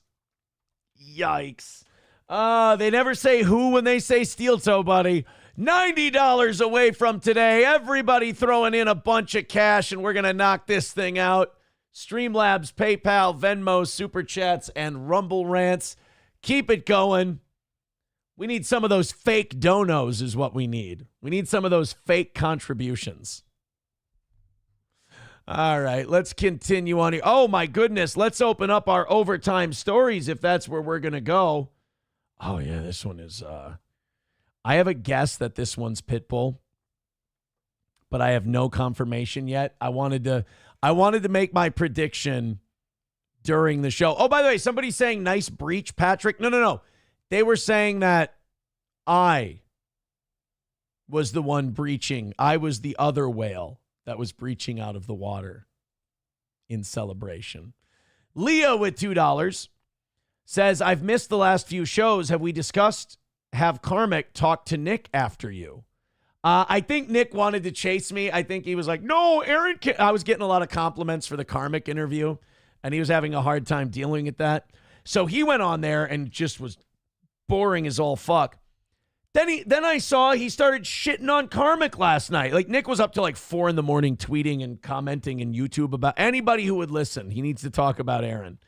And at least I do it for profit. By the way, we're making more money than he is. Somebody posted that the other day. We're making more money. And he's doing trials, like big trials. And we're making more money, doing less broadcasting time. Oof. That's gotta sting. That's gotta hurt. But anyway, Sam Show says, I like Karmic now. Still don't get it, but Nick hates him. Yeah, I don't know why Nick would go on. I think it's because his new E-Daddy Patrick doesn't like Karmic. So now Nick had to turn tail and hate him. Imagine not being able to be your own man. I love Karmic. I think Karmic's great. I hope Karmic takes it easy on the booze. And I can't wait to get my first DM from Karmic where he's like, I'm fucking pissed off and I'm ready to go right fucking now. Leo with $1 says, he says Karmic makes him look sober. Is that an admission? Well, come on. Nick was so clearly on stimulants the other day. I mean, that's... You don't even have to go with allegedly. He was so fucking addied out. I mean, you got to take that shit seriously. It's not just passing tests. They'll throw you in jail because you're not being sufficiently buck broken. And talking about how the drugs are cool and talking about how awesome they are. Look, cocksucker, I'm trying to fucking help you. You want to listen to people who don't give a shit if you go to jail or not? Go right ahead. But I've been right about everything so far, and you've been wrong about just about everything. Oh, wait. That Frank's hearing. That was, never mind. All right, let's go to this guy who was caught for animal abuse. He's being accused of repeatedly hitting his dogs with a shovel. Now, I'm ready to call this guy a complete piece of shit. I'm ready to go after the dude, 100%. However, if the dogs were pit bulls, we have to grade on a curve. The shovel is kind of like, I don't know, like one of those electric shock collars for dogs. Like, people are totally fine with those, right? That's what a shovel is to a pit bull. It's just, there's levels to this game. Let's get into this story. Before we do, Chad Buzamok says, you said those words in the wrong order. I'm not reading that. I'm not reading that. Hobo says, Aaron, you're on stimulants. Do you know how many preservatives are in Little Debbie's cakes? $80 away from today's goal.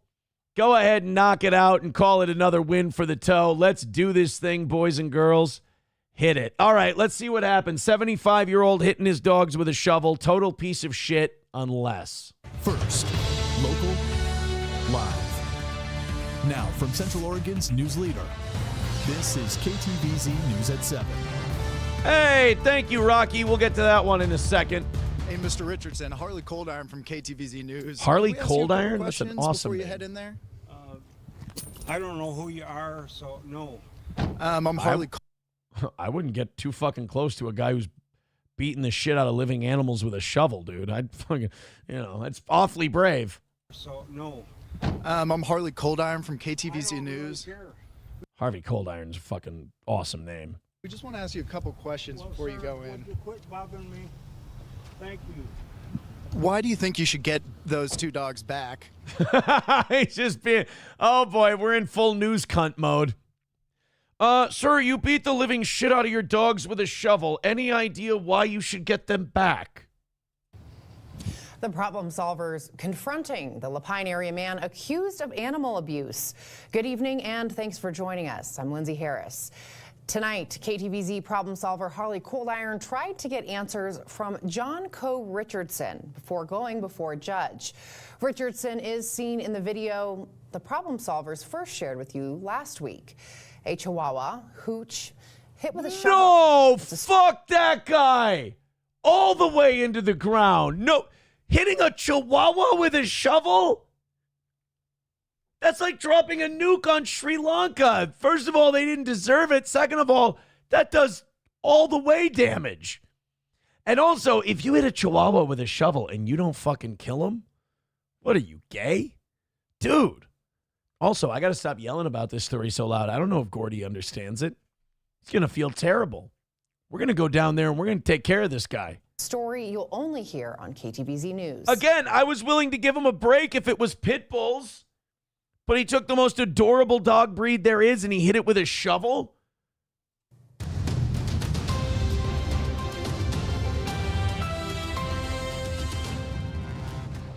On Tuesday, John Richardson walked down these Deschutes County court steps disappointed because the emergency petition he filed to get 2 of the 3 dogs back that were seized from him was denied. Now, we waited outside this courthouse for hours trying to get Richardson's side of the story. Mr. Richardson, why do you think you should get Hooch back? Hooch. He named his dog after booze. John Coe Richardson walked into Deschutes County Court Tuesday silent, steady, and saying he would not answer our questions. You know how badass your county is that you have a little printed piece of paper that says Deschutes County Courthouse and an arrow pointing that way? You hit that little fucking guy with a shovel. I want him pulled apart like William Wallace. I want him drawn and quartered and dragged behind a horse and buggy. Get the Amish community in there. Tie him up. Drag him to the pavilion. String him up. Flay him alive. Blood eagle. Let's do this thing. You hit that poor Chihuahua with a shovel? Richardson is accused of hitting a 5-pound Chihuahua, Hooch, with a shovel. He sent in an emergency. I think you should get Hooch back. Oh, shit. I accidentally clicked on the wrong thing. Kill him. Kill that man. He sent in an emergency petition trying to get back at least 2 of the 3 dogs seized from him. No. As a Marine veteran suffering from traumatic brain injury after being injured during combat, Richardson told his lawyer those You know who else has brain injuries? People with Down syndrome. They would never hit a chihuahua with a shovel. dogs were his lifeline, but the district attorney's office pushed back. We have pretty significant concerns about him having any possession of animals while this case is pending. But Judge Raymond Crutchley said if Richardson wanted to remain free as his court case unfolds, he had to listen to his conditional release, which prevents him from owning animals and firearms. Do you understand? Answer. The alleged incident happened 2 Saturdays ago and was caught on camera by his neighbor Steven. With nearly a week going by and no action. Fucking Steven's going to get drilled with a shovel as soon as... They didn't say he couldn't own garden tools and shovels. I think Steven might be in a world of hurt. Taken, Steven posted the video and contacted the Don't KTVZ show the video of him. Don't The show him problem hitting the solver spoke fucking dog. exclusively with Steven and exposed the story on KTVZ News at 11. Then, just 16 hours later, Richardson was caught and cuffed outside the Lapine post office. The video of his arrest and the seizure of his 3 dogs, including Hooch, who you see on your screen, was shared little exclusively with hoochers. the problem solvers. His neighbor Steven, though traumatized, was happy to see the community come together. It's a small community. There's a few nut jobs out there, but all the normal people, you know, they come together as a community, and I've seen it today. Now, the district attorney's office told me, though Hooch and the other 2 dogs are in good spirits at the Humane Society of Central Oregon, Hooch did sustain some brain injury, and some of it could last his entire life. Now, All right, well, that's easy then. I don't give a shit if he was a Marine. Gone.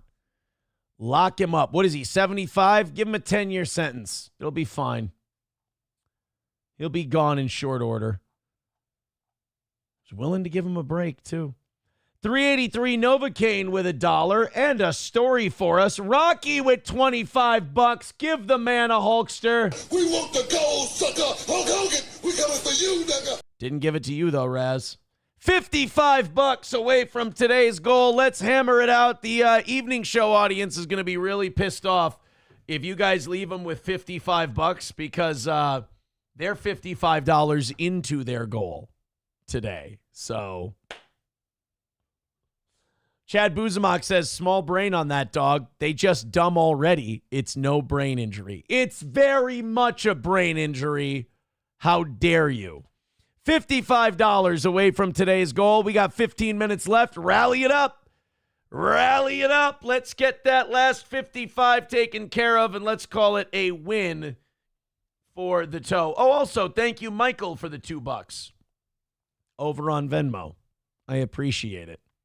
And by the way, Chad Buzamok, you can't accuse someone else of having brain damage when you write the sentence, they just dumb already. Bro, come on.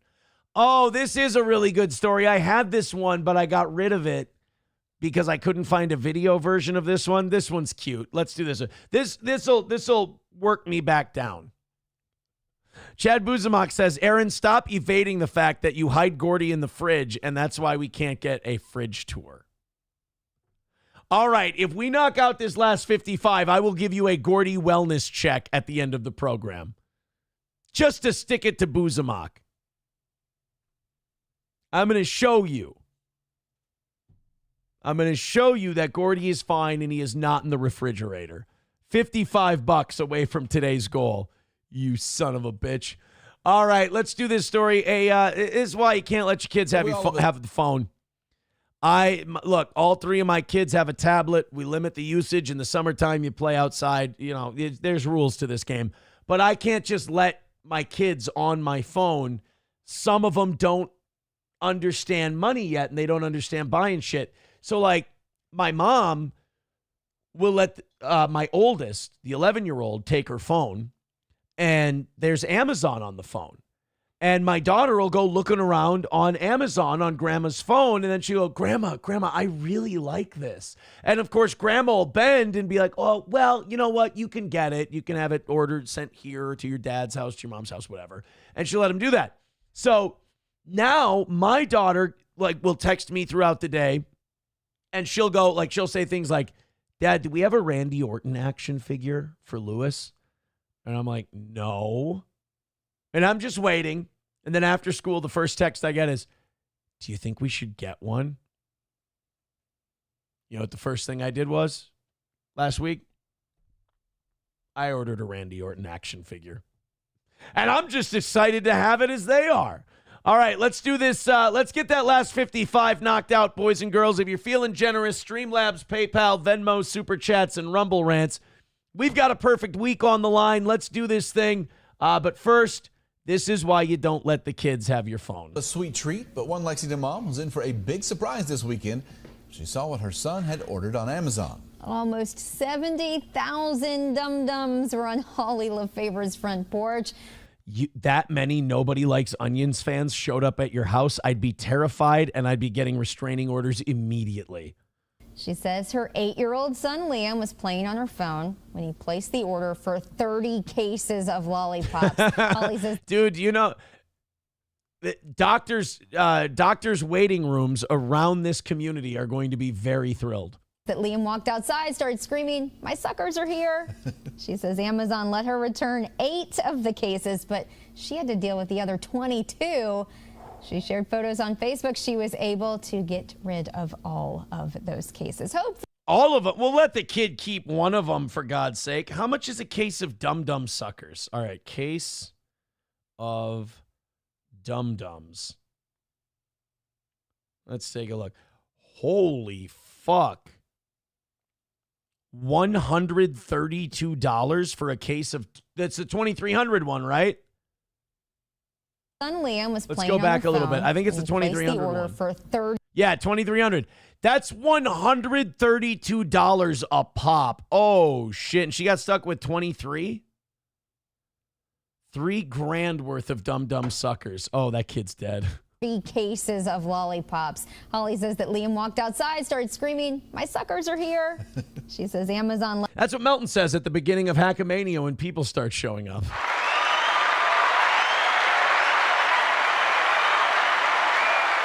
Let her return 8 of the cases, but she had to deal with the other 22. She shared photos on Facebook. She was able to get rid of all of those cases. Hopefully she kept some for the 8-year-old. Yeah, hopefully Liam got I mean, kind of, but no. Like, the little shitbag cost her $3,000 or $4,000. It's not, you know, it's not set in stone that she has to let the kid keep some of the suckers that she put him into hock for. Let's take it easy. Aaron is a dum-dums. Oh, Papa Shab, that's disgusting. How dare you? How immoral and unchristian of you to say such a thing. You can't let them, no, you can't let them have access to the accounts, guys. Come on. All right, we got $55 left in today's goal, and we got 10 minutes left. We're heading for our first loss of the week, and I simply cannot have that. Let's get moving. $55 away. We need everybody on board. If we're going to do this $5 or $10 at a time, everybody on board. Streamlabs, PayPal, Venmo, Super Chats, and Rumble Rants. $55 away. Let's get this thing taken care of and keep our perfect week intact. Not for nothing, but that evening show audience, they contributed more money to you. So you guys had a small goal today because of them. I think it's only fair. I mean, I'm not saying you got to kick in anything for them, but $55 away. Let's knock it out. Let's keep it perfect for the toe. $55, of course, not an earth-bending miss for the toe, just an ego bruiser. That's all. Hey, remember that guy that threatened to kill a bunch of gays at the Lady Gaga concert she put on for free in Brazil? They figured out who planned and organized and made the threat. And by the way, they found like the shit he was going to use to kill. Like he was planning to use like explosives and shit, bombs, the whole deal. And he was going to live stream the whole thing. Luckily, they caught the guy. It was a free concert that Lady Gaga was throwing. Bunch of LGBTQ people showed up. I almost said threw up. No, this guy threw up when the LGBT. 2.5 million fans on Copacabana Beach in Rio de Janeiro on Saturday. They caught the guy. This is going to shock the shit out of you. The suspected terrorist was recently deported from the United States last month.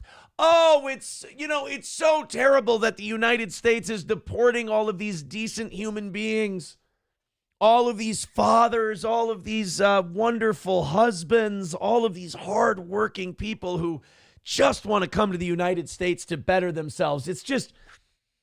It's so awful, isn't it? That we keep deporting all these. You know, it's funny. The media will talk about Abreu Garcia, even though he's a piece of shit, and they'll try to paint him as a good guy. But you don't hear a lot of these follow-up stories on CNN about the fact that we deported some asshole who immediately after he got deported from the U.S. was about to launch a massive anti-LGBTQ terrorist attack during a Lady Gaga concert. Nope, you don't. That's not going to get reported. Sweep that under the rug. Luis da Silva, 44 years old, wanted to live stream the execution of children and set up bombs close to the stage during Gaga's performance to 2.5 million fans on Saturday. He said that the singer was a Satanist and that he was going to perform a satanic ritual too, killing a child during the show. I mean, look, her being satanic, broken clock twice a day and all that. Authorities are investigating why Da Silva's name was removed from the United States. Da Silva and a 17-year-old were taken into custody just hours before the concert went ahead after authorities uncovered their alleged plot. Allegedly, they used Discord to try and radicalize others. Well, that's not difficult. They're all basement-dwelling weirdos, including teenagers, to carry out attacks against children and members of the LGBTQ plus community who were attending the concert. They plan to use Molotov cocktails and explosive backpacks, the police complaint read. Shit. Well, I tell you what, we got Trump administration's, the Trump administration's immigration policies working out great. We got rid of this guy just before he almost killed a bunch of people. Hey, another win for the Trump. Carlos Cameo with $1. Thank you very much, buddy. $55 away from today. We got 5 minutes left. Don't choke at the end, guys. Let's hammer the rest of this out. Let's do it. Let's fucking go. We got 5 minutes left in the show. We got ourselves $55 away. We can do this thing. We can hammer it out.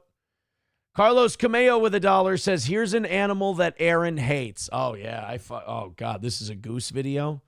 I hate geese. Hey, click the PayPal, click the Venmo, click all the links, throw in some money. Let's hit this last 55. Let's make it nice and clean. My ego will be satiated. We'll continue our perfect week. We won't be relying on the evening show again to bail us out. And then those evening show people can have a good time with their small goal that they've earned, and they can have some fun. Streamlabs, PayPal, Venmo, Super Chats, Rumble Rants. Everybody, guys, let's go. That means you too. All right, Carlos Cameo says, I'm going to hate this. I'm ready. Oh, fuck. They really are. Like, how are they not just demon animals? A goose delays the game at Wrigley Field. Wring its neck. Pull up in one of the bullpen cars and a baseball bat and give it the old, Tavington cavalry charge. You feel me?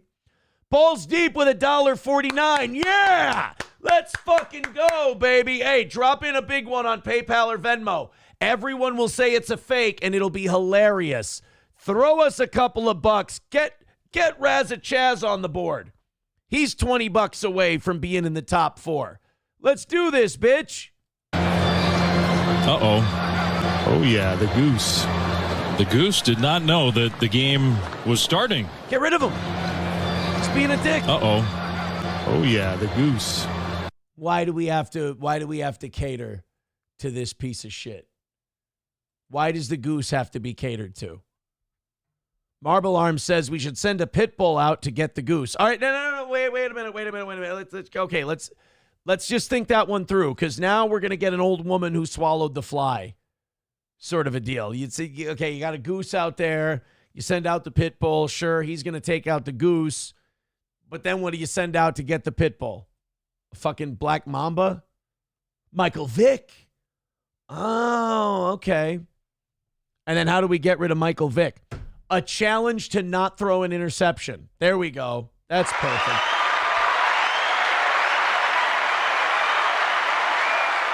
Approachable says, didn't you use the fake dono gimmick yesterday? Yeah, but what did I tell you? Our stats are down this week.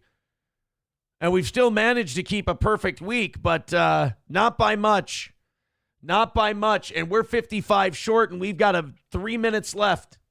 So, yeah, I'm desperate. I'm pulling out all the stops to see if we can get that last 50, 55 bucks taken care of. There's got to be somebody out there who feels like dropping a nice one on the toe. That sounded really fucking gay.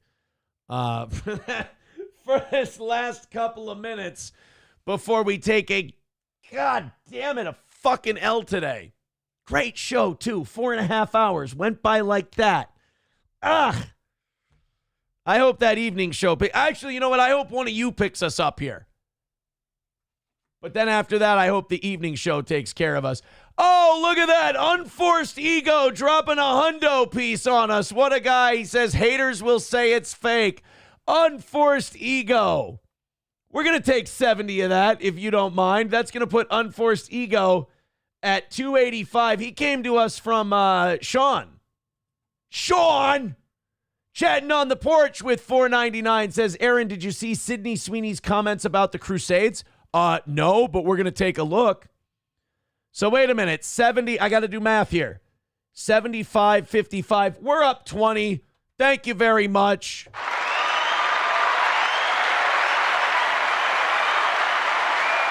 Another win for the toe. Thank you very much. Thank you very much. Ego satiated. Big W.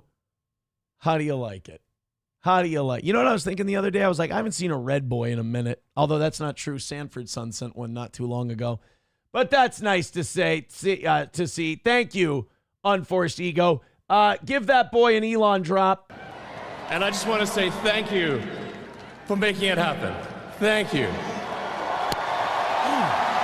Feeling good now today. I'm feeling good. Bad news for any anti-steel toe people, I just have to say. Why do they come to me to die?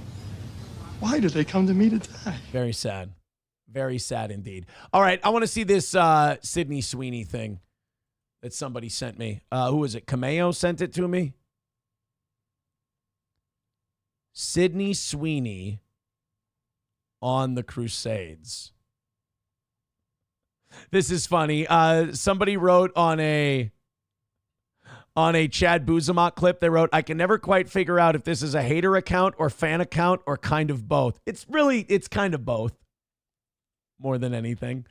Here we go. This is I don't see the Sydney Sweeney thing.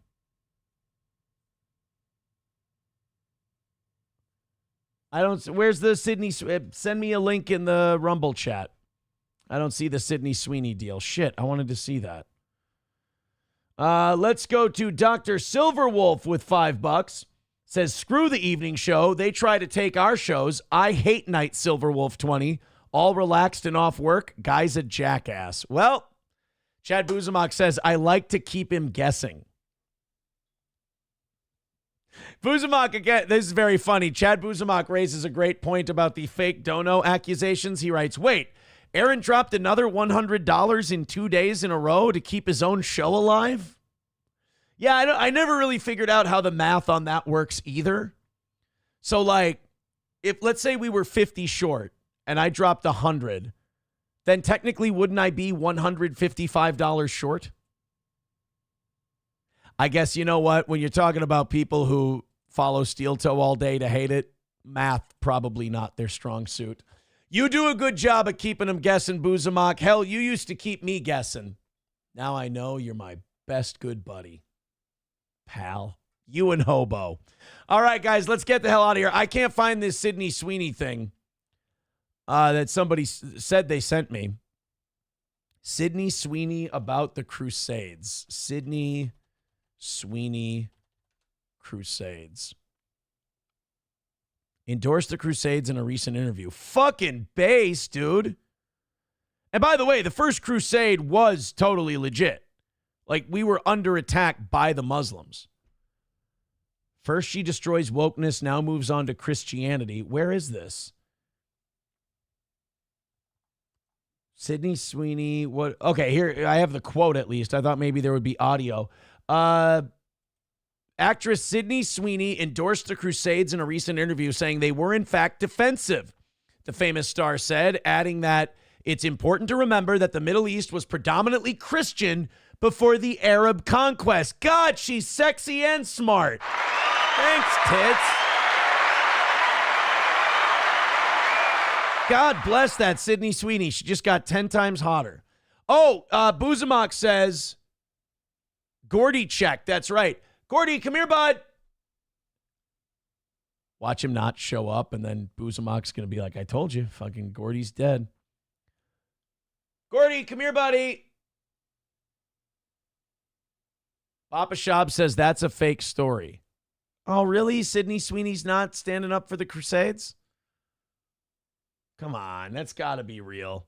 I can't leave until we figure this out. Sydney Sweeney. I don't see this being this looks like it might be fake.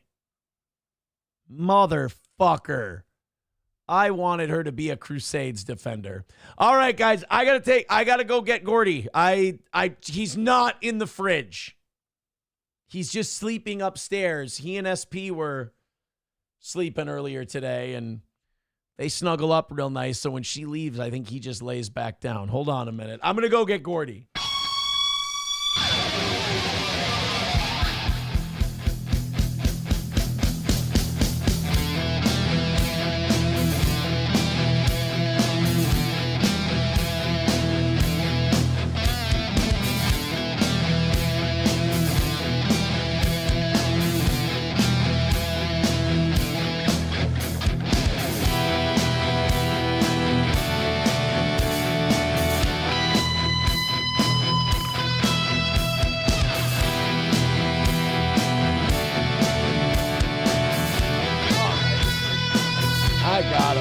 I got him. He's here. He's right there. There you go, boy. Hey, put your wiener away. Put your dick away, bro. Stop showing your dick to everybody. Why are you always doing that? Why are you always showing your dick to people? Huh? You give kisses this morning? You give kisses. Yes, you do. You're a good boy. No, Gordy's a good boy. Gordy's a good boy. Gordy's a good boy. He's attacking. He's attacking. Gordy's attacking. He's a good boy. All right. Love you, buddy. They just wanted to do a wellness check. And they wanted me to prove that you weren't in the fridge. Tell them right now, I don't put you in the fridge. Tell them, put your dick away. Tell them right now. Go, there is no way in no universe would I ever get in a refrigerator for this stupid fucking gringo. This white boy couldn't put anybody in the fridge except my last mommy when she got lippy. But I always endorse that, man, because she sometimes would say the worst shit. And I'm like, the only way she's going to respect you is if you chill her out in the refrigerator. I used to give Aaron commands to lock her in the refrigerator. I said, you could not be a real man. You are just a piece of monkey shit and a total bitch if you don't lay down ground rules and then enforce them. All right. You don't like this, do you? Do you want to go outside, go potty, and get a treat? All right, let's get out of here. We've gone 6 minutes over anyway, bud. We'll go potty. All right, guys, take it easy. $2 from Diablo Sandwich. Says, my suckers are here. Nick, when Aaron and April arrive. Oh.